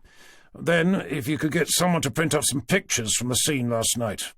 I'll be holding an office-wide briefing in exactly 15 minutes, so if anyone needs to make themselves a drink, let them know that now is the time. Chapter 39. Okay, listen up, everyone, Tanner bellowed from the far end of a bustling office, the sound of his voice jarring against the pulsating ache in his head. As he felt the contents of his stomach suddenly churn, as if they'd just been shovelled into a cement mixer, he took a much-needed moment for his audience to settle. As I'm sure most of you know by now, at around 1 o'clock this morning we were called to the scene of another murder, a man and a woman, once again found inside a boat. Tanner waited for the expected round of whispered remarks to circle the room. We're still awaiting reports from both our medical examiner's office and forensics, so a certain amount of what you're about to hear is based on assumptions we're being forced to make due to the urgent nature of the investigation. The first is that the victims are David and Lisa Rutherford, a married couple from Ipswich. Both were attacked with a knife. The medical examiner's on-site prognosis was that the stab wounds were similar in form and depth to those found at the previous murder scene. If that does prove to be the case, then it looks likely that Samuel Tunk is no longer our prime suspect, as the attacker was most likely to be either a man lacking upper body strength, or perhaps more likely, a woman. This, of course, means that we spent all of yesterday looking for the wrong bloody person. The frustrated tone in Tanner's voice left his audience submissively silent. Unfortunately, he continued, the skin under his collar prickling with heat, the bad news doesn't stop there. After speaking to the person who found them, we eventually discovered that they had children. 2 girls, each aged between 5 and 6, neither of whom could be found on board the boat, or anywhere else for that matter. So, here we are. 4 dead people, and no less than 3 missing children, without a single bloody clue as to who's responsible. And when word gets out to the press, journalists from up and down the country are going to be crawling out of whatever rock it is that they live under to start making their way over. I wouldn't be surprised if some came out of retirement, just for the chance to cover the story. So I think it goes without saying that we need to find those children, and just hope to God that they're alive and well when we do." From the back of the room came Cooper's hand, followed by his questioning voice. "And what about Samuel Tunk?" "Fuck Samuel Tunk," came Tanner's biting response, the words flying out of his mouth before he had a chance to stop them. "If he wasn't responsible for either the murders or for taking the children, then what possible interest is he to us?" "Well, even though a man of similar build was seen fleeing the scene of the last murder, the same person who had a direct connection to Jason Blackwell, being that he was the brother of the woman Tunk was convicted of murdering, and that Jason was known to have spent at least 6 months visiting him in prison. More so that he remains a convicted psychopath who was only released on a technicality." "Thank you, Cooper. Your thought-provoking summary is greatly appreciated, and of course you're right, which is why he was our prime suspect. But if Dr. Johnston's post-mortem report comes back to say that the attacker was most likely to be a woman, then it doesn't matter what the previous evidence suggests, especially when it's nothing but circumstantial hearsay and creative conjecture. Even if he were to find his fingerprints plastered all over the scene, it would certainly be challenging to secure a conviction when our very own medical examiner takes to the stand to tell a jittery jury that it was most likely not to have been a man who killed them. So, anyway," he continued, taking a breath, "the children need to be found, and sooner rather than later." "But we still need to work out who's been going around murdering people inside their boats." "Do we, Cooper? How strange! And there was me thinking we could let them get away with it." "I'm only saying that you seem more concerned with finding the missing children than you do the person who murdered their parents." "Yes, I see. Out of curiosity, which do you think is more important? Finding 3 children who at least stand a chance of still being alive, or figuring out who killed 4 adults who were almost definitely dead?" "Well, I wasn't aware that whoever killed them has decided to stop." "And I wasn't aware that I was giving them carte blanche to continue. Now, do you mind if I carry on with the briefing?" "Be my guest," Cooper replied, folding his arms over his portly stomach to offer Tanner a malevolent grin. Lifting his eyes to the clock, marking time against the opposite wall, Tanner drew in what he hoped would be a calming breath. "So, as I was saying, our priority is to find the children. With that in mind, I'll be holding another press conference in less than 20 minutes to let the entire world know that they're missing. Meanwhile," he continued, forced to re-engage Cooper's unwelcoming glare, "I had hoped you'd be willing to lead a search party to help find them." "Of course. Anything to help." "And if Townsend can lend a hand?" A quick glance down to the front of the office found the young DC rolling his eyes. "Excellent," Tanner continued, with over-exaggerated delight, lifting his own to find Vicky. "Did you have any luck getting hold of the victims' relatives?" "I spoke to the male victim's father down in Colchester," she replied. "I told them we weren't sure, but that there was a possibility we'd found his son and daughter-in-law. He confirmed that they were here, staying on board their boat for a couple of weeks, but was convinced it wasn't them, being that he'd only spoken to them the day before. When I asked if he'd be willing to see if he could identify the bodies, he said he'd give them a call first to prove it wasn't them." "I assume you asked about his grandchildren?" "He said he hadn't seen them, at which point I told him that there was a possibility they were missing, asking if he'd be able to send us some photographs. He said he would, but only if he was unable to get hold of his son." "And?" "An email came through from him about 10 minutes ago. I've already asked Sally to print out the attached photographs." The office fell into an unsettling silence. "Okay," Tanner eventually continued, wringing his hands with nervous anxiety. "At least that helps confirm what we already suspected. As soon as this briefing is over, I want every available officer out looking for the missing children. Whatever you're currently working on will have to wait. Meanwhile, as D.I. Cooper has so kindly pointed out, we still have a murderer to find, preferably before they kill anyone else. Presuming our medical examiner is correct, and that our most likely suspect is a woman, that currently leaves us with two possibilities. The first is the person who arrived at the scene of Jason Blackwell's murder carrying a suitcase, a Miss Julia Ward. Tanner stopped for a moment to direct his audience's attention to one of many photographs attached to the whiteboard behind him. According to her, and despite Jason Blackwell being found with another woman, she was his girlfriend. Her motive for murdering them is fairly obvious. If it was an unpremeditated crime of passion, it's possible that she'd forgotten about Jason's son, and only took him when she realized he could be a potential witness. More concrete evidence is in the form of her fingerprints and DNA being found all over the crime scene. However, I'm not sure that will be much use in court, as her defense attorney will simply point to the fact that they were bound to be, being that she lived on board at the time. Of course, we don't have a single clue as to why she would have felt it necessary to murder David and Lisa Rutherford as well, nor for her to have taken their children. Her alibi for the first murder is that she'd spent the weekend with her parents. Did anyone have the chance to confirm that? Tanner glanced around to see Sally raising her hand beside Townsend. I spoke to them, she replied, lifting her voice. They confirmed what she'd said, that she had been there that weekend. Whether or not she'd asked them to say that or not, I don't know. Assuming she had been, I also don't know what time she arrived back. You haven't attempted to track her movements? No, but I'm more than happy to. Okay, make that your first priority. If you could then give her a call to ask her what she was doing last night, between the hours of 11 o'clock and 1 in the morning, that would be useful. Seeing her nod, Tanner returned his attention back to the room. At the moment, the only other female suspect we have is Jason's estranged wife, Abigail Blackwell, who I believe has a far more compelling motive, being that her now deceased husband is, or at least was, the heir to Blackwell Pharmaceuticals.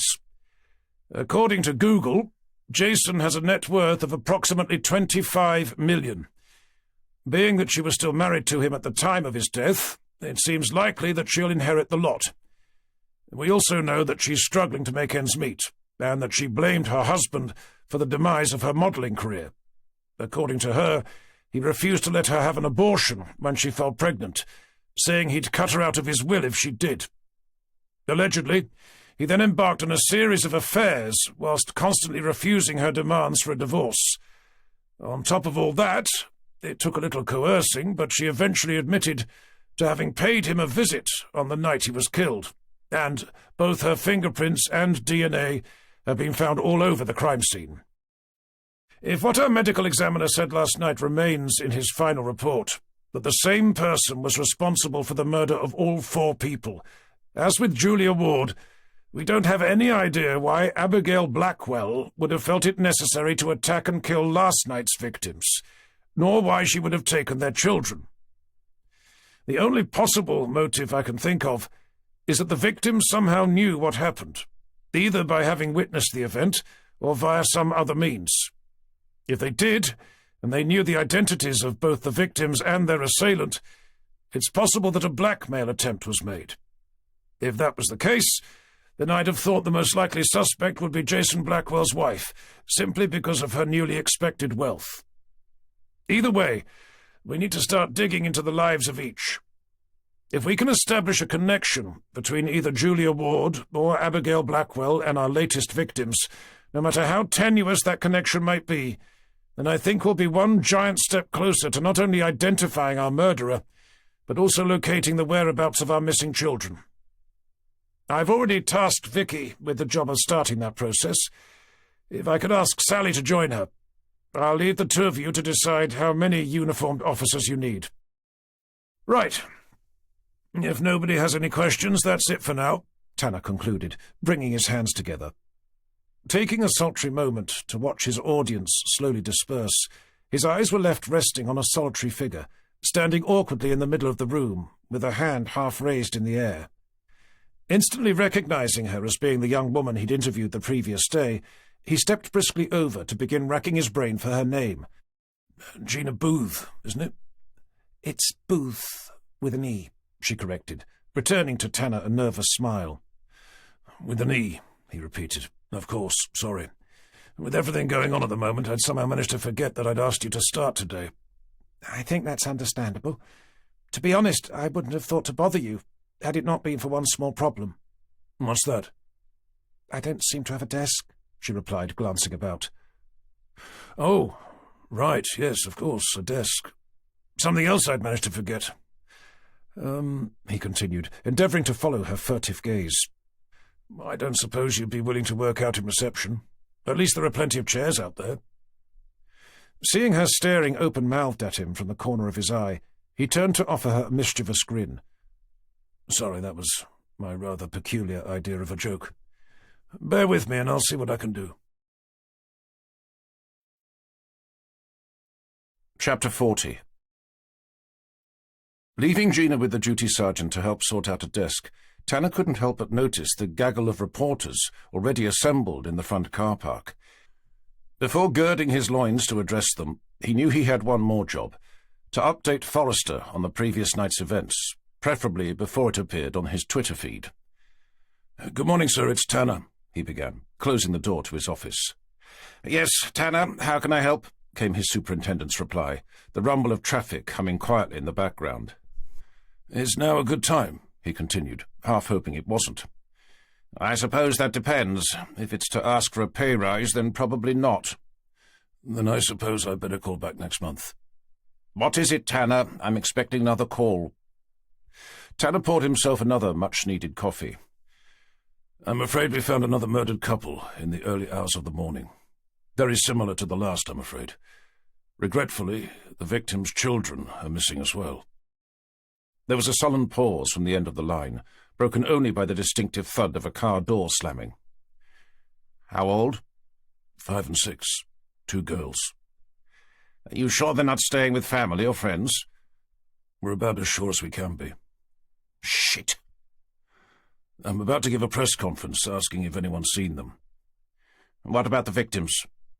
They've yet to be formally identified, but it seems likely that they're Mr. and Mrs. Rutherford from Ipswich, visiting the Broads for a boating holiday.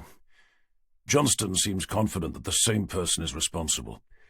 He's also still pushing the theory that the attacker is likely to have been a woman. Remind me why that was again? The shallow depth of the stab wounds, or at least the majority of them. There was a pause from the end of the line as the ambient background noise changed from distant traffic to the sound of people answering phones. Is that really enough to conclude that it was a woman? Forrester eventually continued. Either that or a man lacking upper body strength. What about Samuel Tunk? Are you sure it still couldn't have been him? Not if the recent reports of his physical size are to be believed. How about his mental state? Sorry, sir, I'm not with you, Tanner replied, glancing down at his watch before gazing out of his window at the dozens of journalists waiting for him. Surely there are other reasons to explain the depth of the stab wounds, other than pure physical strength. Are you asking if it was a frenzied attack? More that the motive for the murders could have a bearing. If it was a crime of passion, then I'd be looking for consistently deep puncture wounds. However, had it been a more perfunctory, cold-blooded attack, I'd have thought the depth of the wounds could easily have been more varied. Tanner sank slowly down into his chair to stare down at his coffee. Forrester was right. If Tunk had conducted the attacks as part of some long-considered plan, then they could have easily been undertaken with cool professional interest, as opposed to the raw animalistic fury normally associated with murder. You're saying I'm back to square one again, he eventually said, his voice dropping with despondent despair. You're not back to square one, came Forrester's terse reply, as the background noise disappeared completely. You're simply going to have to keep Tunk on your list of suspects, that's all. Who else do you have? Tanner let out a heavy sigh. Jason Blackwell's wife, and the girlfriend he'd been cheating on at the time. Well, at least 3 suspects are better than none. Instead of responding, Tanner turned to look blankly at his computer's monitor. Anyway, Forrester continued, as I said, I'm expecting another call. What time is your press conference? Tanner glanced down at the time displayed on the bottom corner of the screen. About 5 minutes ago. Okay, well, good luck. And make sure to let me know how you get on. I doubt I'll need to. I'm fairly sure you'll see the whole thing played out on every news channel across the entire country. Chapter 41. The moment Tanner stepped outside, the awaiting press pack burst into life as at least 24 cameras began taking what must have been the exact same picture of him, whilst a dozen more heckled out a seemingly endless series of incomprehensible questions. With what he felt to be the patience of a saint, Tanner waited for them to settle down before attempting to open his mouth. "I'm more than happy to take your questions at the end," he began, feeling far more relaxed than he'd been expecting. "But for now, I'd like to start by saying good morning, and to thank you all for coming." As some of the more familiar faces began casting a few surprised glances around at each other, Tanner smiled to himself before continuing. "I will be updating you at the end as to where we currently stand with the murder of Jason Blackwell and the woman he was found with, together with his missing son, Edward. But for now, I need your help. Unfortunately," he continued, feeling the weight of their eyes resting on his, "it would appear that whoever murdered them has done so again." Closing his mouth, he braced himself for the expected rampage of demanding questions, but instead he was met by a peculiar silence. Beginning to wonder if they'd heard what he said, he pulled in a breath to continue. "The couple were found on board their boat in the early hours of the morning. They've yet to be formally identified, so we're not at liberty to say who they are, but we do need your urgent help to locate their children." With his audience still remaining strangely quiet, he picked up the pile of leaflets that Vicky had left on the table for him.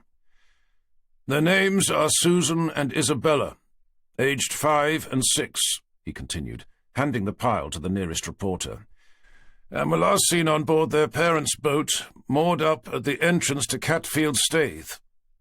As with Edward, the other missing child, there is no reason for us to believe that they've been harmed, but I'm sure it goes without saying that we need to find them as soon as possible.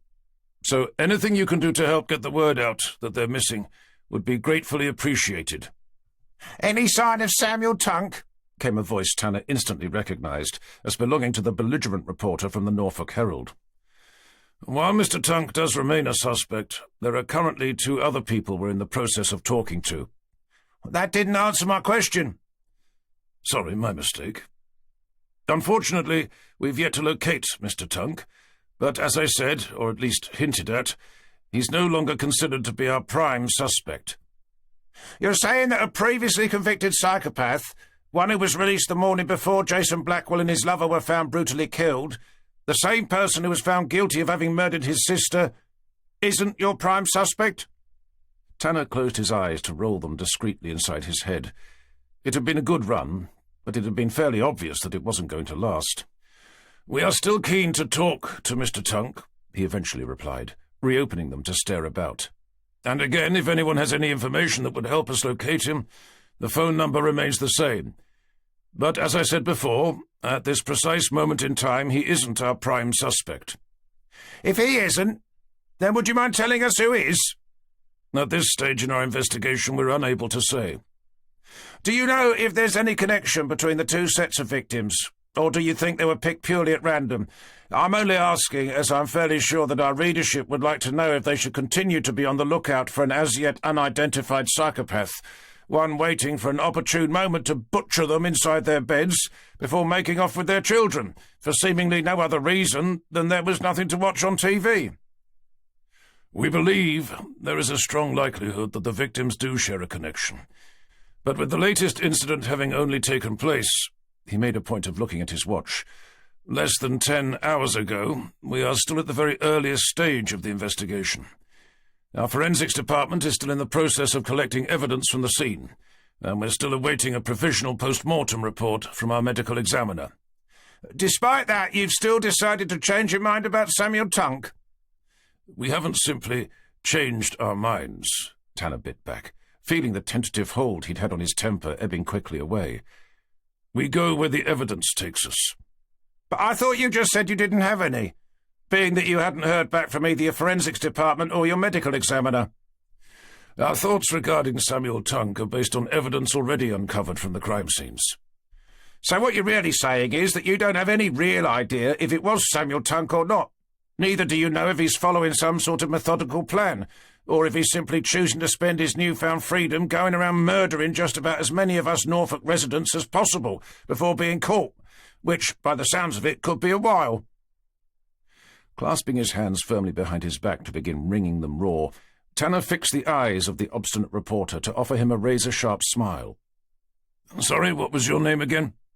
"Sid Fletcher, Norfolk Herald," the tall, greasy-looking man replied through a crooked smile. "That's right. Well, Mr. Fletcher," Tanner repeated, "as I've said, I think, 3 times now, Mr. Tunk continues to remain a suspect. I'll leave you and your highly educated readership to speculate if it was him or not. You're also free to suggest what motives he might have, if he's likely to kill again, how often and when. Meanwhile, if you could find time to mention something about the missing children, Edward, Susan, and Isabella, being that they all may have witnessed their parents being murdered and could well now be hiding, scared out of their wits, that the same thing could happen to them, I'm sure the rest of us would be eternally grateful." Chapter 42. Winding up the conference to leave the reporters bellowing out an endless series of increasingly nonsensical questions, Tanner turned on his heel to make his way back inside, only to nearly walk straight into Townsend, heading out the other way. "I thought you were out looking for those missing children," he asked, his mind still reeling from his exchange with the belligerent Norfolk Herald reporter. "We're just leaving now," Townsend replied, his skin flecking with colour. "But I told you to head out immediately. That was half an hour ago." "Yeah, I know. We had to print up some more copies of the leaflets." "That doesn't take half an hour." "Then the toner ran out of ink, and nobody seemed to know where the cartridges were kept." "Couldn't you have asked Sally?" "She was on the phone." "What about the duty sergeant?" "I couldn't find him." Tanner shook his head with bemused disbelief. "Then we couldn't find any paper," Townsend continued. "All right, enough. Are you at least ready to leave now?" "I think so. I'm just waiting for Cooper." "And where is he?" "The last time I saw him, he was chatting to the new girl." "You must be fucking joking," Tanner muttered, shoving his way past to burst through to the main office, just in time to see Cooper leap off the corner of Gina's desk to begin hurrying towards the exit. "What the hell do you think you're doing?" Tanner demanded, deliberately blocking his way. "Oh, he was, waiting for Townsend to fix the printer." "I see. And you didn't think for one single moment that it may have been useful to try and help him?" Cooper gave his shoulders an apathetic shrug. "I did offer." "You do still remember that there are 3 children missing, I hope?" "Yeah, of course." "And yet there you are, chatting up the new girl, apparently with the only thing on your mind being whether or not she'd allow you to climb inside her pants." "I was showing her how to use the database." "And that was more important than helping Townsend fix the printer?" Instead of replying, Cooper did nothing but glare back at Tanner with an ever-darkening face. "Do you want me to go or not?" "I wanted you to go half an hour ago." "Then would you mind getting out of my way?" Tanner held Cooper's eyes for a moment longer before stepping to one side. "Fucking idiot," he cursed to himself, as Cooper disappeared through to reception. Spinning around, he scanned the room looking for Vicky. Unable to see her, he made his way over to speak to Sally instead. "How's it going?" he asked, standing beside her desk to continue staring about. "I've spoken to someone at Wroxham Station. They promised to send me over CCTV footage from yesterday. That should at least give us an idea as to when Julia Ward arrived back from her parents. I've also requested access to her email, phone, social media and bank accounts, and I'm in the process of doing the same thing for Abigail Blackwell." "Okay, good. I don't suppose you've seen Vicky?" Sally glanced quickly around. "She said she was looking for you." "But I'm right here." "Look, there, coming out of the kitchen." "Okay, thanks. Don't forget to keep me posted." Lurching around, he marched over to meet Vicky to stare down at the steaming mugs held at the end of each of her arms. "Do you really have time for that?" "Sorry, I offered to make Gina a drink." "Christ, not you as well." "Not me as well, what?" "I've just caught Cooper chatting her up. Now here you are making her a bloody coffee." "Oh, right. Well, I shouldn't worry about Cooper if I were you. I think you'll find that I got there first." "What?" "I asked Gina out this morning. We've got a table booked at the Bittern for 8 o'clock tonight." Tanner opened and closed his mouth a few times, his mind struggling to find a suitable, politically correct response. I'm sorry," he eventually began. "I didn't realize you were a—" "You didn't realize I was a what?" she replied, her eyes boring into his. Well, A gay? I wasn't going to say that, Tanner spluttered in response, his eyes darting about the room, hoping to God that nobody was listening to their conversation. I was going to say it lesbian, he continued, whispering the last word as if saying it any louder would conjure up a malevolent spirit. Vicky's face finally cracked into a cavorting grin. The look on your face! What? I'm winding you up, you idiot. Oh, right, Tanner replied, becoming ever more desperate that nobody had overheard. Good one. Thanks. Besides, even if I was a lesbian, I'm not sure she'd be interested. And why's that? Tanner found himself asking, joining Vicky and staring over at her. Because she has what looks to me like an engagement ring on the third finger of her left hand. And there's a picture of a particularly good-looking young man on her desk, who I'd say was her brother, if it weren't for the fact that they were snogging. It could still be her brother, Tanner mused, raising an intrigued eyebrow. Either way, I think it's evidence enough that she's straight. It's a little circumstantial, but I'm not going to argue with you. Realizing the awkwardness of the conversation had at least allowed him to forget about the press conference, as well as his run-in with Cooper, he turned his attention back to Vicky. I heard you were looking for me. I've managed to find a connection between the most recent victims and Jason Blackwell's estranged wife. Go on. The man who was killed, David Rutherford, he's a director at TDK. Sorry, am I supposed to have heard of them? TDK, Model Management. It's one of the UK's top modelling agencies. Abigail Blackwell used to work for them. At least she did before she became pregnant. You're not seriously suggesting that she murdered him because he fired her? You asked for a connection. Tanner looked absently away. I suppose I did. Besides, her motive could have been something completely different. Like what? Like you said during the briefing. He'd somehow found out that she'd killed her husband and was attempting to blackmail her. He kicked her out of his modelling agency and now he's trying to blackmail her. Vicky offered Tanner a sheepish shrug. 'Tis possible. I suppose, he responded, without sounding in the least bit convinced. I can head out to have a chat with her if you like. No, I'll go. I need you here to keep digging. If we're going to bring her in on a multiple murder charge, we're going to need a little more than some outlandish theory that she murdered her husband to get her hands on his money before killing someone else in an effort to keep hold of it. Chapter 43. About 20 minutes later, Tanner rumbled his XJS around the broad, brick-paved circular driveway where Abigail Blackwell lived, gazing up at the ostentatious Tudor-style mansion. Apart from the bullet-grey Aston Martin, now parked facing forward, with all the windows and curtains closed, it seemed as if there was nobody home. It was only when he stopped alongside the Aston that he realized the boot was open, poking out of which could be seen a couple of distinctively patterned Louis Vuitton suitcases. Reversing to leave his car parked directly in front of it, Tanner climbed quickly out to make his way over to the entrance, only to find the person he'd driven over to see come hurrying out the other way. "Mrs. Blackwell!" he exclaimed, stopping where he was to cast a voyeuristic eye over the skimpy white skin-tight dress she was wearing. "Are you going somewhere?" With only a brief look of surprise, Abigail dropped a set of keys casually into her black and gold Gucci handbag before pulling the door closed behind her. I'm going to see a friend. But don't worry, Chief Inspector, he only lives down the road.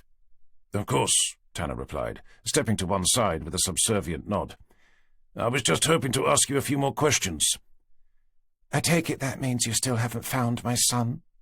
Not yet, he replied, watching her wiggle her way past with an additional suitcase being rolled along behind her.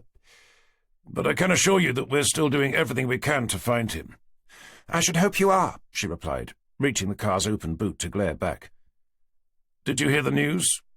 That another couple had been found? Abigail shook her head with a distinct lack of interest.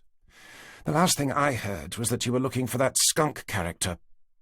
Samuel Tunk, Tanner corrected, watching her haul the suitcase up into the boot. I don't suppose you know him? Don't be ridiculous. Well, your husband did. With her hand resting on the boot's lid, she sent Tanner a questioning look. Why would Jason have known a convicted murderer? Don't you know? If I knew, I wouldn't be asking. Samuel Tunk was the man who raped and murdered your husband's sister. That's why he was in prison. I didn't know. He didn't tell you? He never talked about his sister. I thought I told you that. I assume that means you didn't know he used to visit him in prison either. Abigail's face was now a mask of total bewilderment. But why would he have done that? We don't know. Nor do we know what he said. But whatever it was, it's difficult to imagine that it would have been anything pleasant. Is that why he killed him? For what he said to him in prison?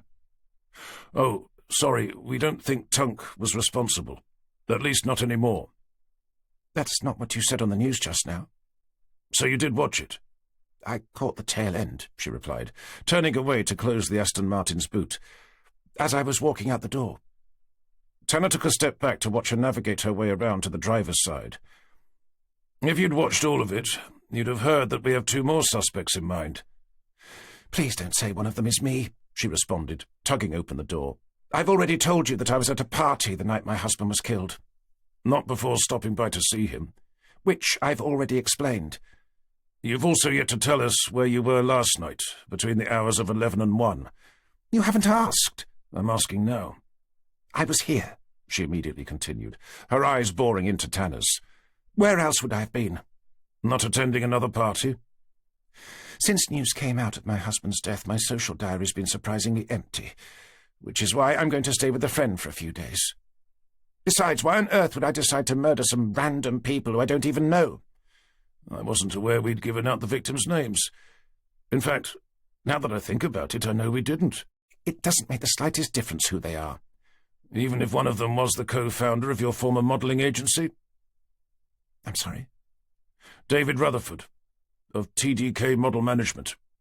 I assume you knew him? Abigail's eyes danced erratically between Tanner's. I did, yes, but not very well. May I ask how well? Oh, hardly at all. I was introduced to him when I first started working there, at an office party. And that was it? I'd occasionally see him at fashion shows and photo shoots. Did he take an active role in managing the agency's roster? If you're seriously suggesting that I murdered him for no other reason than because he had me taken off their books, you're wrong. He was their chief financial officer. He had nothing to do with us lowly models. But you said he'd sit in on the photo shoots. I said he occasionally would, but I'm fairly sure it wasn't for professional reasons. Then why would he? Why do you think? I've no idea. Put it this way. It wasn't to help with the lighting, not unless it was to give him a better view. Are you saying he was some sort of pervert? No, Chief Inspector, I'm saying he was a man. A man who you barely knew? That's right, she retorted, planting her hands down on her hips. Now, if there's nothing else... Not at this precise moment in time, but I will need the address of where you're going, especially as it looks like you'll be staying there a while. Abigail continued glaring at him for a moment longer before shaking her head with belligerent capitulation. Fine, she eventually stated, diving into her handbag to pull out her phone. Have you got a pen, or should I text it to you? The old-fashioned way is fine, he replied, retrieving his notebook with an accommodating smile. Making a note of the address, he put his notebook away to remain standing where he was. May I go now? By all means, Tanner replied, taking a single backward step. Then you'll need to move your car. Oh, sorry, he smiled. My mistake. Drifting over to it, he climbed inside to close the door, only to hear the demanding sound of his phone. Tanner speaking, he replied, inserting his keys into the ignition. It's Vicky, came the detective inspector's breathless voice. Sally's managed to gain access to Abigail Blackwell's email and social media accounts, which have unearthed a couple of things I thought you should know. Go on, Tanner replied, turning to look out of the driver's side window to find the person under discussion glaring at him over the bonnet of her car with a look of indignant expectation. Firstly, it looks like her husband changed his will, excluding her from the bulk of his estate. Tanner fell momentarily silent. Any idea when that was? Only about 2 months ago. Are you sure? He emailed her a copy with the revisions highlighted. Great. There goes another suspect, he moaned, hunching his shoulders over to start the engine. Hold on, there's more. I can't see how there can be. The only realistic motive she ever had for killing him was for his money. If she knew she wasn't going to get a penny, then she's hardly likely to risk spending the rest of her life being locked up for doing so. As I said, I hadn't finished, came Vicky's chastening voice. The day after she received the email, she took out a life insurance policy. Not for herself, mind. It was for her husband, and it wasn't for peanuts either. How much? $2.5 million. The sound of the Aston Martin's horn blasting rudely out had him once again turning to stare over at the woman behind the wheel, now vigorously gesturing for him to move. "Hold on, Vicky, I'll call you straight back." Ending the call, a thin smile tugged briefly at the corners of his mouth, leaving him reaching inside the glove box before climbing slowly out. "What the hell do you think you're doing?" Abigail demanded, luring the Aston's driver's side window. "Would you step out of the car, please?" "I'll do no such thing." "Very well," Tanner continued, digging out the handcuffs he'd found in the glove box. "Mrs. Abigail Blackwell, I'm arresting you for the murder of Jason Blackwell, Deborah Betton, David Rutherford, and his wife Lisa Rutherford." "You can't be serious." "You do not have to say anything, but it may harm your defense if you do not mention when questioned something which you later rely on in court." "Stop, please. This is just stupid." "Anything you do say may be given in evidence," Tanner continued, ignoring her remarks of protest. "Now you can either step out of the car and place your hands above your head, or I can call for an armed police unit, who I'm sure will be happy enough to force you." Chapter 44. Leading Vicky into one of the station's interview rooms to find Abigail Blackwell deep in conversation with an overweight middle-aged man who looked as if he'd been stuffed into the grey three-piece suit he was wearing, Tanner set his coffee down on the table to catch the eye of his brand-new prime suspect. "I see you've managed to find yourself a solicitor." "You better know that I've advised my client to remain silent," the solicitor in question interjected, sitting back in his chair as beads of sweat clung to his round, puffy face. "For the time being, at least." "Oh, right. So you think she's guilty?" Tanner watched Abigail jolt her head around to stare at the man sitting next to her. "You do know that's what the jury will think if you choose to remain so," he continued, catching her eye. Abigail blinked twice before opening her mouth. The second she did, the solicitor lunged forward to place a steadying hand on her arm. "My client is fully aware of her rights, thank you." "I've no doubt she is. But does she understand them? Or, more to the point, does she know what a jury will think when they hear she refused to answer our questions, especially when there was no apparent reason for her not to?" "I'm sorry," the solicitor continued. "I didn't catch your name." "Detective Chief Inspector Tanner," Tanner replied, taking the seat nearest to the wall. "And you are?" "Mr. Harold Graves.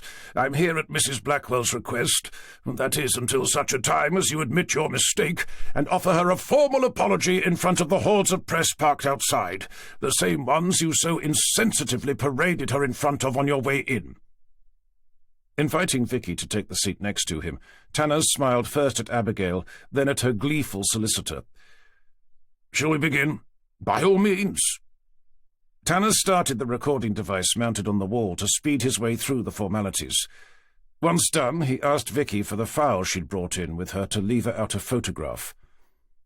"Is this your husband, Mrs. Blackwell?" As Abigail leaned forward to stare cautiously down at the image, Tanner spoke directly into the recording device. "The suspect is being shown a photograph of the body of the male victim found on board a boat moored up at Ackle on Monday the 25th of April. Tanner gave her a few more moments to answer before continuing. "If it goes on the record that you refused to answer any of our questions, Mrs. Blackwell, a jury will be left with little choice but to assume that the only reason you didn't was because you're guilty, and doing so would have forced you to admit that you were." With his eyes boring into Tanner's face, Graves's hand returned to Abigail's forearm. "Do I really have to remind you that an individual is innocent until proven guilty? Subsequently, it's not my client's job to prove something that has already been established, which is exactly why she has the right to remain silent." "In theory, your solicitor is correct," Tanner continued, holding Abigail's now wavering gaze. "But if you're not prepared to answer questions that will help you to maintain your innocence, then we'll be left with no choice but to charge you with the 4 counts of murder you were arrested for. Taking into account the violent nature of the crimes, the chances are that you'll have to remain in police custody until the trial begins, which could take months. Oh, and don't forget, during that time the British press will be free to print whatever they like about you, which, from my own experience, is unlikely to be anything good. By the time you eventually end up in the dock, Even if the jury reaches the conclusion that you didn't answer our questions because you were innocent after all, they'd have heard so much about what motivated you to kill your husband and the 3 other victims that they'd have concluded you're guilty before the trial even starts. So, I ask you again, Mrs. Blackwell, is that a photograph of your husband, yes or no? Abigail glanced fitfully around at her solicitor, whose only response was to fold his arms over his barrel-like chest.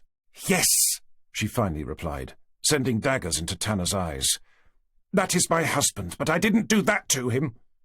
"She speaks," Tanner exclaimed, with mock astonishment. "For a minute there I was beginning to wonder." "Whilst I am," she continued, her eyes burning with indignant rage, "when you're forced to let me go, I will be suing you personally for wrongful arrest and character defamation. And the longer you keep me here for, the more I'll be demanding." "We'd better push on then, hadn't we?" Tanner replied, happy to meet her penetrating gaze before returning his attention to the file. "Do you remember how you met your husband?" he eventually continued, taking a series of documents out. "Seriously?" Graves questioned. "Well, sorry, was that one too difficult?" "I'm not in the least bit interested in how challenging your questions are, Mr. Tanner. Only if they are leading, repetitive, or in this case completely irrelevant. Am I allowed to ask your client what it was about him that she found most attractive?" "You're allowed to ask her as many pointless questions as you like," Graves continued, making a point of looking at his watch. "You're the one on the clock." "Does that mean she's allowed to answer?" "That's entirely up to her." "Mrs. Blackwell?" Abigail shrugged with indifference. "Jason was a very attractive man, especially when he was younger. I don't think there were many women who would have disagreed." "Can you remember who asked who out?" Abigail hesitated. "I'm not sure either of us did. We met at a party during Paris Fashion Week." "Was that when you first had sex?" "Jesus Christ!" the solicitor said, burying his head in his hands with theatrical drama. "You don't have to answer that." "It doesn't bother me," Abigail replied, arching her back as if recalling the experience. "It was the first night we met." "You seduced him?" "If I remember correctly, he seduced me. He told me the punch was alcohol-free, whilst encouraging me to drink about 5 gallons of the stuff." "Did you know who he was at the time?" "We were formally introduced, but I didn't connect his name with Blackwell Pharmaceuticals until later." "At which point you married him?" "Ah, yes, of course," Graves interrupted. "You're attempting to establish a motive for my client to have murdered her husband, to inherit his vast, sprawling estate. Well, I've already seen a copy of his will, and my client barely gets a mention." "Yes, we know," admitted Tanner, falling sullenly silent. Graves held his gaze for a moment longer before raising his hands somewhat dramatically in the air. "Then what on earth was all that about?" "She didn't tell you?" "Tell me what?" "Your client took out a life insurance policy in Jason Blackwell's name," Tanner eventually replied, "the day after he emailed her a copy of his revised will. The one which, as you so rightly said, she barely gets a mention." "I was angry," came Abigail's sultry voice, as her solicitor turned to look around at her. "And can you blame me?" "So you took out a life insurance policy on his behalf for the somewhat hefty sum of $2.5 million. "I had no choice. He was refusing to agree to a divorce.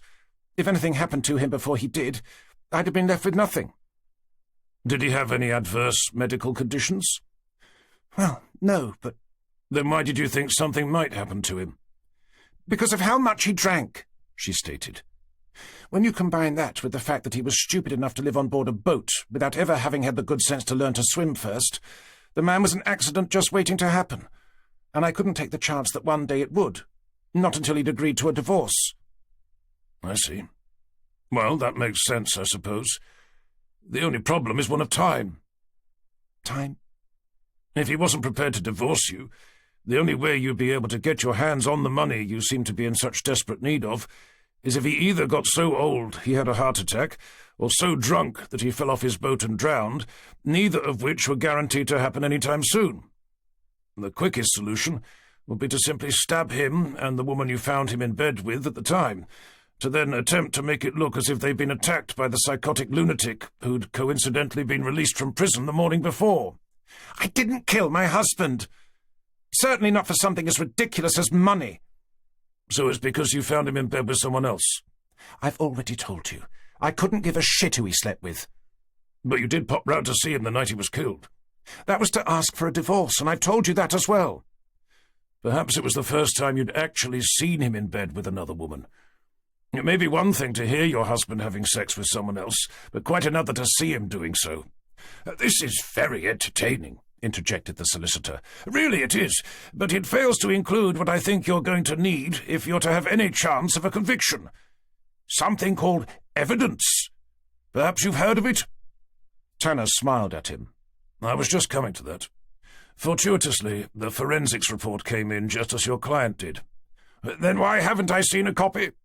Because we've only just printed it out, Tanner continued, pushing a bound document over the table. Tanner waited a few moments for the solicitor to leaf his way through it. As you'll see on page 4, he eventually said, samples of your client's fingerprints and DNA were found on board the victim's boat no less than 57 times. Which only proves that she'd been on board at some point, Graves muttered, his eyes still scanning the pages. Which is hardly surprising. I mean, the boat did belong to her husband. I believe she's already admitted to having been on board on multiple occasions. They were concentrated in the kitchen and the cabin in which the bodies were found. Graves looked up from the report to send Tanner a look of scolding disapproval. This isn't enough. Not by a long way. You need to have something that puts her at the scene of the crime when it actually happened. Then may I bring your attention to Section 3, Paragraph 2? The room fell silent as Graves returned his eyes to the document. I assume you've got to the part where your client's DNA was found on the bodies, Tanner continued. Not just the male victims, either. With the solicitor remaining stoically silent, it was left up to Abigail to speak. Sorry, but what does that mean? Forensics have discovered traces of your DNA on your husband, Graves replied, still studying the report, as well as the female victim he was found with. Abigail stared wildly over the table at Tanner. But I didn't even know her. Surprisingly, Mrs. Blackwell, you don't need to know someone in order to murder them. The solicitor turned over a page to continue reading. Okay, I admit finding my client's DNA on both victims is more substantial evidence than finding her fingerprints on the fridge, but it's hardly conclusive. It's certainly not enough for a conviction, not when you take into account the fact that my client had been on board before the incident took place, and the ease at which DNA can be transferred from one object to another.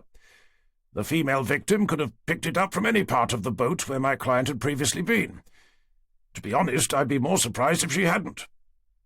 But putting that aside for now, he continued, closing the file to shove back over the table at Tanner, from what I understand, my client was dragged in here to be questioned about 4 counts of murder, not just the 2 that have so far been mentioned. The other victims were found last night, so I've been told. I've also been made aware of who they are, and that my client just happened to know the male victim, being that he was the co-founder of the modelling agency she used to work for. But again, if that's the only evidence you have, that she just happened to know one of the victims through a previous employment, then I'm going to be demanding that you release her immediately. Tanner simmered silently in his seat, his eyes steadily boring their way into the solicitor's. Well? I suggest we take a break, came his eventual response. I assume that means you don't. Leaning his head in towards the recording device, Tanner glanced down at his watch. Interview suspended at 12:35 p.m. You mean interview terminated, surely? Switching the device off, Tanner pushed his chair back to stand. We're still in the process of collecting evidence, Mr. Graves. For that reason, it may be worthwhile telling your client that if we feel unable to charge her after the initial 24-hour holding time, we'll be requesting a 96-hour extension, which I'm confident will be granted. Bearing that in mind, it may be wise for the two of you to make yourselves as comfortable as possible. Chapter 45. I thought that went rather well, commented Vicky, doing her best to keep up with Tanner as he stomped his way down the narrow hallway. I assume you're being sarcastic. A little, perhaps. Well, there's a time and a place, and this is neither. Fair enough. So what's the plan? Unfortunately for us, her solicitor is right. We don't have enough evidence to charge her, and despite what I said, I'm not even sure we have enough to get an extension." Coming to a halt in front of the main office doors, he glared down at his watch. "And that leaves us with only 22 hours to come up with some." With Sally hurrying out the other way, they stood aside to let her through. "How'd it go?" she stopped to ask, her eyes fluttering up at Tanner's. "Not great. I don't suppose there's been any more sightings of Samuel Tunk." Sally's forehead rippled with confusion. "I didn't think we were looking for him anymore." "With the way the interview's going," Tanner muttered, "it may be necessary for us to rethink that." "Then I may have something that could help," she continued, retrieving a thick file from under her arm. "A knife, with the handle covered in Abigail Blackwell's fingerprints, together with the blade bathed in her husband's blood?" "Not exactly. You know how I discovered that Abigail Blackwell had been having an affair with her husband's brother? I remember you saying that they were friends on Facebook. And that they'd been constantly chatting on the phone? I wasn't aware the word constantly had been used, but go on." "I think she'd been sleeping with David Rutherford as well." Taking the file being offered, Tanner gave her a look of dubious curiosity. "Are there any men out there who you think she hadn't been sleeping with?" "I'm only going where the evidence takes me," she replied in a defensive tone. "If you look at the file, you'll see that they've been exchanging emails and Facebook messages all the way back to when she first started modelling for TDK, right up until the week before she left.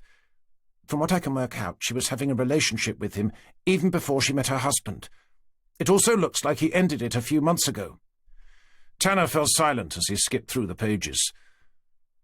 "If there had been," Sally continued, "it may offer another explanation as to why she murdered them before taking their children."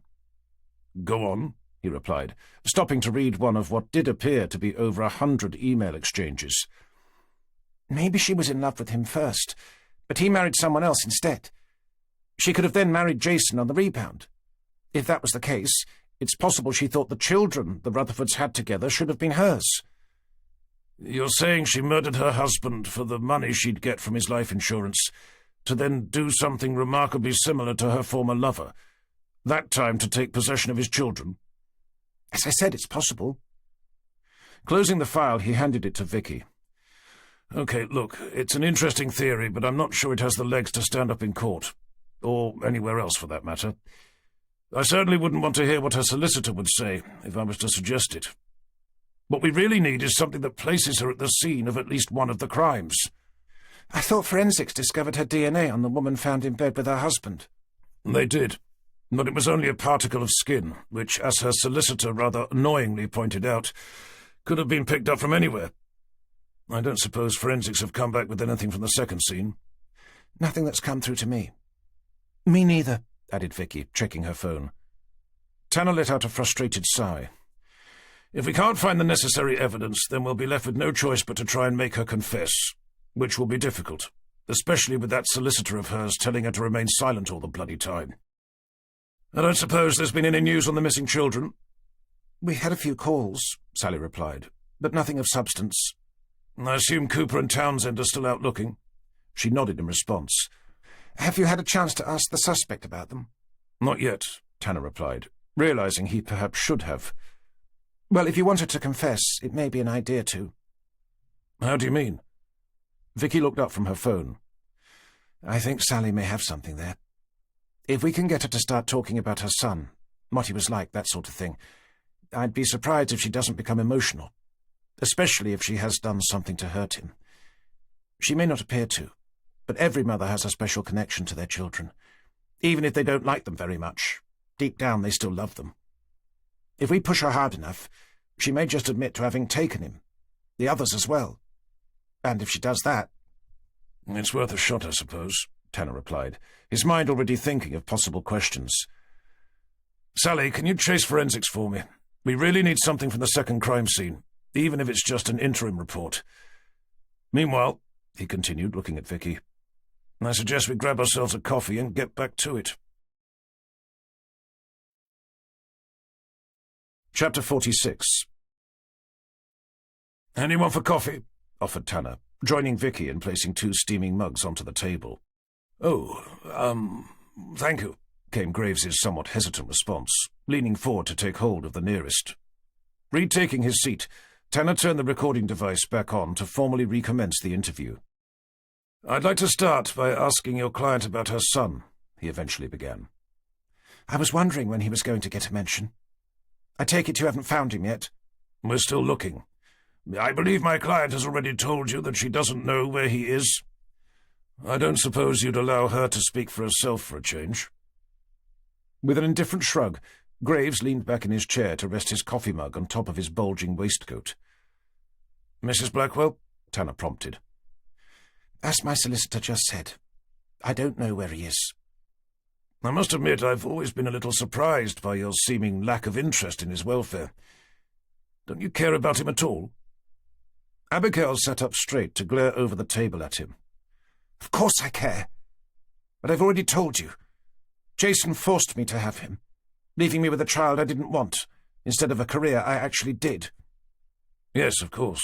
That must have been very difficult for you." "It was, thank you. I never wanted children, not even when I was one.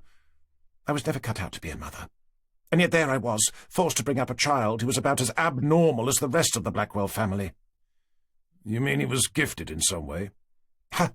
I wouldn't use the word gifted exactly. Retarded would probably be a more accurate description." "Are you saying that your son has some sort of cognitive disability?" Abigail clamped her arms over her chest to send Tanner a defiant glare. "Mrs. Blackwell?" "Okay," she eventually continued. "I suppose calling him retarded is a little unfair. But there's definitely something not right with the boy." "Is there any chance you can be a little more specific?" "He sleeps with his eyes open for a start." "I'm, not sure you can describe someone as having a cognitive disability just because they sleep with their eyes open." "It's not just that. He didn't utter a single word until he was 5. Even now he barely speaks. All he does is read. He never liked to be picked up either." "Anything else?" Tanner inquired, expressing little interest in having to listen to a mother moan about her unwanted son. "I've never once known him to laugh, and the only interest he's ever had is killing things. Ants, flies, wasps, basically anything that crawled about on more than 4 legs. He'd burn them all with a magnifying glass. He even killed a frog once. He skewered it with a garden fork before dangling it over a bonfire, whilst it was still alive as well. It wasn't just me who thought he was odd either," she continued, her eyes darting between Tanner's. "I had countless teachers dragging me into school to tell me that he'd do nothing more productive in class than to draw pictures of people murdering each other. If you want my opinion, he's the one you should be having this conversation with, not me." "Can we please be serious, Mrs. Blackwell?" "I am," she stated, leaning forward. "His school became so concerned about him, they even advised me to have him psychologically evaluated." "And did you?" "Reluctantly, yes." "Okay, so what was the result?" Closing her mouth, her gaze dropped down to her hands. "They said his behaviour was normal for a child whose parents had separated," she eventually mumbled. "But that doesn't mean there isn't something wrong with him." "If you ask me, he sounds like what you'd expect from a boy who'd spent their entire childhood being treated like some sort of unwanted fashion accessory." "You're blaming me?" she snapped, her steely eyes returning to his. "I didn't bring you in here on a charge of being a bad parent, Mrs. Blackwell. I arrested you under suspicion of murdering your husband, the woman you found him in bed with, your former employer, and the poor man's innocent wife." "Forgive me for interrupting," the solicitor interjected, "but you don't know that my client did discover her husband actually in bed with another woman on the night in question, or at any other time. She certainly hasn't admitted as such. And this idea that she murdered David Rutherford for no other reason than he was the co-founder of a modelling agency she used to work for is simply laughable." "But your client did know him." Graves let out an exasperated sigh. "I thought we'd already established that." "She met him before she met her husband." "Yes, and? So what?" "At which point they started what appears to have been a long-standing carnal relationship." "Do you have proof of that?" Graves inquired, holding Tanner's gaze. "Or is it simply more time-wasting conjecture?" Tanner returned his attention to his suspect. "We found emails and text messages sent between the two of you, dating back over 15 years, Mrs. Blackwell," he began, sliding the files Sally had given to him over to her solicitor, "some of which should come with a warning for explicit content." Opening the file, Grace began leafing through its contents. "Again, Chief Inspector, it would have been useful to have known about these a little sooner. We've only just discovered them ourselves. And I'll need time to establish whether or not these do prove that they were having an affair. But either way," he continued, closing the file to push back over the desk, "even if they do, they hardly prove that she killed him. It doesn't even suggest motive. But it does prove that your client lied to us. She told me only about 2 hours ago that she hardly knew the man, which leaves me with 2 questions. Firstly, why she thought it necessary to, and perhaps more importantly, what else has she been lying about? Assuming, for the time being at least, that they were having some sort of extramarital relationship, I'd have thought the reason for her not wanting to tell you was fairly obvious. Being that it was a private matter, one few people would want to have broadcast to the world at large. And just because she elected to withhold one piece of information doesn't automatically mean she's been lying about anything else. But it does cast a shadow of doubt over everything she's said so far. Again, Chief Inspector, my client is innocent until proven guilty. None of what you've come up with so far even comes close to doing that. So unless you have something more substantial to present, I'd appreciate it if you could have the decency to admit your mistake and let her go. Perhaps then you'd have time to find her son. Hopefully those other children as well. You may then get a chance to work out who really killed all those people, preferably before they start doing so all over again." Chapter 47. A knock at the door had Tanner glancing around to see Sally's head appear, beckoning him out with a furtive look. Apologizing for the interruption, Tanner pushed his chair back to head out into the corridor. "What is it?" he eventually demanded, holding the door closed with his hand. "Sorry," Sally began, "but Christine's been asking for you." "You mean she's here?" "She was on the phone. She wants you to call her back." Tanner shook his head in frustrated consternation. "Didn't you tell her that I was in the middle of interviewing a suspect?" "She said it was urgent." "If it's to ask what I want for dinner tonight," he muttered, digging out his phone to see that he'd missed 2 calls, both from her. "I may be needing your help in opening a Tinder account." Suspending the interview once again, Tanner hurried out to the back of the building, his mobile phone held firmly against his ear. "Hey, darling," he eventually said, forcing himself to sound upbeat. "Sally says you've been trying to contact me?" "I heard on the news that you've arrested Abigail Blackwell." "That's correct," he replied, curious to know where this was going. "I was in the middle of interviewing her, which was why I couldn't take your call." "It's just that one of my friends phoned," he heard her continue. "Melissa, we had lunch together a few months ago." "Mm-hmm," Tanner replied, hoping she'd get to the point. "We read psychology together at university, after which she went on to become a child psychologist." Tanner's mind harked back to what Abigail Blackwell had said. "Is this about the missing boy?" "That's why she phoned." "You mean she knows where he is?" I don't think so." Tanner let out an irritated sigh. "Then why was she calling?" "She wants to speak to you. Apparently, she was on a panel of psychologists who conducted an evaluation of him a couple of years ago." "Did she say anything else?" "She said she couldn't tell me." "Well, I'm a little busy at the moment." "She wouldn't have called if it wasn't important." "Tell you what, if you give her my number, she's free to give me a call, but I can't promise I'll answer." "Will do," Christine replied. "Although I must admit, I already have." "You already have what?" "Given her your number." Tanner rolled his eyes. "Sorry," he heard her continue. "I didn't think you'd mind." "Okay, well, as I said before, she's free to call, but if I don't pick up, she'll have to leave me a message. Anyway, I've got to go. See you tonight." Ending the call, he spun around to head back inside when the phone's screen lit up in his hands. "I knew she'd want to ask what I wanted for dinner," he laughed, bringing the phone back to his ear.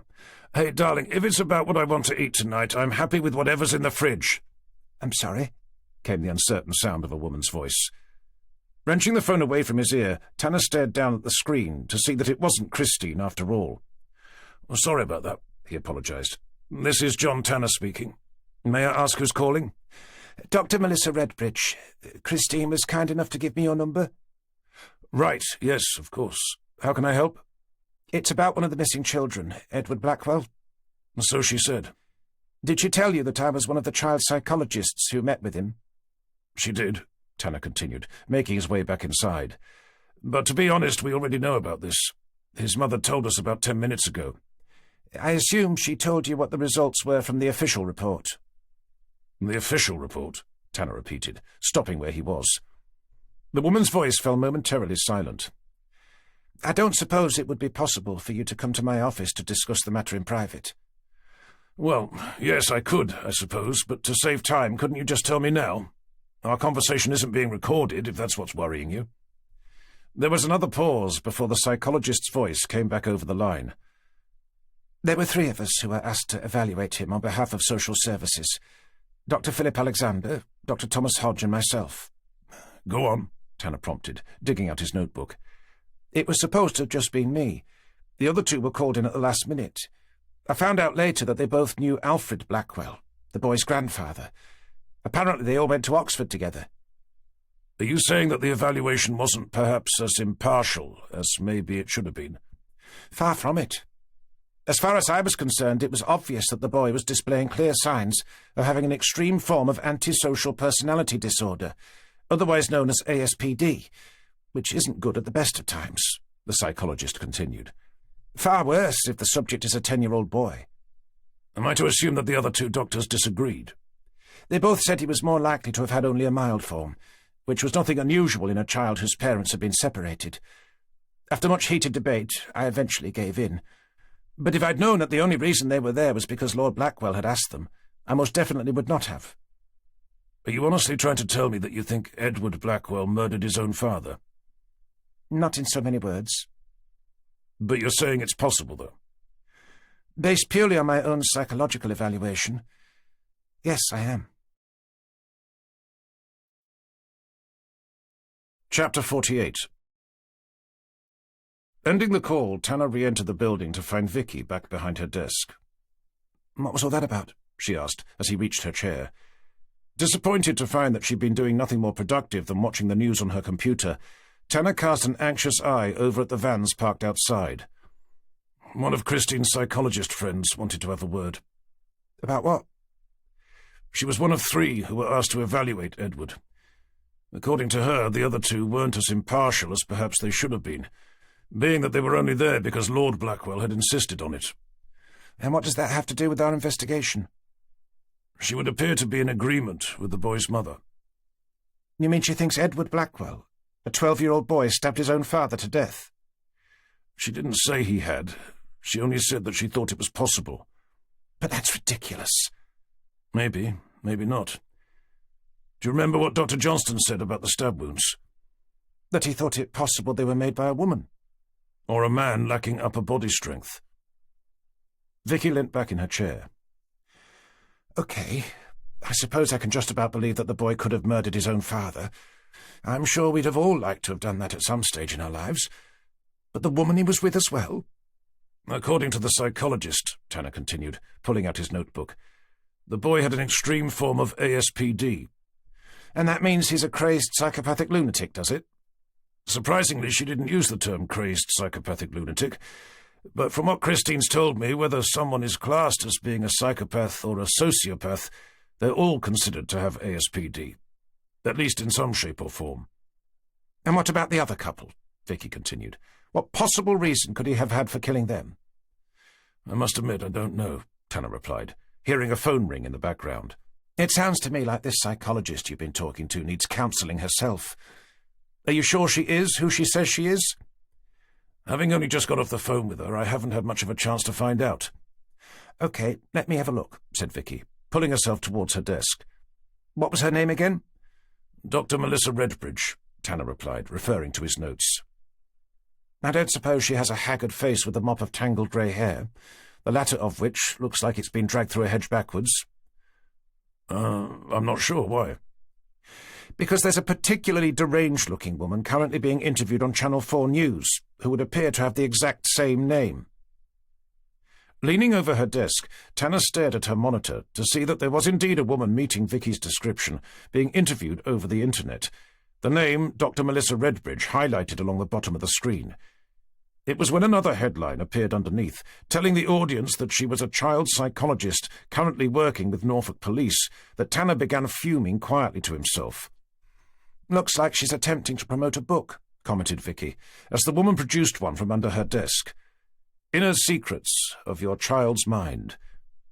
"Are you sure she's not simply trying to muscle her way into the investigation to simply sell a few more copies?"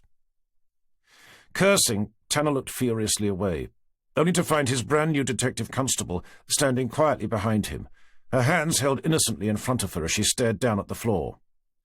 "Yes, Gina?" he asked in a curt, irritated tone.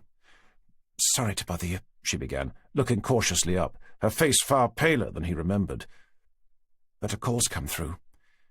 A body's been found at Braden Marsh," she continued, unable to hold Tanner's eyes. "It sounds like it might be the missing boy." Chapter 49. Tanner stood restlessly behind a line of blue Police Do Not Cross tape, his Wellington boots sinking slowly down into the surrounding marsh. "Is it the boy?" he eventually demanded, the question directed at Dr. Johnston, stooped over what appeared to be a half-submerged body lying face down in an area of thick, congealed mud. He waited impatiently as the medical examiner sank slowly down onto his haunches. "Was that a yes or a no?"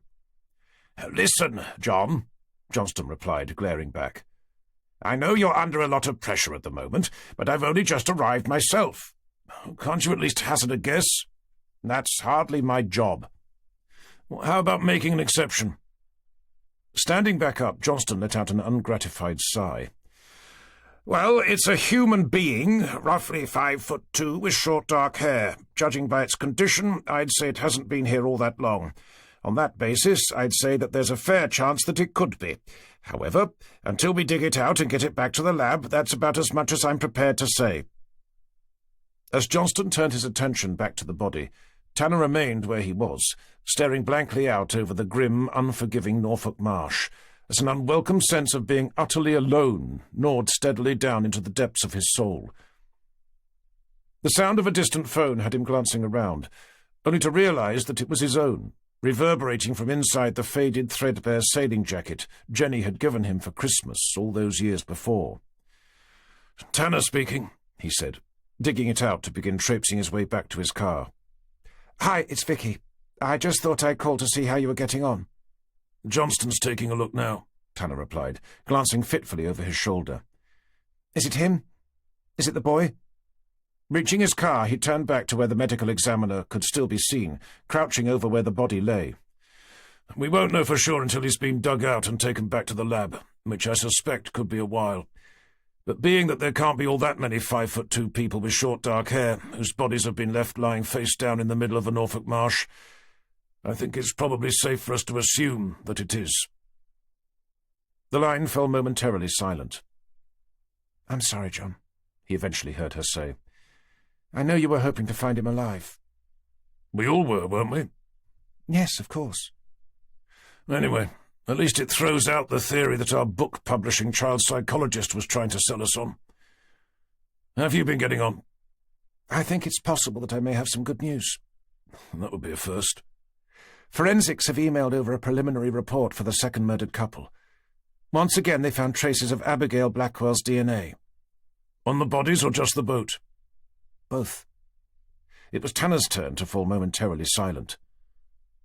"So it is her," he eventually said. "Looks like it," he heard Vicky reply. "But it could still be considered circumstantial, being that her DNA could have been transferred from a previous encounter with the suspect." "That's hardly likely, though, is it?" "I suppose not," came Vicky's somewhat hesitant response. "Okay, I'm heading back now. I suggest we recommence the interview as soon as I arrive. I can't wait to hear what she has to say for herself when we tell her what forensics found, and that her son's body has been discovered lying face down in the middle of Braden Marsh." Chapter 50. "Sorry about that," Tanner apologized, leading Vicky back into the windowless interview room, its stagnant air filled with the aroma of stale coffee and evaporated sweat. "Now, where were we?" "You were about to let my client go," Graves began, after presenting her with a written apology. Tanner rested his hands on the back of his chair to gaze sagaciously up at the ceiling. I don't think that was it.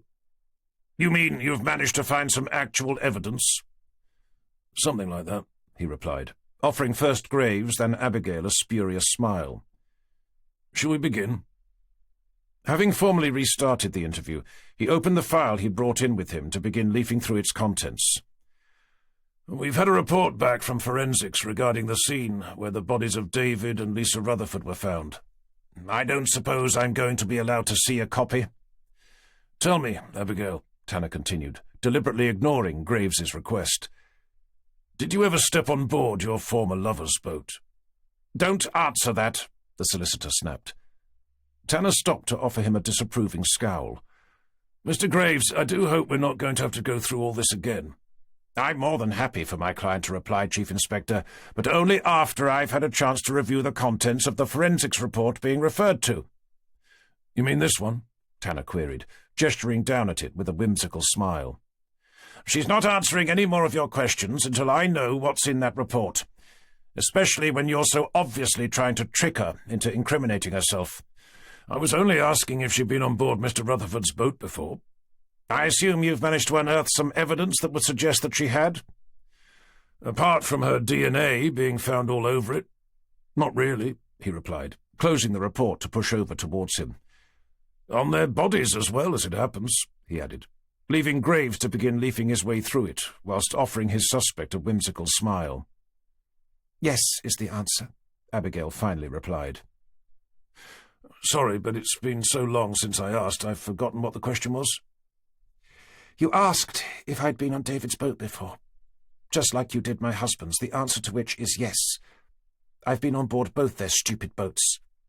But as hard as it may be to believe, that didn't mean I killed either them or the brainless twig bitches they just happened to be screwing at the time. By brainless twig bitches, I assume you mean Miss Deborah Betton and David Rutherford's wife Lisa? Sorry to interrupt, came the solicitor's voice, glancing up from the forensics report. But is this really it? Is what really it? Tanner replied, unable to hide his growing irritation. Is this the extent of your new so-called evidence? A few microscopically small samples of my client's DNA discovered on board Mr. Rutherford's boat, when once again she's admitted to having been on board? That is correct. And although the incredulous look on your face would suggest that it isn't enough, I think you'll find that it is, especially when it's combined with everything else we've discovered. You mean what you consider her motive to have been for murdering no less than 4 people? Because she was married to the first, was having an affair with the second, and the other 2 because they just happened to be there at the time? The solicitor laughed. We're actually thinking more because of the £2.5 million life insurance policy she'd taken out against her husband only 1 month before, and because David Rutherford must have somehow found out what she'd done and was endeavouring to blackmail her. I see. And you have evidence to prove that Mr. Rutherford was trying to blackmail her, do you? Besides, Tanner continued, forced to sidestep the question, there aren't 4 victims, there are 5. Oh, right. Sorry, I must have miscounted. Another body's been found, Tanner continued, endeavouring to catch Abigail's eyes. Lying face down in the middle of Braden Marsh. We've yet to make a formal identification, but at the moment we're proceeding on the basis that it's your son, Edward Blackwell. As the room fell into a sullen silence, he studied her face as she continued to stare down at her hands, searching for any signs of an emotional response. But there was none. Her mouth didn't twitch. Her nostrils didn't flare. Even her eyes failed to blink. "Did you hear me, Mrs. Blackwell?" Tanner was forced to ask. "We found the body of your son dumped in the middle of some God-forsaken marsh." "I keep telling you, Chief Inspector," came her solicitor's voice once again, "my client has the right to remain silent." "Even after she's just found out that her son is dead?" "Besides," Graves continued, "you haven't asked a question for her to answer." Tanner sat back in his chair to draw in a pacifying breath. "Fair enough, I suppose. Mrs. Blackwell, when was the last time you saw your son? Alive, that is." And that, as you well know, Chief Inspector, is a leading question. How can that possibly be a leading question? Because it presupposes that the last time she saw him was after he'd been killed, the assumption being that she was responsible. Then I suppose I'd better rephrase it. Mrs. Blackwell, when was the last time you saw your son? Was it when you went to see your husband on board his boat the night he was killed? It was, she nodded, her eyes never leaving her hands, ever whitening knuckles. And that was when you took him, because he saw what you did, stabbing his father and the woman he was screwing in a fit of uncontrollable jealous rage. The solicitor sat forward in his chair. Chief Inspector, please. Fueled by the fact that he'd written you out of his will, Tanner continued, after stating with absolute categorical certainty that he was never going to agree to a divorce. So you were left with little choice but to take out a £2.5 million life insurance policy against him. All you had to do to get your hands on that so desperately needed money was to kill him in such a way that it made it look as if it was someone else. The solicitor slammed a fist hard against the table. Chief Inspector, I must object. It was then that you heard news of Samuel Tunk's release. You knew he'd raped and murdered your husband's sister. You may have even known Jason tormented him in prison. Either way, there you were, staring at him inside his boat, watching him being ridden like a donkey by some twig bitch of a tart. It was only when you'd finished the deed that you remembered your son. Maybe you turned around to find him staring at you, the knife held in your shaking hand, still dripping with his father's blood. Or maybe you found the boy lying awake in his bed. Whichever it was, you couldn't risk him being a witness, so you took him with you, only to realize that there was only one way to guarantee that he'd never be able to tell anyone what he'd seen you do. You need to stop this little rant of yours, Chief Inspector, stated Graves, or I'll be forced to report your outrageous conduct to professional standards. Then you get a call from your lover, Mr. David Rutherford. Somehow he managed to find out what you'd done. Maybe he saw you. Or maybe you made the mistake of telling him your plans after too many glasses of wine. Either way, it was an easy enough problem to fix. Either you charge my client, Chief Inspector, right now, or I'm walking her out the door. After all, you'd done it before, Tanner continued, and such things are always just so much easier the second time around, don't you think? Right, that's it. Up you get, Mrs. Blackwell. We're leaving. Tanner stared up at Graves with a look of bewildered amusement. Was it something I said? The evidence of what you did say is sitting on that recording device, Graves remarked, pushing himself up from his chair, which I'll be directing your superiors towards the moment I get back to my office. Watching his limp-limbed suspect being hauled to her feet by her now perspiring solicitor, Tanner joined them by rising to his. Mrs. Abigail Blackwell, I'm hereby charging you with the murders of Jason Blackwell, Deborah Betton, David and Lisa Rutherford, as well as your son, Edward Blackwell. Graves stopped where he was to stare open-mouthed at Tanner. You can't possibly be serious. Due to the horrific nature of these crimes, Tanner continued, finally able to stare into his suspect's face, you'll have to remain in police custody until the initial hearing is held at the local magistrate's court. It will be for the judge to decide if bail will be permitted before your trial takes place. As he finished his sentence, he watched Abigail's eyes glaze over as her legs collapsed underneath her, leaving her toppling backwards into her solicitor's short, stubby arms. You haven't heard the last of this, came Graves's breathless voice, desperately trying to prevent his client from falling to the floor. I sincerely hope not, Tanner replied, taking a satisfying moment to watch him struggling with her weight. And do please make sure to let us know if you need a hand escorting her to the holding cell. I'd hate for her to get hurt on the way, leaving you telling everyone that we were the ones responsible. Chapter 51.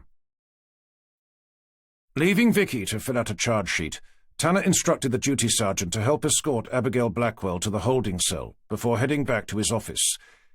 It was as he was closing the door, hoping for some desperately needed solitude, when he heard Sally's voice calling out his name. "What is it?" he replied with curt irritation, pivoting around to face her through the already half-closed door. "My uncle's been trying to get hold of you." "Right. Well, if he calls again, do me a favour, will you? Tell him I'm in a meeting." "He's holding on line 2 for you now." "Shit." "Sorry, boss. He asked to hold, so I assumed it was important." "Don't worry. He's probably due an update anyway.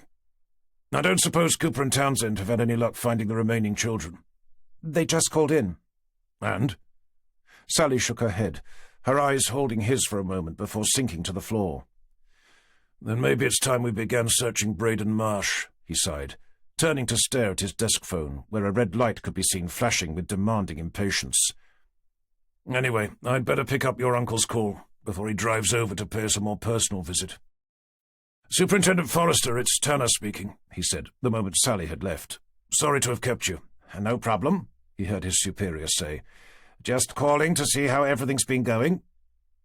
Tanner momentarily paused before opening his mouth. We found the boy, sir.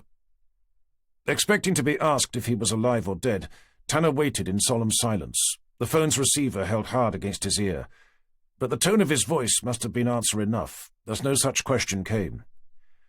His body was discovered just before 1 o'clock this afternoon, he eventually continued, in the middle of Braden Marsh. Johnston hasn't given us much to go on, but that's probably because he was found submerged in mud. I suspect it will be a while before they'll be able to dig him out, longer still before we have the cause of death. I also think the mud will make finding usable DNA evidence unlikely. Does the boy's mother know? Forrester eventually asked. I told her about 10 minutes ago, inside interview room 1. And? I've just charged her with 5 counts of murder. There was a momentary pause before Forrester's voice came back over the line.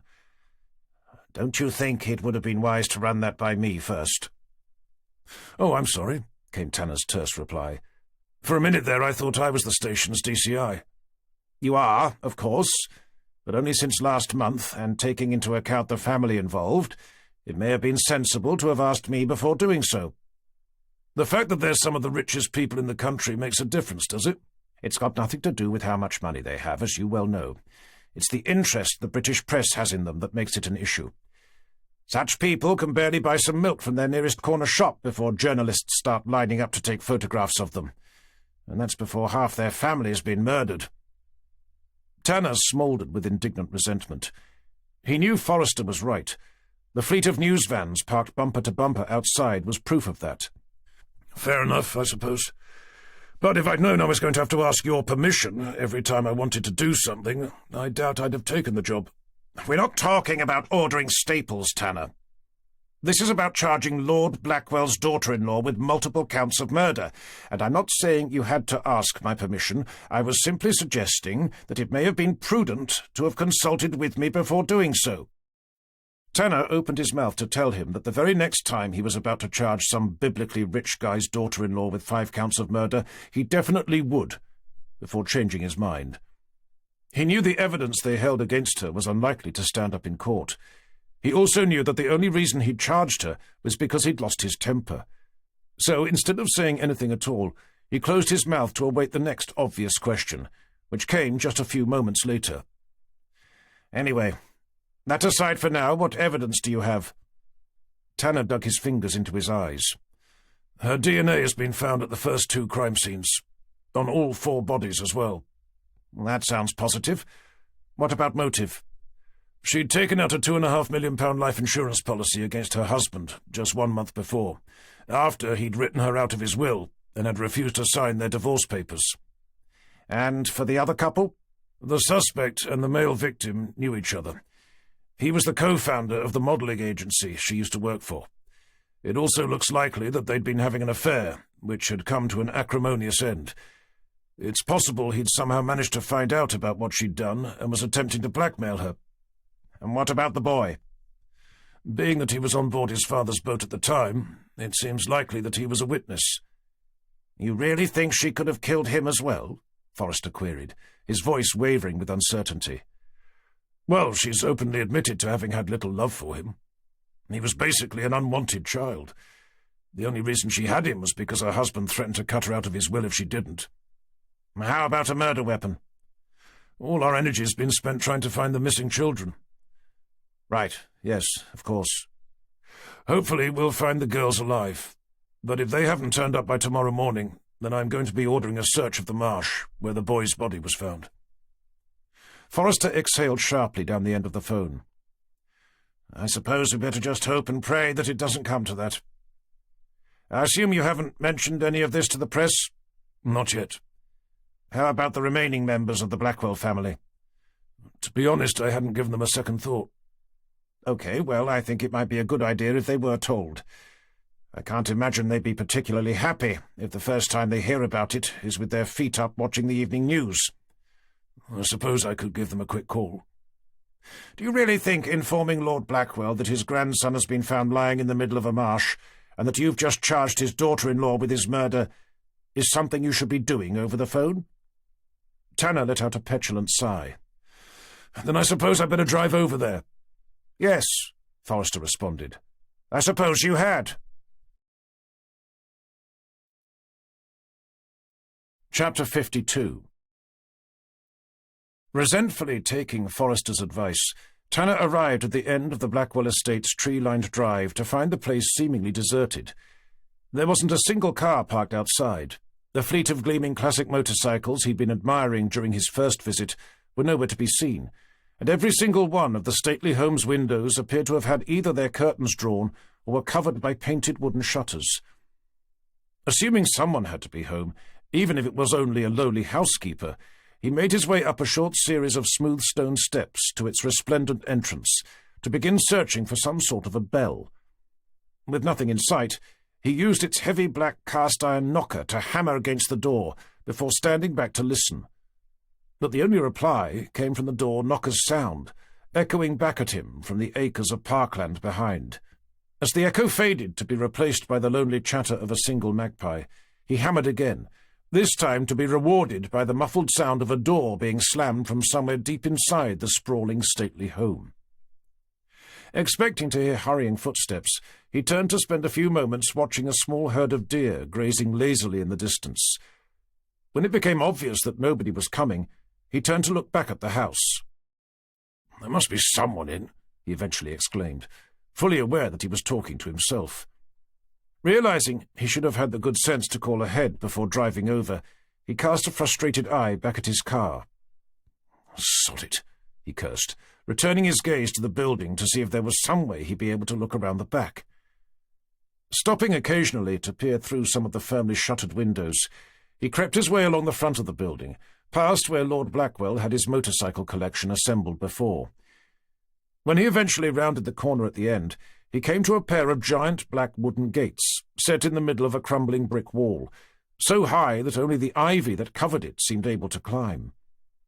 Assuming the gates would be as locked as the rest of the house, he took hold of a circular wrought-iron handle to lift and turn. With the gate creaking open, he raised a surprised eyebrow before poking his head through the slowly widening gap. "Hello?" he called. His voice left a reverberate around the empty cobblestoned courtyard beyond. "It's DCI Tanner, Norfolk Police." With no response, he stepped cautiously inside, taking a moment to stare around at a series of arched brick stables, the rusting bonnets of old classic cars lurking out from the shadows of each. Closing the gate behind him, his ears pricked at the eerie sound of a clanking chain, closely followed by at least one harshly whispered voice. "I'm looking for Lord Blackwell, if he's about," he continued, stepping cautiously forward. "I did try the front door, but there was no reply." No sooner had the words left his mouth than an elderly man emerged from the shadowy arch at the courtyard's furthest end, a pair of mud-splattered Wellington boots at the ends of his legs. It was only when he saw him open his mouth did he realize that it was the very person he'd come all the way to see.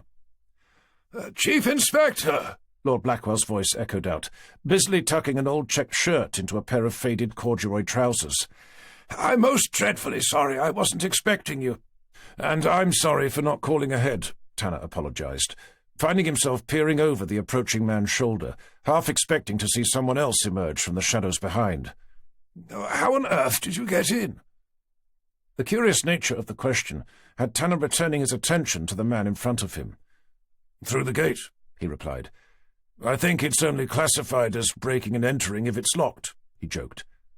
"I suppose it is, although I must admit I could have sworn it was," Lord Blackwell continued, his eyes narrowing as they studied Tanner's face.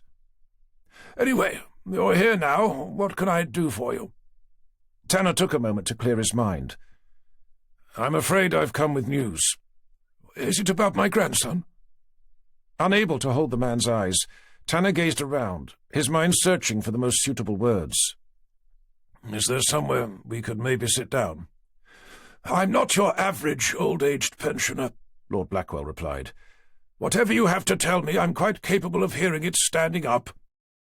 Tanner pulled his shoulders back to meet his penetrating gaze. "A body was found this morning," he began, pausing for just a fraction of a second to draw in a fortifying breath. "We've yet to conduct a formal identification, but at the moment we're proceeding on the basis that it is your grandson." Tanner watched Lord Blackwell's regal face tighten like a drum as he continued to stare, his eyes now blazing with fermenting rage. "Right. That's it, then," he eventually said, his left eye twitching as he stared off into space. "Thank you for having the balls to tell me in person, Chief Inspector," he continued, re-engaging eye contact for the briefest of moments before turning to glance behind him. "Now, if you don't mind, I have things I need to attend to." "Yes, of course," Tanner replied, offering the man a sympathetic nod. "But before I do, there's something else I need to tell you as well." "Go on, then," Lord Blackwell snapped with an impatient huff. "I've spent the best part of the day speaking with your daughter-in-law about the events surrounding the death of your son, possibly your grandson as well." "You mean Abigail?" he questioned, the anger falling from his eyes to reveal a look of perplexed incredulity. "We discovered that she'd taken out a substantial life insurance policy against your son after he'd written her out of his will. He'd also been refusing her demands for a divorce." Lord Blackwell shook his head, as if clearing it of thoughts he was unwilling to entertain. "I'm sorry, Chief Inspector, but you're way off the mark with that one. I've known Abigail for years. I can't imagine her killing anyone, not on purpose at least. And don't get me wrong, I'm sure she could if it was an act of passion, but for her to both plan and methodically carry out someone's murder, she doesn't have the intelligence, let alone the courage." "Well, naturally, your opinion is gratefully received," Tanner replied, as magnanimously as his pride would allow. "But we believe differently." "And you think she murdered Edward as well? Her own son?" "Until we hear back from forensics, our attention is focused on what happened to your son, as well as the 3 other victims." "May I ask if there's any evidence to support such an outlandish theory?" "Regrettably, we're unable to disclose the specific details of our investigation, certainly not with someone so closely related to 2 of the victims, as well as the person who's just been charged." "I take it that means you don't," Lord Blackwell laughed, staring at Tanner with a look of mocking reproach. "To be perfectly honest," Tanner continued, bristling with a sense of embarrassed humiliation, "what's beginning to interest me more is why you appear so keen to find out." "You've charged my daughter-in-law for the murder of both my son and grandson. Why do you think?" "Yes, but when I told you that we'd found Edward, you didn't appear to have the slightest interest in finding out anything more about it. You didn't even ask how he died, let alone if we had any idea who may have killed him." "I didn't need to. Like everyone else on the planet, I already knew. The only person who doesn't would appear to be you." "Right, yes, I see. And who, pray tell, do you think it was?" "Samuel Tunk, obviously." "I'm sorry, but why is that so obvious?" "Because he's a deranged, psychotic lunatic, one who'd already been found guilty of murdering my daughter and her entire family, who my son was then stupid enough to spend the next 6 months tormenting in prison. If that wasn't enough, Mr. Tunk was released the morning of the day Jason was found dead." "Those are reasons for why he may have killed your son. I came here with the news that we'd found your grandson." "Are you really as stupid as you look?" Lord Blackwell questioned, tilting his head to stare at Tanner as if he was a circus curiosity. Tanner returned to him an acrimonious smile. "I suppose I must be. Presuming you think Tunk killed your grandson as well, what I fail to understand is why he didn't when he was still on board the boat. I mean, why take the child off, only to murder him later?" "How do you know he didn't?" "Because our forensics team didn't find a single trace that he had. But for argument's sake, let's say he did. Why then would he carry the boy's body off to dump it in the middle of Braden Marsh, some 5 miles away from where your son's boat was moored? Then there's the other couple, of course. Why would he kill them as well? We found no connection. And again, why would he have taken their children? I have no idea. But it's not my job to know, Chief Inspector. It's yours. And yet here you are telling me with absolute certainty that it was Samuel Tunk who took the life of your son. As Lord Blackwell sneered silently back, the sound of a clanking chain came echoing around the courtyard once more, immediately followed by the muffled curse of another man's voice. Seeing the old man's eyes dart surreptitiously to his side, Tanner narrowed his own towards the shadow hanging under the arch from where he'd seen Lord Blackwell emerge. "Who else is back there?" he questioned, his voice a curious whisper. "Nobody. Now, as I said before, I have things I need to be getting on with, so if you'll excuse me—" "And what things might they be?" Tanner demanded, remaining exactly where he was. "Nothing that's of any concern of yours. I have no idea how you managed to get in, being that I'm fairly sure the gate was locked, even though you said it wasn't, but either way, I'd be grateful if you'd turn around and march yourself out the same way." Once again came the sound of a chain, but this time it was followed by what sounded like a muffled cry for help. "Who the hell have you got back there?" Tanner questioned again, this time stepping forward. "One more step, Chief Inspector," Lord Blackwell replied, blocking his path, "and I'll be on the phone to your superintendent, asking if he knows what you're doing here, breaking and entering into my private estate." "You know him personally, do you?" "I've made it my business to know." "Then you'll be able to ask him yourself why I'm here, being that he was the one who sent me. If it had been my choice, I'd have relayed the sad news of your grandson's passing via text." Another muffled cry had Tanner surging forward, this time to have Lord Blackwell physically push him back. "I'm warning you, Chief Inspector. There's nothing back there that's of the slightest concern of yours. And I'm warning you. I don't give a shit who you are. If you touch me again, I'll be arresting you for assault.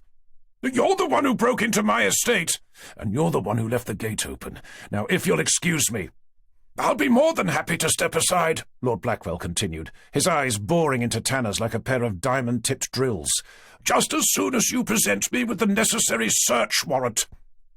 Another muffled cry had Tanner shoving past Blackwell with such violent force the old man was left staggering backwards, cursing loudly as he struggled to stop himself falling to the ground. "Who the hell do you think you are?" he heard him screaming out behind him. "I'm Detective Chief Inspector John Tanner," Tanner muttered quietly to himself, his jaw set firm as he marched his way over the cobblestoned courtyard. "Who the fuck are you?" Chapter 53. As Tanner strained his eyes to see into the inky black shadow cast by the crumbling brick archway, it wasn't until he was a few feet away that he saw a figure begin to slowly emerge. "If it isn't the last remaining heir to the throne," he eventually said, gazing into Jeremy Blackwell's dark, hollow eyes, before taking in what he was wearing, an out-of-place brown leather butcher's apron, the front of which appeared to be stained with patches of dried-up blood. It was only when he realized that the man's hands were being held awkwardly behind him that he felt a faint twinge of concern. Taking a precautionary backward step, Tanner lifted his eyes to meet Jeremy's calculating stare. "May I ask what you're doing here?" "I think the more pertinent question is what you're doing here," Jeremy retorted, a scrutinizing frown framing a threatening sneer.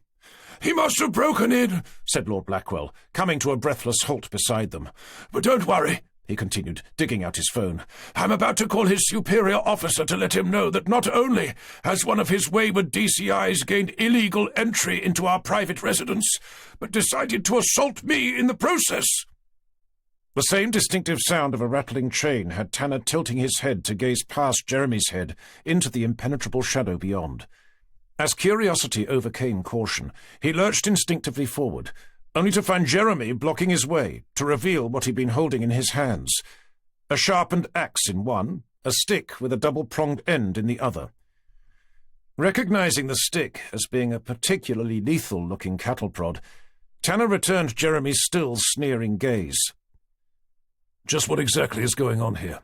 "Nothing that's of any concern of yours," he heard Lord Blackwell state beside him. As Tanner's eyes became increasingly accustomed to the archway's low level of light, another figure began to slowly emerge, a vast naked hulk of a man, hanging by his wrists at the end of a black rusting chain. Only when he was able to see the man's profusely sweating face, his staring, petrified eyes, and the gaffer tape flattened over his mouth, did he realize that it was none other than the previously released prisoner, Samuel Tunk. "Is this your idea of justice?" he demanded, spinning around to face the prisoner's tormentors. "Something like that," Jeremy replied, feeling the weight of the axe in his hand. "Although saying that, we've barely started." Tanner took a moment to stare around at the archway's damp, crumbling walls and the dust-covered cobwebs that stretched between each like ghostly lines of ethereal silk. "Funny, but this doesn't look like the local magistrate's court." "The system didn't work last time, so we've decided to take matters into our own hands." "The system did work last time," Tanner corrected. 10 years inside a cosy prison cell for the murder of my sister and her entire family. I'm sorry, Chief Inspector, but that sounds more like an extended holiday than the multiple life sentence he was originally given. Besides, he's yet to tell us what he's done with Edward, which is where the axe and the cattle prod come in." "No!" Tanner exclaimed. "That's where I come in." Seeing a cloud of confusion pass over Jeremy's face, Tanner turned to the man's father with an expectant glare. "The Chief Inspector here," Lord Blackwell began, his gaze switching between Tanner and his son, "came to tell us that they found Edward this morning." As the words echoed listlessly around the courtyard, Jeremy stared at his father with a look of anguished uncertainty. "Is he okay?" Lord Blackwell shook his head to stare listlessly at the ground, leaving his son's face to begin twisting with the look of pure animalistic rage. "So, all that's left to do is make him confess," Jeremy eventually muttered, casting the cattle prod to the ground to take hold of the axe with both hands. Hearing the chain's links clanking together, Tanner turned to see Tunk twitching in the air, frantically trying to free his wrists from the hook he was suspended by. "Okay, that's enough," Tanner stated, positioning himself between the axe-wielding Jeremy Blackwell and the pale, blubbering body of Samuel Tunk.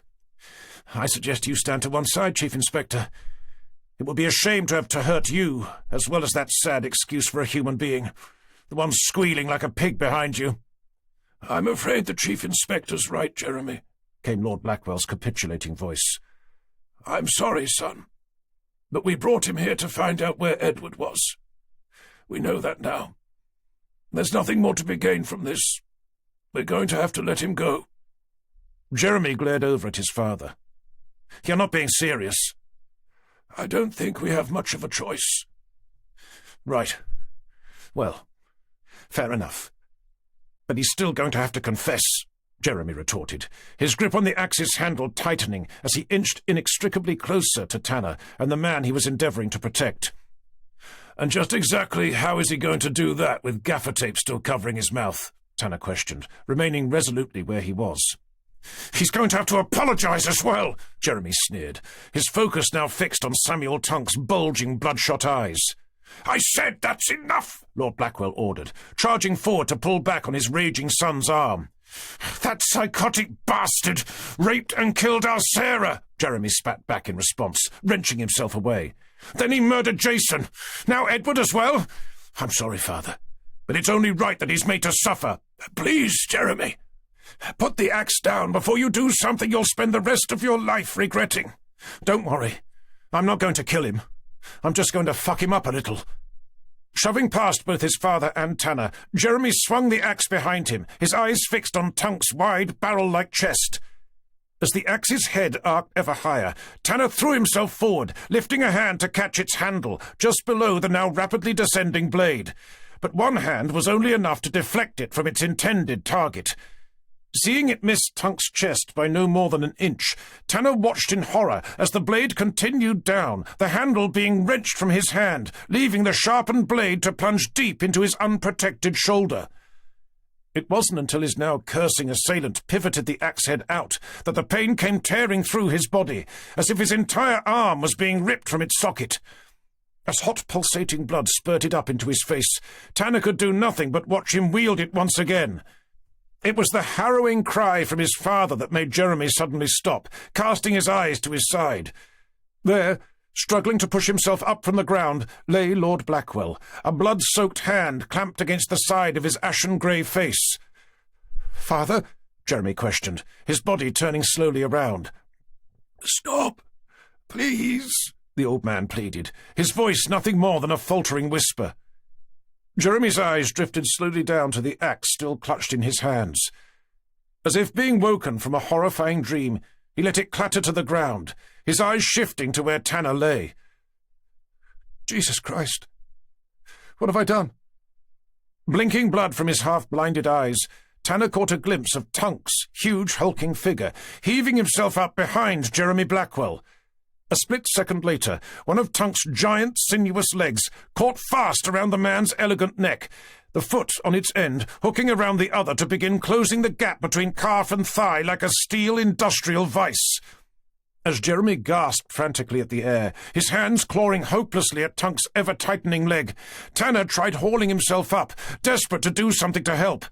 But he'd only been able to roll himself onto his uninjured side when came the stomach-clenching sound of splintering bones deep within Jeremy's already broken neck. Blinking blood from his eyes, Tanner stared up in horror to see Jeremy's body fall to the ground like a broken puppet. It was only when he realized what Tunk was planning next that a wave of fear began rampaging through his veins. Using the body lying discarded at his feet as a human platform, Tunk lifted himself up, slipping the rope that bound his wrists over the hook he'd been suspended by. Once free from the chain, he stepped down from the body, ripping the gaffer tape from his mouth. "So," Tunk began, retrieving the axe from the ground to stare dementedly over at Tanner. "You's a copper, is you?"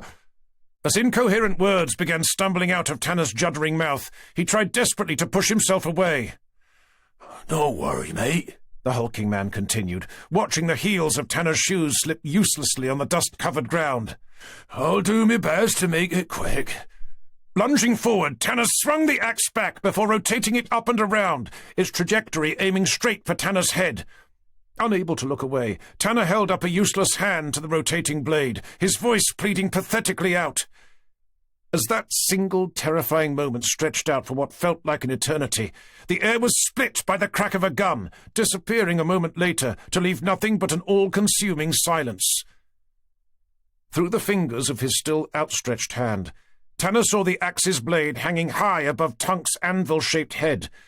But the blade was now still, and the giant man's eyes were no longer staring into his, but at a point just beyond, as if his mind had been carried away by some fantastical dream.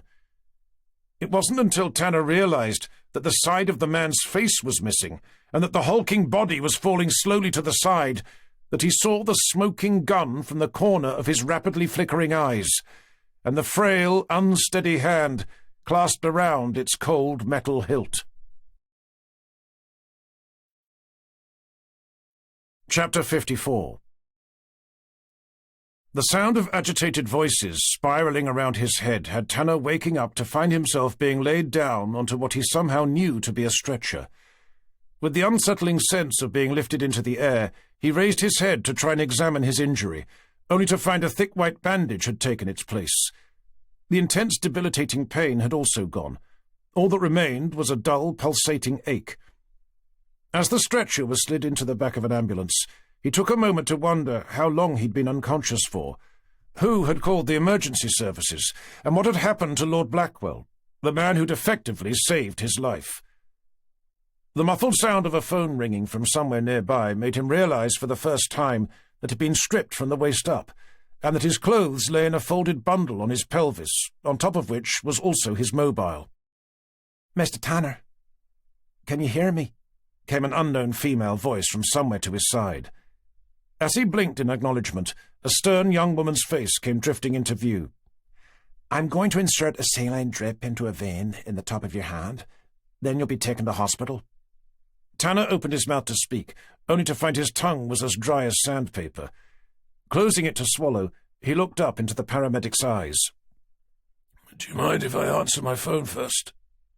Tanner watched her scowl down at him with a disapproving glare. "It could be important," he continued, picking it up to do his best to offer her a congenial smile. "If you must," she eventually replied. "But make it quick. You've lost a lot of blood. I'd hate for you to lose your arm as well." "Is that likely?" he asked with a note of alarm. "I've no idea. the woman replied, taking in the arm in question. "All I know is that your blood pressure is far lower than it should be, which is why we need to get fluids into your body to help compensate." Left to hope that she'd only been joking about his arm, he dragged the phone limply towards his ear. "Tanner speaking." "Hi, darling, it's me," came Christine's cheerful voice. "You sound half asleep. I didn't wake you, did I?" "Not at all. The paramedics had already done that for you." "The paramedics?" he heard her repeat. "Don't worry, I'll explain later." "But you're okay, though?" "Just about. Although I may have to lose an arm." "You mean you cut your finger on a post-it note again?" "Something like that. Anyway, what's up?" "I'm not sure you've heard, but I wanted to tell you anyway. We found the missing children, or at least one of my colleagues did." Feeling a surge of emotion well up inside him, Tanner sucked in a juddering breath. Are they all right?" he asked, the words stumbling out of his mouth. "Apart from being filthy dirty and starving hungry, according to him, they're okay." Clutching the phone to his ear, he forced his eyes closed to stop tears of relief from spilling down the sides of his face. "Anyway, I thought you'd want to know," he heard her continue. "Of course, yes. And thank you. I can't tell you how much that means to me. I don't suppose they said who'd taken them?" "I'm not sure. As I said, it was one of my colleagues who found them." Seeing the paramedic tap impatiently at her watch, Tanner started to finish the call. "Anyway, I'd better go." "Before you do," Christine continued, "there's something else I wanted to ask." "Go on," Tanner replied, just as Vicky's head appeared above him, her lightly freckled face staring open-mouthed at the bandages covering his shoulder. "We've managed to arrange for the girls' grandparents to pick them up." "Okay, yes, that's fine," Tanner replied, acknowledging Vicky's presence with a nod. "But we will need statements from them, at some point at least." As Vicky's eyes latched onto his, he watched her say the words, "We need to talk." "I thought I'd take the other one home with me," he heard Christine continue. "And I need to hook him up to an intravenous drip," demanded the paramedic, holding out her hand for Tanner's phone. "Are you sure you're okay?" came Christine's voice again. "Don't worry, I'm fine. Anyway, I have to go. I'll call you later to let you know what time I'll be back." Ending the call, Tanner handed his phone to the paramedic with a sheepish smile. "Sorry about that, but it was important." "As is your physical well-being," she replied, returning the phone to his pile of clothes to take a firm hold of his wrist. "Now, if you hold still, this should only take a moment." As the paramedic focused her attention on finding a suitable vein, Vicky caught Tanner's eye with a sympathetic smile. "News on the grapevine is that someone mistook you for a lump of wood." "It was Samuel Tunk," came his unthinking response, leaving him staring off into space with a look of wistful confusion. "No," he continued, his muddled mind endeavouring to recall the recent events more accurately. "It was Lord Blackwell's son, Jeremy." Jeremy Blackwell's dead," came Vicky's stark response, her voice floating towards him as if through an impenetrable fog. "Huh?" he replied, endeavouring to re-engage eye contact, only to find himself struggling to focus. "Jeremy Blackwell's dead," she repeated in a gentle tone. "Samuel Tunk as well. We found them lying next to each other, one with a broken neck, the other with a bullet through his head." "What about Lord Blackwell?" "He's been taken to hospital." "But he's okay, though." "He's the one who called the ambulance." Tanner laid his head back down, closing his eyes to feel his mind instantly begin slipping into a fractured state of unconscious thought, only to be dragged out by the sound of Vicky's demanding voice. "You need to tell us what happened." "I will, of course," he replied, turning his head to see the paramedic attach a saline bag to a hook near the ambulance's roof. "Did you know the children have been found?" She nodded at him with a smile. "News came over the radio on my way here. Are you okay to talk about Abigail?" "Abigail?" Tanner repeated. Vicky stared down at him with a concerned frown. "The suspect? Back at the station?" Picturing the woman in question, Tanner nodded in response. "The final forensics report came through for the other couple. The section relating to her DNA found at the scene concludes that the quantity was too small to prove she'd been on board. On top of that, the solicitor's saying that if her interview doesn't recommence by 5:30 this evening, he'll be filing a charge for wrongful arrest." Tanner lifted his head to dig his fingers into his eyes, only to stop when he saw the tube leading out from the top of it. "So anyway, Vicky continued, leaning her head in towards Tanner's. "I was just wondering if it might be best for all concerned if we made a statement to the press, saying that it was Tunk after all, being that he's dead and everything." "For Christ's sake, Vicky," Tanner cursed, wrenching his head away in disgust. "Our job isn't to do whatever it takes to placate the British press." "It isn't?" "We're supposed to find out who's responsible, not just pin it on the most likely candidate." "Right, of course. Although, in fairness, how do we know it wasn't him?" "OK, people," stated the paramedic, clipping a monitoring device onto the end of Tanner's finger. "I think it's time to wrap this up. You're welcome to continue, of course, but only after Mr. Tanner is safely tucked up inside a hospital bed." Vicky caught the paramedic's eye. "Where's he being taken to?" "The nearest Wroxham Medical Centre." "Then I can come round in the morning," she said, her eyes returning to Tanner's. "You can, but I doubt I'll be there. As soon as I get the all clear, I'll be heading home, so I'll definitely be at work tomorrow." "Good luck with that," muttered the paramedic. "My shoulder's fine," Tanner stated, glancing around. "It doesn't even hurt."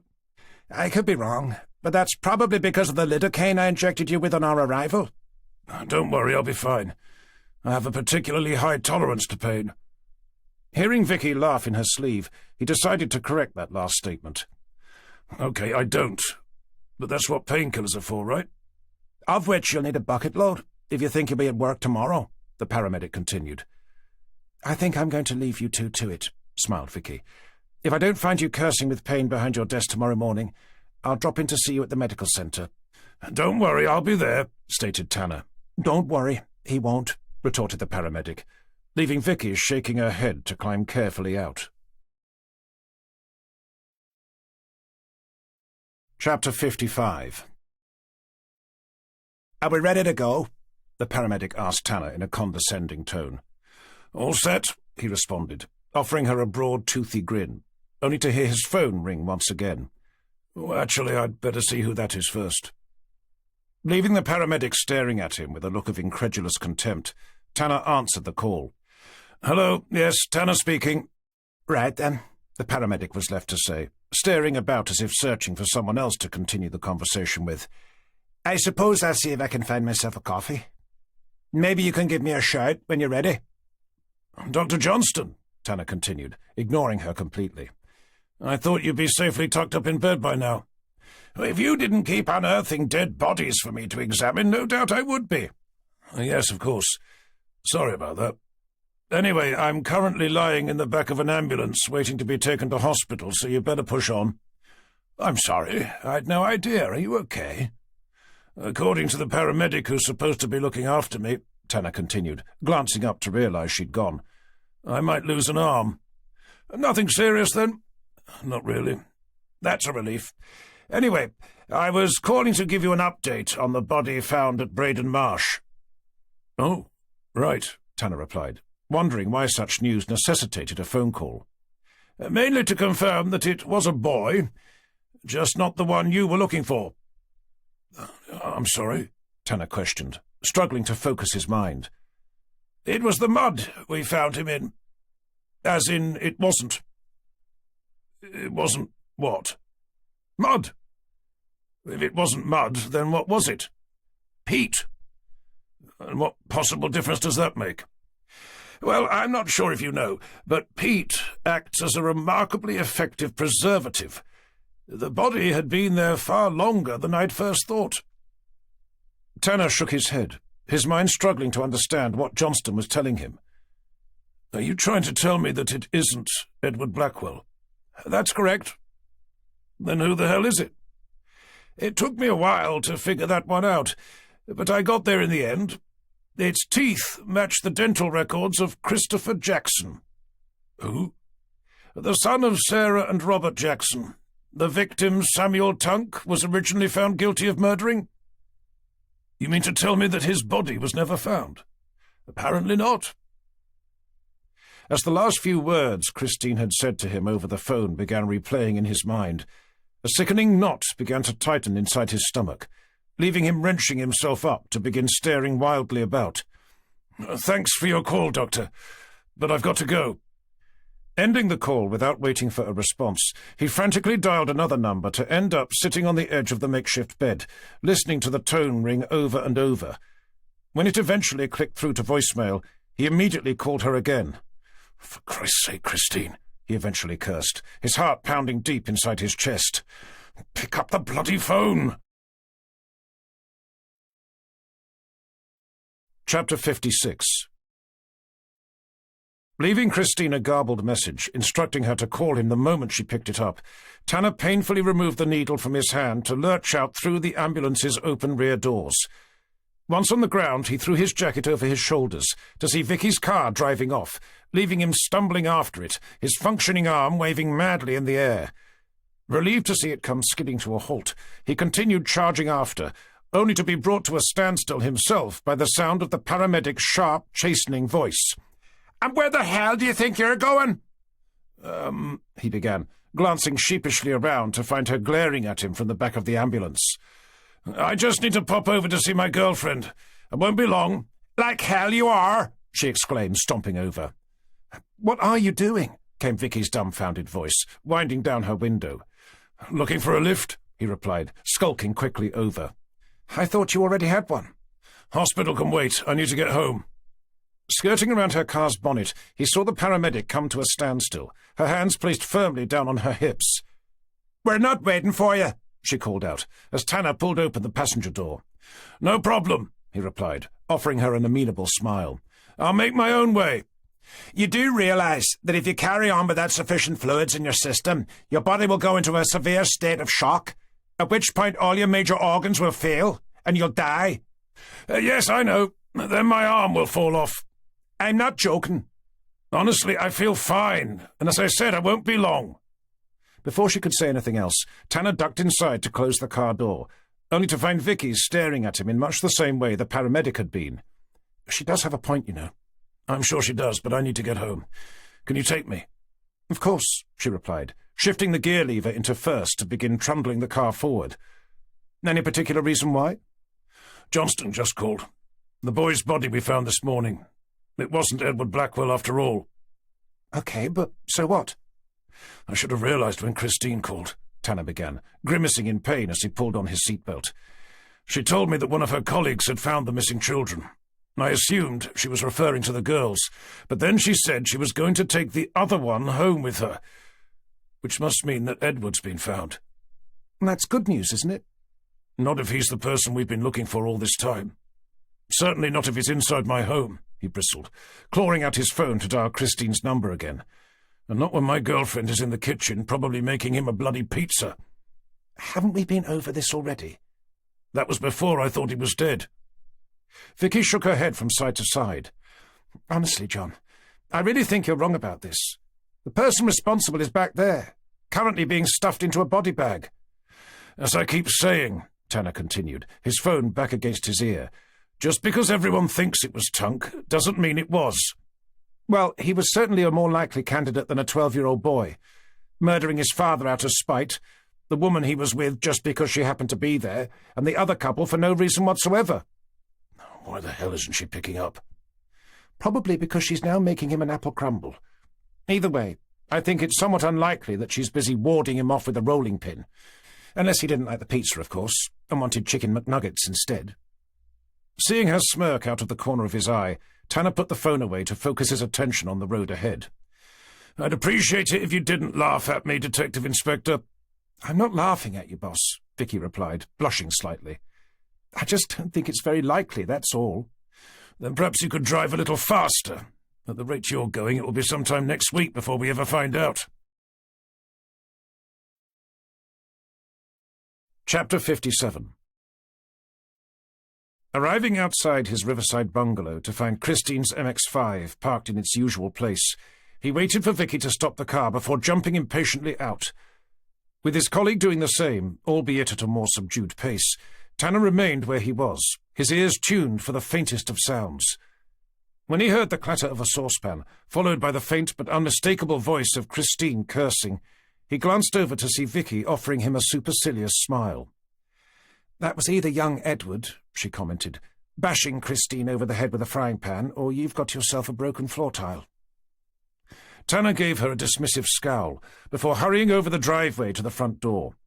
Fishing around for his house keys, he nudged it open to be greeted by the sound of the TV, blaring out what sounded like a Star Wars film.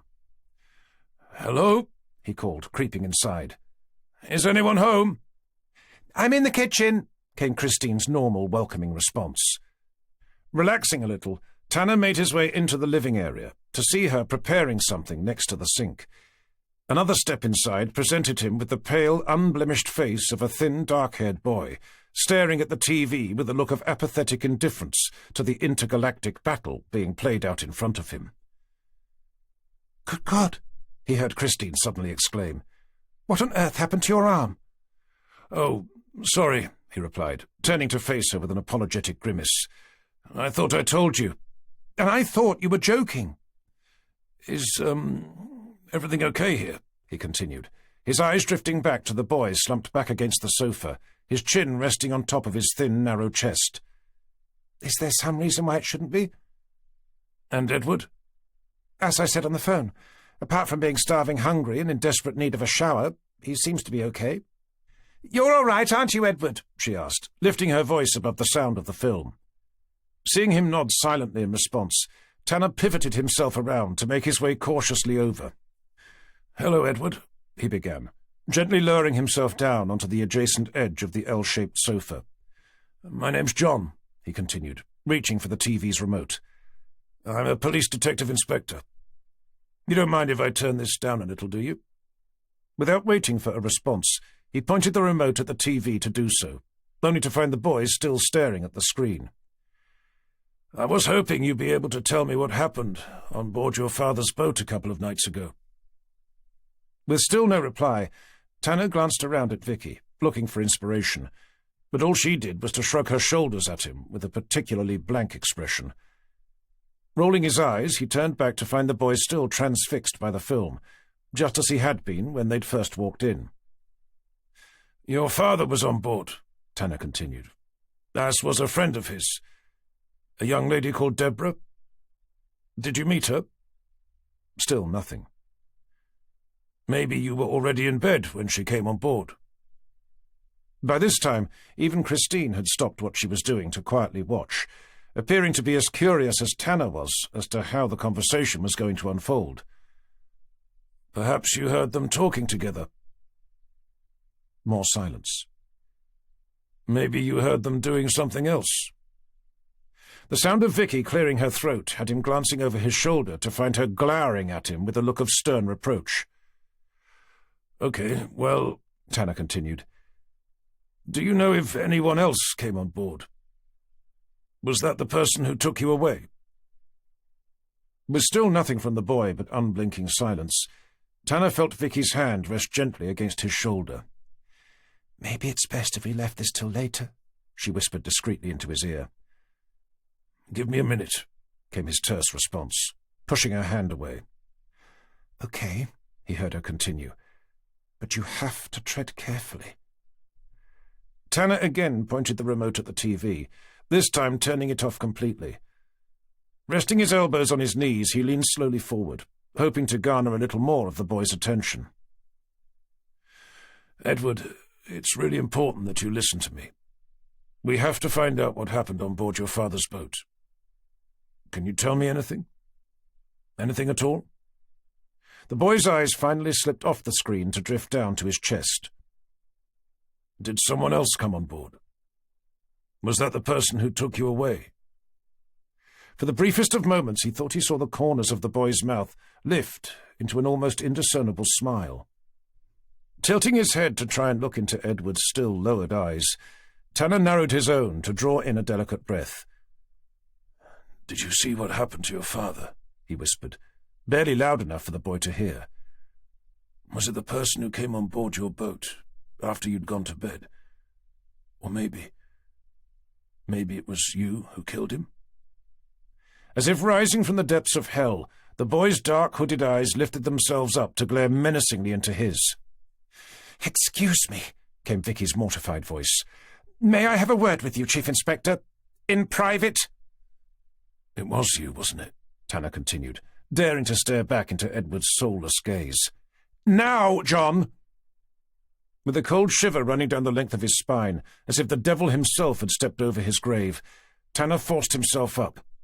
"I want you to wait right there, young man," he commanded, pointing a portentous finger at him as his chin returned to resting grudgingly against his chest.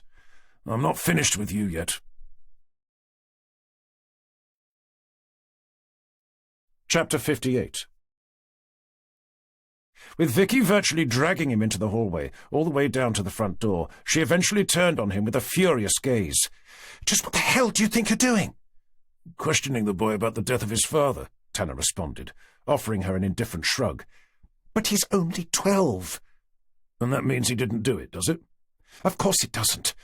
But you can't cross-examine a 12-year-old boy in the middle of your sitting room, certainly not before having read him his rights and giving him the chance to speak to a solicitor.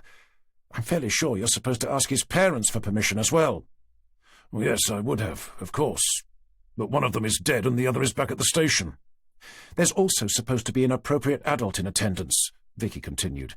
"And frankly, I'm really not sure that either myself or Christine qualifies.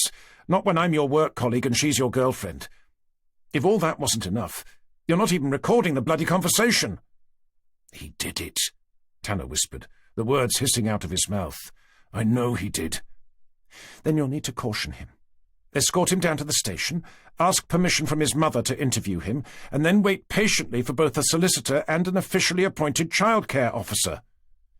Tanner opened his mouth to bark back a response when a peculiar shuffling noise drifted its way down the hall, one that pricked at his ears with discomforting unease.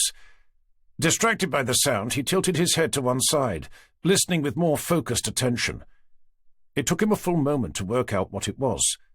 The patio door being slid slowly open. Only when he heard his name being spoken in a short, broken gasp did his heart pound with sickening dread.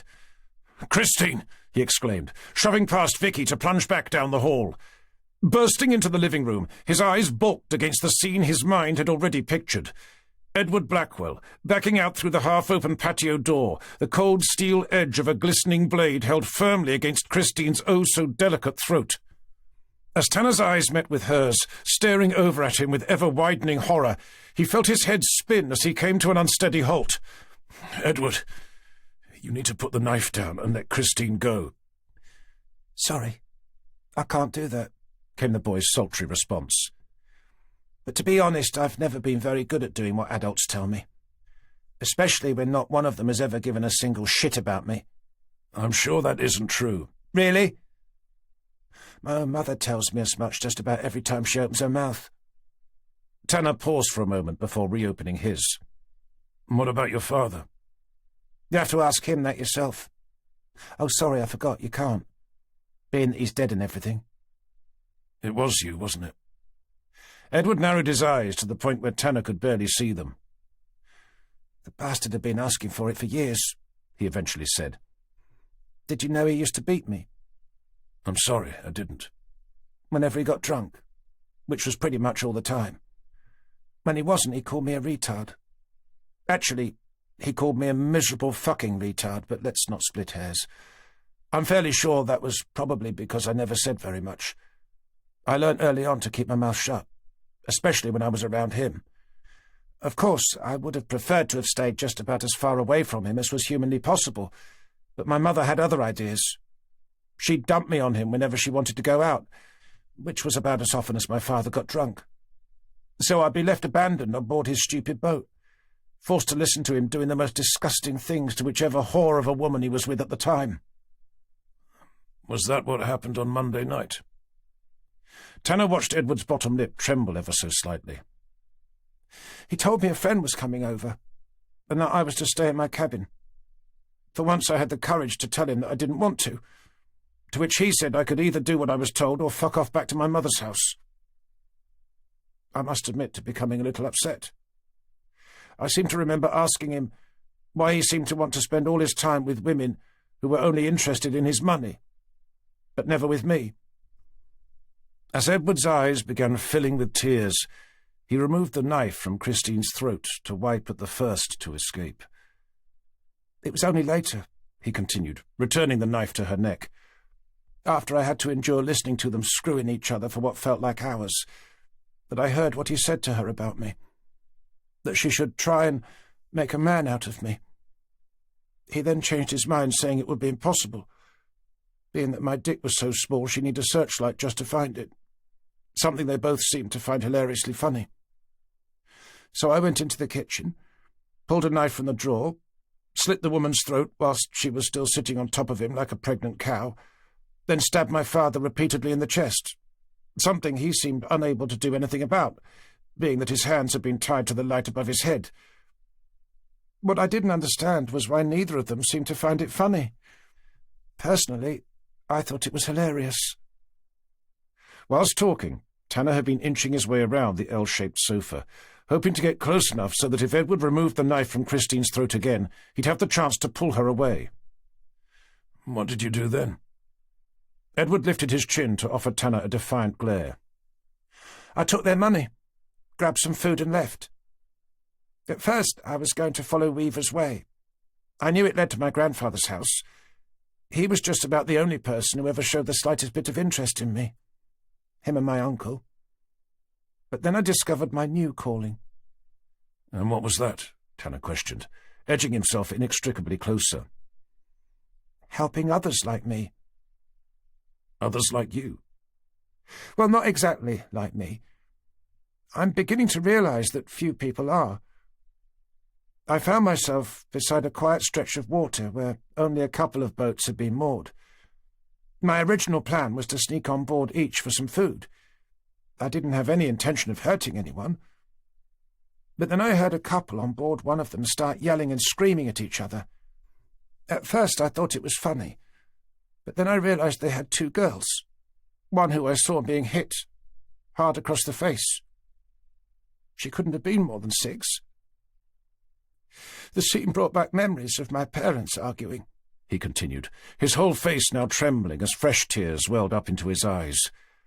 Each one telling the other just how much they didn't want me. As Edward sucked in a juddering breath, Tanner took another half-step closer. I knew how those girls must have been feeling, the boy continued, tears now spilling freely down the sides of his face. To go to sleep every night knowing that nobody loved them. At least they had each other. I had no one. All I had to look forward to when I went to bed was to wake up the next day to go through the same thing over again. Day after day, night after night. All the time wondering if it was somehow my fault, that I must have done something for my parents not to love me. For the first time since entering the house, Tanner saw Edward for what he really was. Just a boy, desperate for the warmth and compassion only another human being could provide. Stopping where he was, Tanner relaxed his stance to draw in a soothing breath. "It wasn't your fault," he eventually said. "I can't imagine how any of it was." "Then why did they never love me?" Edward suddenly screamed, as if his soul was being wrenched from his body.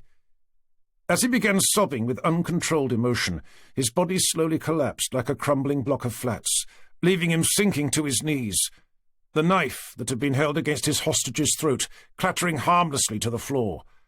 The moment it did, Christine leapt away, throwing herself into Tanner's beckoning arm. With her body shaking against his, Tanner took an anxious moment to examine her neck. Thanking God she'd been left unharmed, he held her tight to watch Vicky leap forward, kicking the knife from Edward's crumpled body to immediately dig out her phone. "You're okay," he whispered softly into Christine's ear, drawing a lock of hair from between her tear-soaked lips. "You're safe now." As the words drifted effortlessly out of his mouth, he felt his mind slip suddenly to the side, as if he'd just stepped on a sheet of ice. Spinning around, he reached for Christine's arm, but she wasn't there. Nothing was. All that remained of the world was a spiralling chasm into which he fell deeper and deeper, until there was nothing left to feel or touch but the cold embrace of never-ending darkness. Epilogue. A sudden jolt had Tanner waking up to find himself gazing into the blurry eyes of a woman's vaguely familiar face, staring down at him with a look of cantankerous dispassion. Where am I?" "You're in the back of an ambulance," the woman replied, her arms locked over her chest. "Strangely enough, It's the same one you were in the back of about 2 hours ago." Realizing she was the paramedic who'd been looking after him before, a far more familiar voice came drifting over towards him. "How's he doing?" "Christine?" he questioned, lifting his head, only to feel himself spin nauseously around. "Hey, darling," came her smiling face, hovering above his like a shimmering mirage. I can't see you properly," came his panicked response. He watched her send the paramedic a look of questioning concern.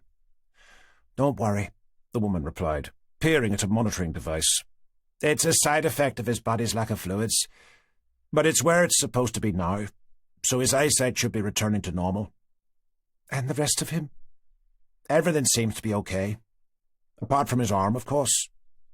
"He's not going to lose it, is he?" "Why? Does he need it?" "Of course I need it," Tanner stated, lifting his head again to help emphasize the fact. "Then I suppose we'd better take a look. Can you move your fingers?" I think so," he replied, staring down the length of his body with a look of focused determination. "Look, there, you see?" "I meant the ones attached to your injured arm," the paramedic replied, with a distinct lack of amusement. "Oh, right. You should have said." "You can move your fingers, can't you?" Christine queried, taking hold of his other hand. "Piece of cake," he grinned, gripping hers back with ease. "It was just my idea of a joke." "Oh, right. That was even less funny than normal." "How about you? Are you okay?" "Pretty much." "And the baby?" "Oh, he's fine," she replied, offering Tanner a reassuring smile. "He?" "It's a guess, based on how much he started kicking me. I think you may have a footballer on your hands." "Can't he play golf instead?" A short sudden blast from the ambulance's siren brought Tanner's mind whirling back to the most recent events. "What happened to Edward?" "Vicky looked after him until some more of your colleagues arrived." "And then?" "She read him his rights and led him away, making sure he was handcuffed first, which I thought was a little unnecessary, given the state the poor boy was in." "By poor boy, you mean the young man who was threatening to cut open your throat?" "If we'd had the childhood he'd been subjected to, that could have been either one of us." "What about the nature versus nurture argument?" "Well, I suppose it's likely that he was born with some sort of mental imbalance. But if he hadn't spent half his life being rejected by his mother and the other half being beaten up by his father, I seriously doubt he would have ended up doing what he did." As the ambulance veered to the right, Tanner grimaced in pain as his weight was thrown onto his injured shoulder. "That was the turn into Wroxham Medical Centre," commented the paramedic, glancing through a window. "Once inside, they'll be able to hook you up with some more painkillers." With the ambulance coming to a halt, the paramedic nudged her way past Christine to open the doors. "Are you ready?" she asked, turning back to look at Tanner. "I don't suppose you could give us a minute." "You're not going to do another runner on me, I hope?" "I just want to have a quick word with my girlfriend." The paramedic took a brief moment to take them both in. "Okay. I'll let the driver know, just in case he heads off, with you still inside." With her head disappearing around the door, Christine turned to look at Tanner. "What's all this about?" "I was thinking, back at the house, when that knife was being held to your neck." "How much you'd miss my cooking if I wasn't around?" "Something like that," he smiled. "Okay, well, don't worry. There's no need to rush out to Sainsbury's to buy their entire stock of ready meals. I'm still here." "But you nearly weren't, though," Tanner continued, a surge of emotion sweeping over him. "And with the baby and everything, I was wondering, well, hoping, really."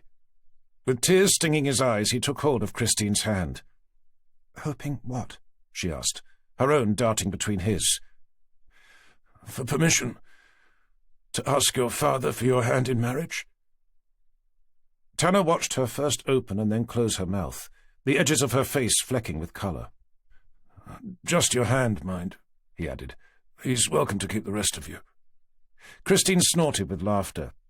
"Are you sure?" she eventually asked, her eyelashes batting away at tears of her own. "I've never been so sure of anything in my entire life," he replied. "Well, apart from that time I bought a subscription to Yachting Monthly, of course." "Well, I'll certainly think about it. Meanwhile, I suggest we find a doctor to give you the once-over. You're not going to say yes? Not until I know you're of sound mind and body. At the moment, I'm not convinced you're either. I'm fine, Tanner insisted. Honestly. We'll see. But I don't even know if you're going to live long enough to make it inside the medical centre. And I'm fairly sure the phrase, "till death do us part," meant slightly longer than 5.5 minutes. And I know there's nothing in the Church of England's wedding vows about how many arms the groom is supposed to have. But I'd at least like to know before agreeing to marry him. So that's a no, then? No, that's a maybe. Now let's get you inside before I change my mind. Don't you need to have made up your mind before being able to change it? Do you want me to say no? Right then. Wait here, and I'll see if I can find that paramedic. And then you'll say yes? And then we'll have you checked over by a doctor. And then you'll say yes? And then I'll find a psychological evaluation form for you to fill in. Okay. So if the doctor confirms that I'm not likely to die any time soon, that my arm isn't going to fall off overnight, and that your psychological questionnaire reveals me to be sane, at least relatively so, then you'll agree to marry me? Well, yes, she replied. But you're still going to have to ask my father. And I can assure you that he's going to be none too pleased when he finds out that you're only interested in my hand. So you may want to rethink that line on the way over. You've been listening to Weaver's Way by David Blake, narrated by Jonathan Keeble, published by Quest, an imprint of W.F. Howells Limited. This work is copyrighted 2023 David Blake.